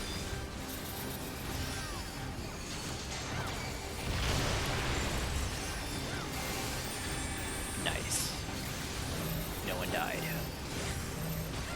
I'm gonna passage this.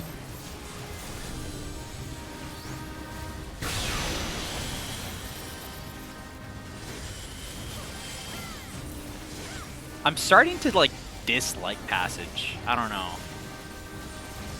Maybe I'm just spoiled by the other tanks. I really like Heart of Light. I really like Dark Missionary. Maybe it's not congruent to those. Maybe it's Divine Veil that I'm supposed to be using. That's probably that. That's probably what the case is. So here you can use a Gap Closer to negate the slide, which is kind of cool. Makes it easier when you have those big AoE indicators on you later on in the phases.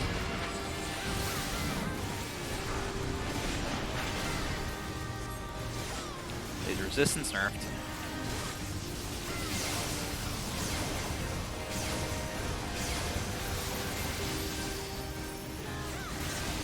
Magic time.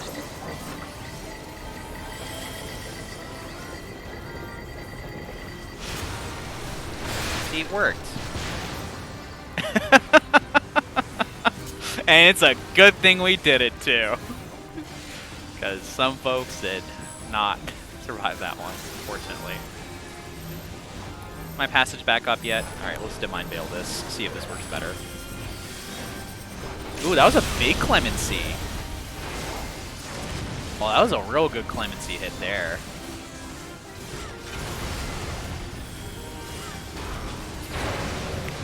Didn't have to worry about picking those up. That's good. Ooh, Bending Hands. Give me them Bending Hands. Don't give me them Scouting Hands. I should honestly pick these up anyway, because in the end of the day, they're all seals. Nah. I plan to pick up a lot of garbage, so I'll leave that for now. I can be choosy about what trash I want in my inventory because I'm going to have so much of it.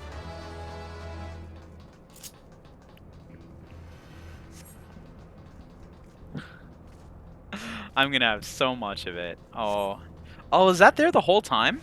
I never noticed that. Gosh. How did I never notice that? Oh yeah, because I run in here going attack mode.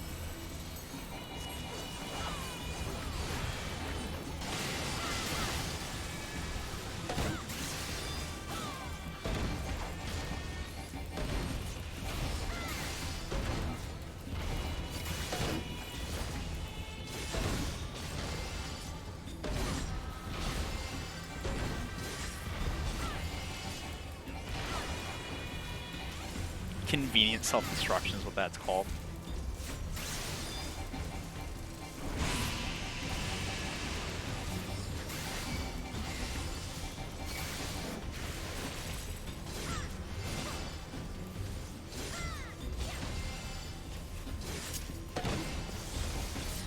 Oops. Thought I got out of that one sooner.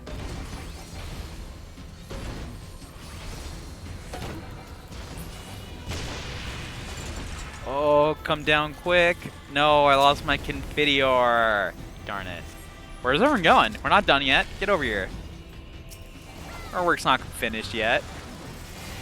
Gotta deal with the fight unit.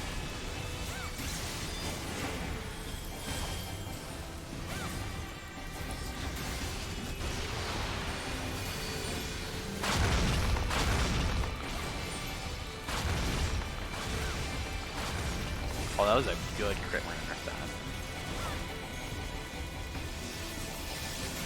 That was a good atonement crit there. Not back up yet. About 5 seconds left on the magic combo. Get through these atonements so we can do it.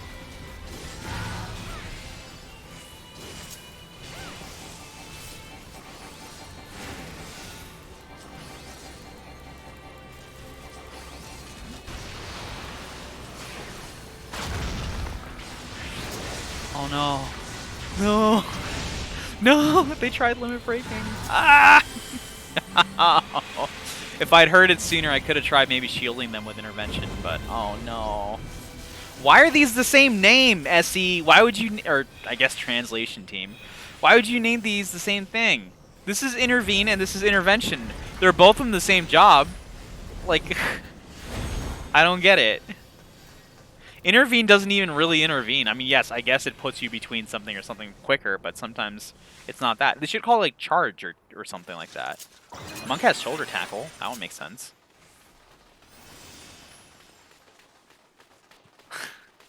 They could just generically call it gap closer.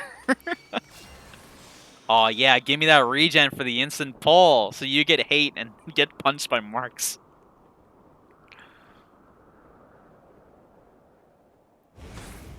I'm gonna wait 3 seconds. 1 Mississippi, 2 Mississippi, 3 Mississippi.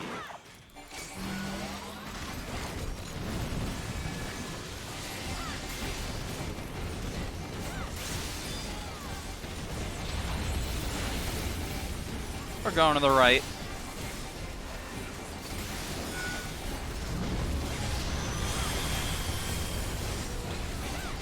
I'm just gonna like free move to the left here, 'cause why not?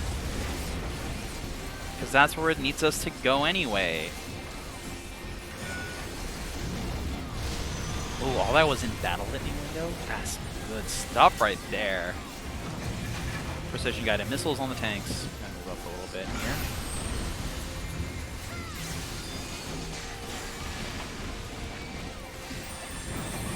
Incendiary bombing on my... with an intervention.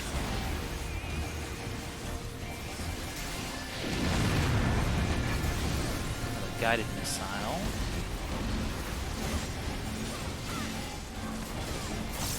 I wish Atonement stacked a bit more, but it only seems to go up to 3.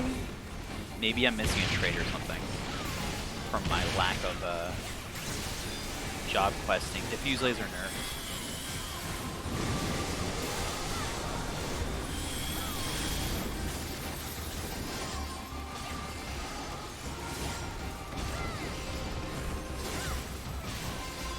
You know, maybe I should do this at some point. This front and center. Maybe I should do this at some point with my HUD off.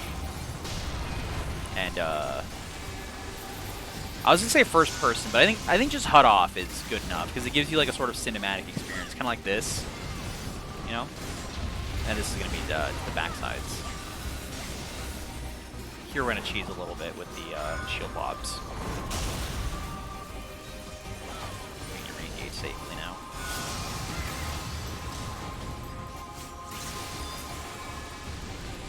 Oh, it's time to do ads. I'm gonna go ahead and Clemency, see if I can get some more enemies in this direction here. Yeah, I can.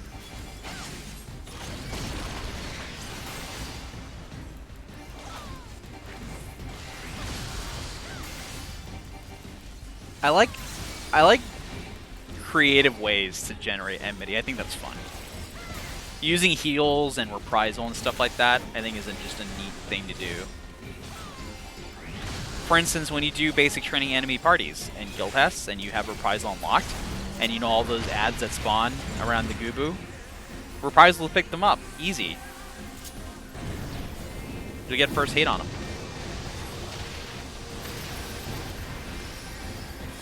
You don't have to worry about chasing after DPS. Even better if you're like leveling a Marauder, because Marauder has a Conal AoE, you have to try a little bit more to make it work.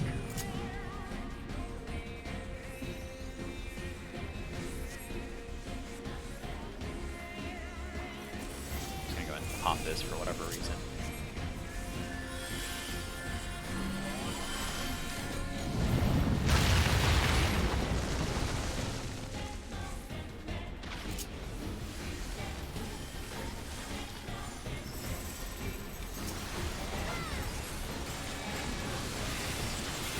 Mark's activation means it's gonna get big arms to do them saw attacks in the back there. Question is where they're gonna start. Looks like the back, so back to front.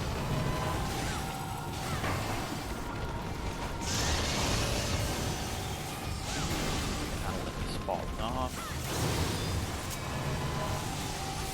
Using magic.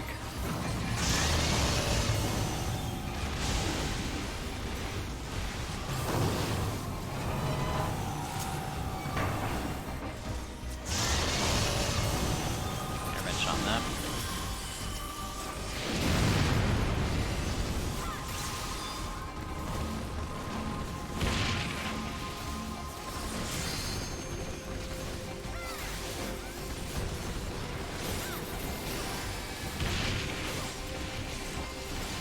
Diffuse laser nerfed.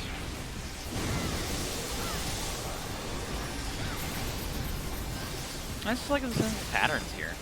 It's done. This is pretty much the entire fight.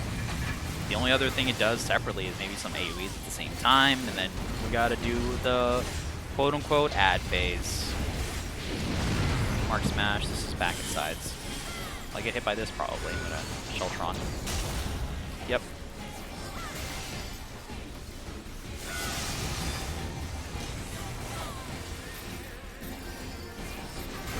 Surface missile.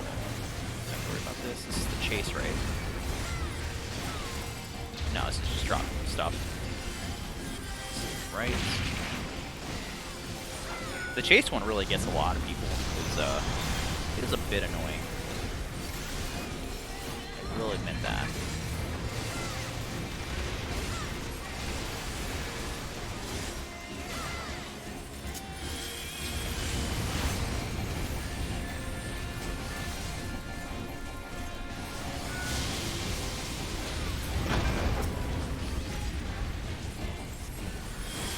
Here.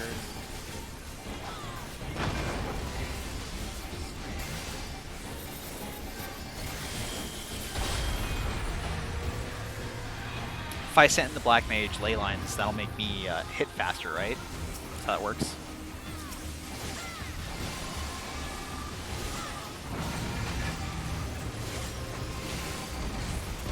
These ley lines are meant to be shared. Mark smash on the right, so we go left. Ooh, beat crit on the Goring Blade. I like that. I like seeing my huge crits. I am going to be pretty sad when they're going to do the number squish. I keep joking about it, but really it's going to feel like we travel backwards in time to back to 8 years ago where our numbers were puny. In comparison, so that's gonna be like not so fun a little bit. I'm gonna pass the maiming. We have a Dirk, but it ain't at 80, not even close. Drink some more water in the meantime.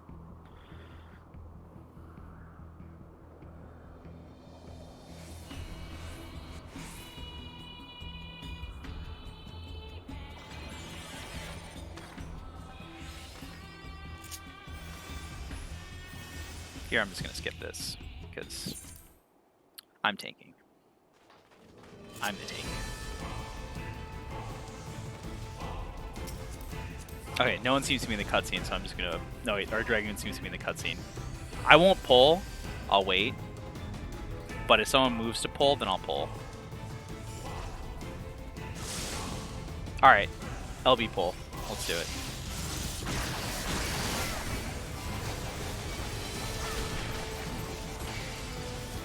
I like that. I like LB pull, because it's like... It's gonna get wasted otherwise. This is a tank buster.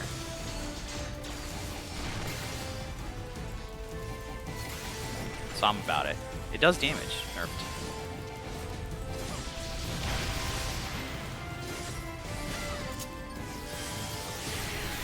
Don't want to be in front of that. That's some bad news. Why is my focus target bar like in heaven?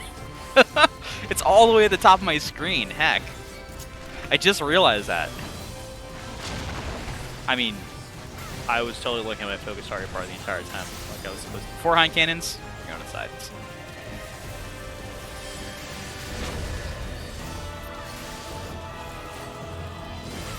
I need to fix that. This character uses my very old HUD layout, which is honestly pretty similar to what I already use, or what I still use today. But my focus target is not that high.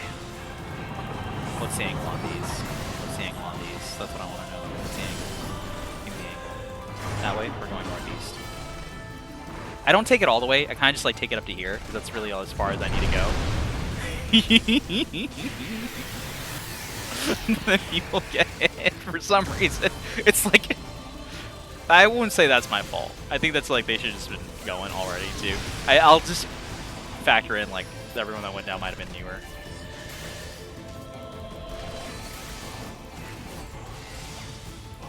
Where do you think you're going? Undocking? I'm not done with you. I'm not finished my 3 atonements. I only got 2 off. Alright. Time to dodge some lines.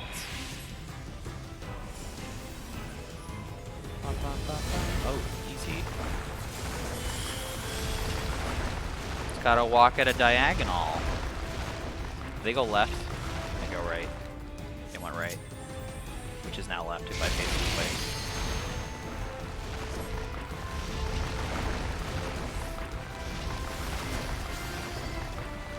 Alright, time to get back tanking. Tank buster right off the bat.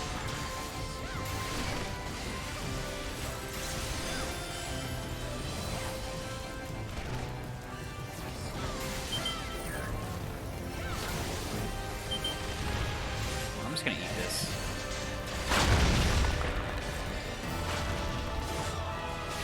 Laser turret.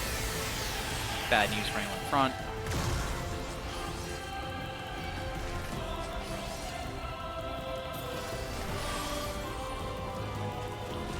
Ooh, got my confiteor off. I'm gonna take this thing over here now.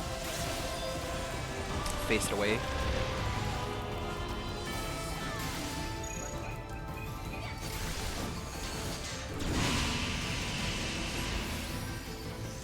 Don't worry, I'll heal myself. I got this.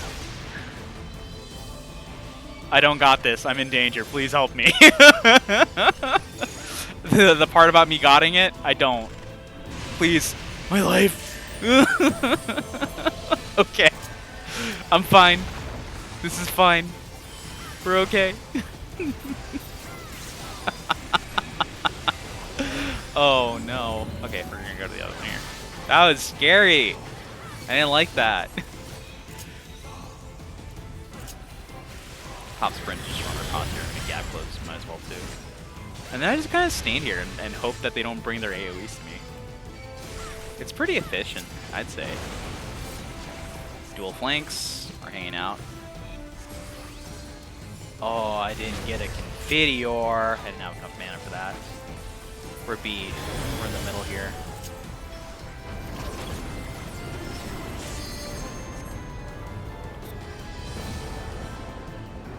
Come to me.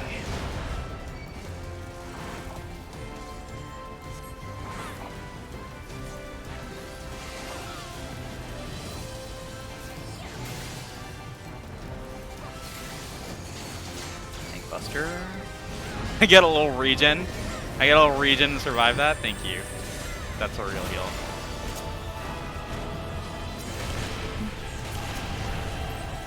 They're like, I don't understand. I put a regen on them. They should be alive. They should be fine. It's like, sorry. I am severely undergeared.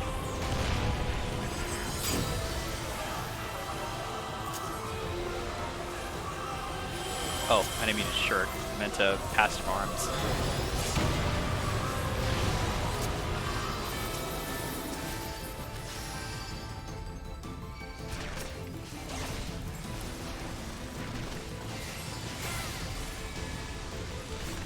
Oh, this thing. This thing, it's so quick neutralizations. I like it.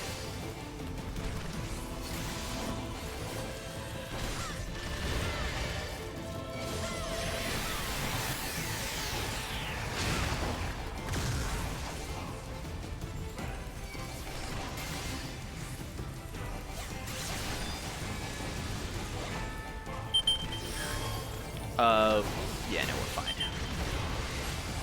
We're not fine, but I'm gonna eat it anyway.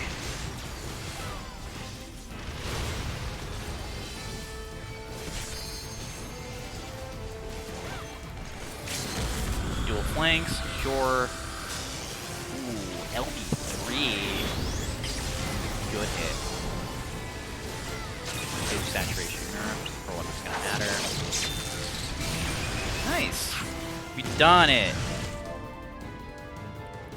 Ugh, I can't type GG. There we go, I did it.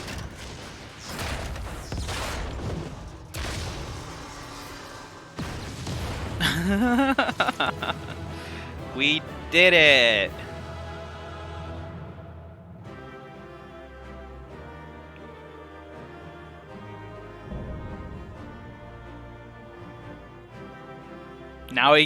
Now I can feel like a real Final Fantasy XIV character, because I can try and go for this stuff here. 37, 43, those are awful rolls. Can I get the pods? I can't get the pods, those are also awful rolls. What about the songs? I don't have the songs. I might get one of the songs. That's a 98. That's like only one thing beats that. Of course I get the hacking card in the first try. They just hand those out. Oh, okay, I thought I lost the thing because I saw someone else won it. Okay, that's good. Let's read on these. Read on all this. Yeah, give it to me. Bending, I want that.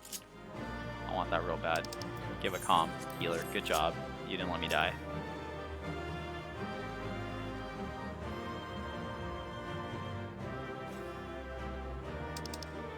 Yeah, I should pop this coffer here.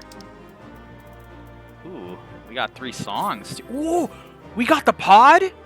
Oh, we got the 316 pod. I guess everyone else already had it. That's sweet, though. We got it. That's a win. We take those. Follow the leader. We just got follow leader 1 on this character. My god. I really haven't picked up any minions on him, huh? Hello? Are y'all just waiting for me to leave? Y'all really want that jacket or something? You should have said something. I would have passed on it. Oh, I can't pop this in a restricted area. Ooh, comms. I love comms. Comms feel good. Especially when I know why I got them.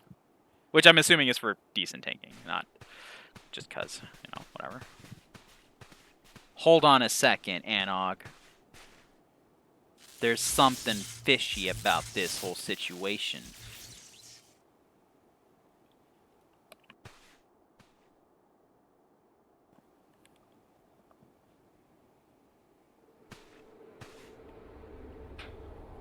Oh no, 2P, look out! It's the angry lad.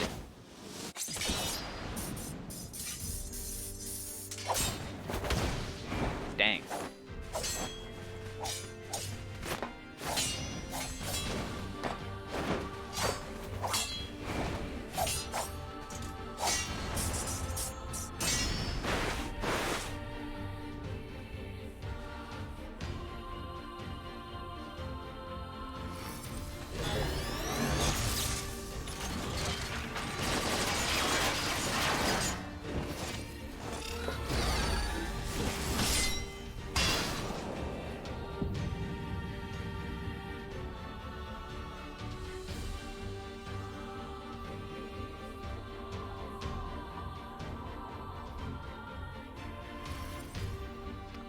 Then they were never seen again.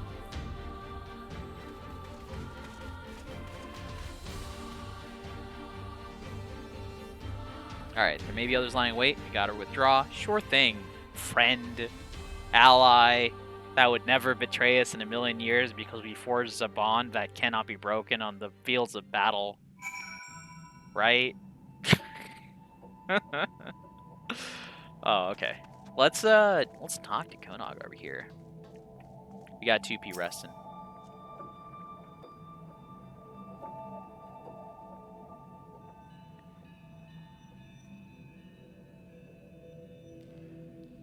She just collapsed. They're just walking, and then they weren't. But I'm more surprised that you're standing. You're wasted on those petty errands everyone puts you to. Everyone else, not them. Their petty errands are fine for us. Oh, hey, you're up. Hello. Are you feeling any better? Also, who was that dude?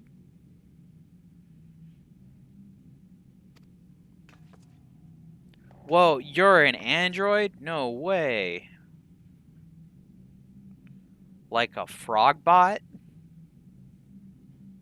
Just like a frog bot. Whoa.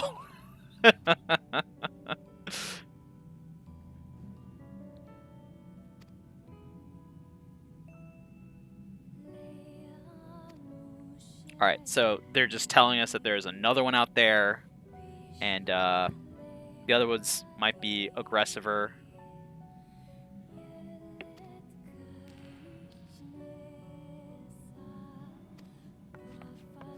Giving us a warning that these might be dangerous. But they really believe in the power of their explosives.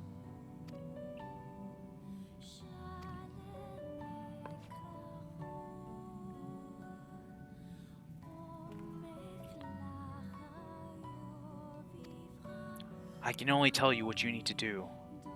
Deep within the ruins lies the key. Find it. Without it, we can stop. With it, we can stop them. The machines, the androids. With it, you can restore. Restore what? Oh. Is that... That's it? Okay.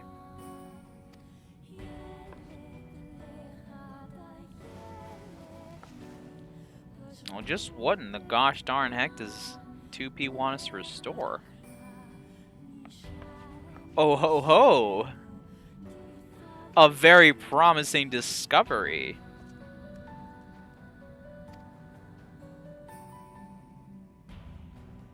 Konog's having some doubts. Konog sure is having some doubts, and I can't blame him based on what we know now. Alright, let's get one more word in with Anog, and I think this should be quite the spot right here. Your boy's tie-tie. Knew there's something of value in there. Mwahaha.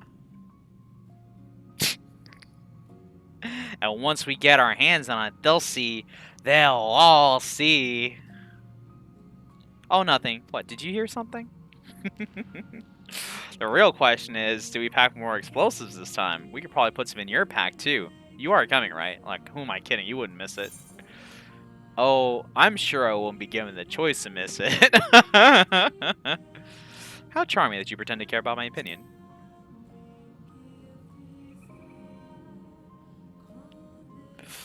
Yes, yes, we both know you're loving this. I am, actually. Oh, a present for us? Just for us? It's a one-of-a-kind recording device, a portable archive. Now I get to run through the copied factories, bumping into every wall to see if I can find one of them little boxes with the question marks on them. Which hopefully my muscle memory remembers where they are. Because I sure don't. Alright. The next quest would be the unlock to the... well, it's the in-between stuff. Between patches that they put out. Or like the ends of patches. And then it'll be the unlock for Puppet's Bunker or Punko Bunko. Or Puppo Bunko after that.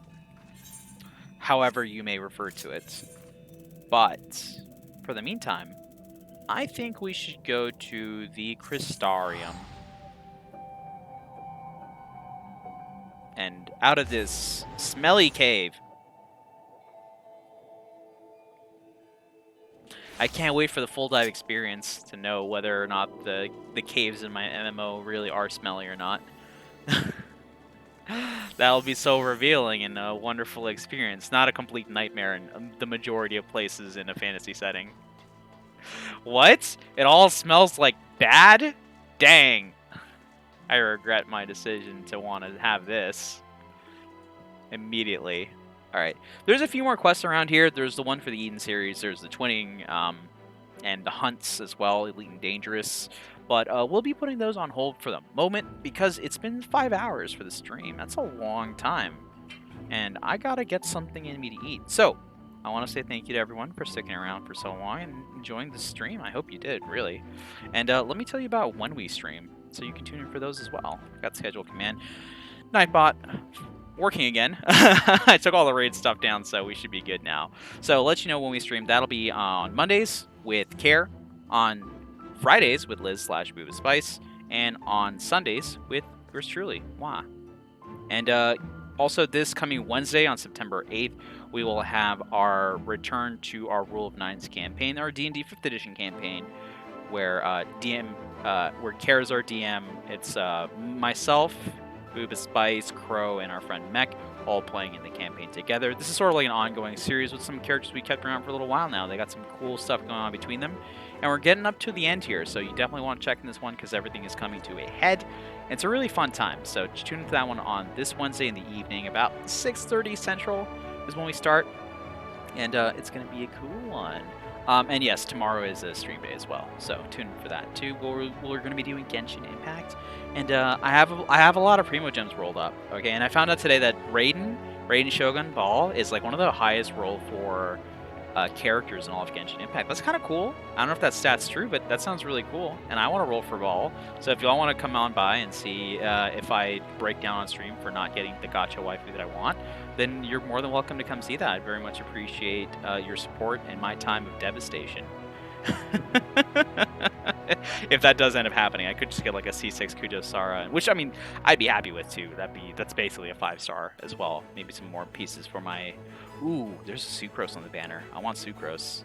I could really use a Sucrose. Anyway, that's what we're doing tomorrow, so tune in for that.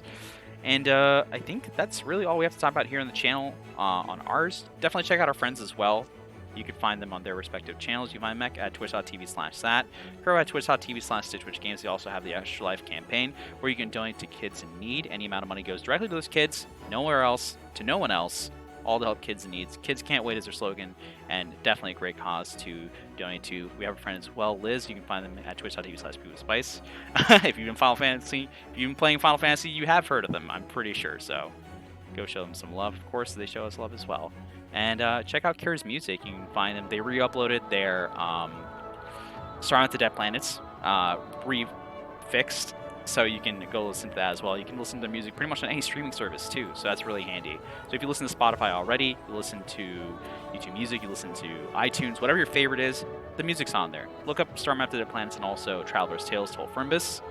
Both great tracks, both good albums to listen to. You can preview some of those or just listen to them. And cool stuff to check out. We have friends to the channel as well, Marcel, Gold, and Mirakumi too. So definitely go check out all their channels. And again, thanks so much everyone for watching, for the follows, for the subscriptions. Have a wonderful rest of your evening, and we will see you again soon. This is your favorite Lime. Bye. This is a part of the stream now that like everyone's like, I'm like the teacher and I've said dismiss, and then now I don't know. I kind of like teacher analogy is over. That was just a dismissal part. Now I just say weird stuff until I decide to hit end stream or stop streaming since it's OBS Live. But I'm not sure what weird stuff to say today. I'm not entirely sure. I should have like a list of weird stuff prepared to say.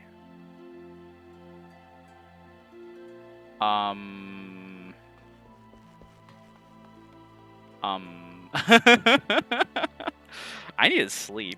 Stream of consciousness. That's what I'm trying to go for. That's like the thing, right? Stream of consciousness. Just say the first thing that comes to my mind. What is the first thing that comes to my mind? I want a long fall. That's what I want. I know the twinning is here. I want a long fall to play every time. I want that to be a meme, right? I want a long fall to be like the music meme that just plays. Anything that happens, you just play a long fall over it and it just becomes instantly better. Soken is such a master of this game. They make such amazing music, and I'm so glad that they get the credits that they deserve. I mean, they deserve more, honestly, because you know, but they're awesome. This isn't weird. This is just me telling you how much I like Final Fantasy 14 and Soken. Oh yeah, the Endwalker song. Heck yeah, I'm so excited for it. I can't wait for Endwalker to come out. It's gonna be so much content. Oh my god, I'm so worried about it. There's gonna be so much content day one. There's gonna be so many things I want to do. We're gonna have to go through the story, but I'm worried that people aren't gonna watch because they're going through the story themselves, and there's just so much thinking and planning that has to go into it. It's like, how do I stream this? How do I present this to people? Like, do I do it early in the day because I expect people to come home in the evening and start streaming then, you know, or they're going to start playing then, so I want to stream earlier on, but then maybe that'll be spoilers. People are not going to want story spoilers. But then there's a lot of people that don't, like, they skip through story just to get to the end of content. They want to get the meat of it. Which is nice that SE kind of, like, delays, you know, raid content by a couple weeks, giving people plenty of time to work through the story and kind of enjoy it first and then get into it. So, I don't know. It's a lot of thinking, a lot of planning to do until then, but nevertheless, I am looking forward to it. Start 40 alts, all different parts of Endwalker. Oh, I would. I totally would. I had 40 alts, like, I think the start of the month, and I took to task because I found out, I didn't know this. I didn't know there was an alt cap, and I didn't know I was at it until a friend of mine sold me, Gold said to me that, hey, there's a cap of 40 characters. I'm like, no way, there isn't. And I tried to go make a new alt and I couldn't. I'm like, oh, there is. And I went to go see how many alts I had on the station. Like, I have 40. I started deleting some because I don't play a lot of these. So through a lot of effort and a lot of, you know, you know, deciding which one sparks happiness, I got it down to 27. So 27 alts. That's not bad. I don't have a problem. I'm okay. No, don't use my Angies. Yeah, I got condoed. Yeah. 27 alts. And I still have a few more to go, but I have so many plans because, like, we're going to get Bunny Boys. I'm very excited about getting Bunny Boys. We're getting Reaper. We're getting Sage. I can do so many things with those. I can create new characters that, like, have backstories and stuff like that. It's like, this is a Reaper, Botanist, Garlean here, and all they are anything about is agriculture. You know, that's their life, and I'll just play them. You're on email server? Oh, yeah. That's smart. No one deletes anything. No, that's true. They really don't. I don't know how that is. I mean, I have a lot of emails stored away, but they're important stuff that are for filing things like that, and that I just want to have on record. But the majority of stuff that, again, they're like offers and stuff like that, those get deleted right away. Like, I'll check my email. I can't stand having notifications. I have right now some notifications, like folks going live. I need to go delete those because it will kill me if I don't. But gosh, I wish people would delete their emails more. I look at people's emails. It's like 12,000 unread emails because they subscribe to mailing lists and don't unsubscribe. I'm subscribed too. Looking at you, parents. And aunts and uncles. Anyway, I guess that's the weird thing. Oh, okay, got you. So those are important. Can't just get rid of those. But yeah, I mean, thanks so much for watching again, everyone. And that's the weird portion I get. It wasn't so weird. I'll do better next time. Bye. Food.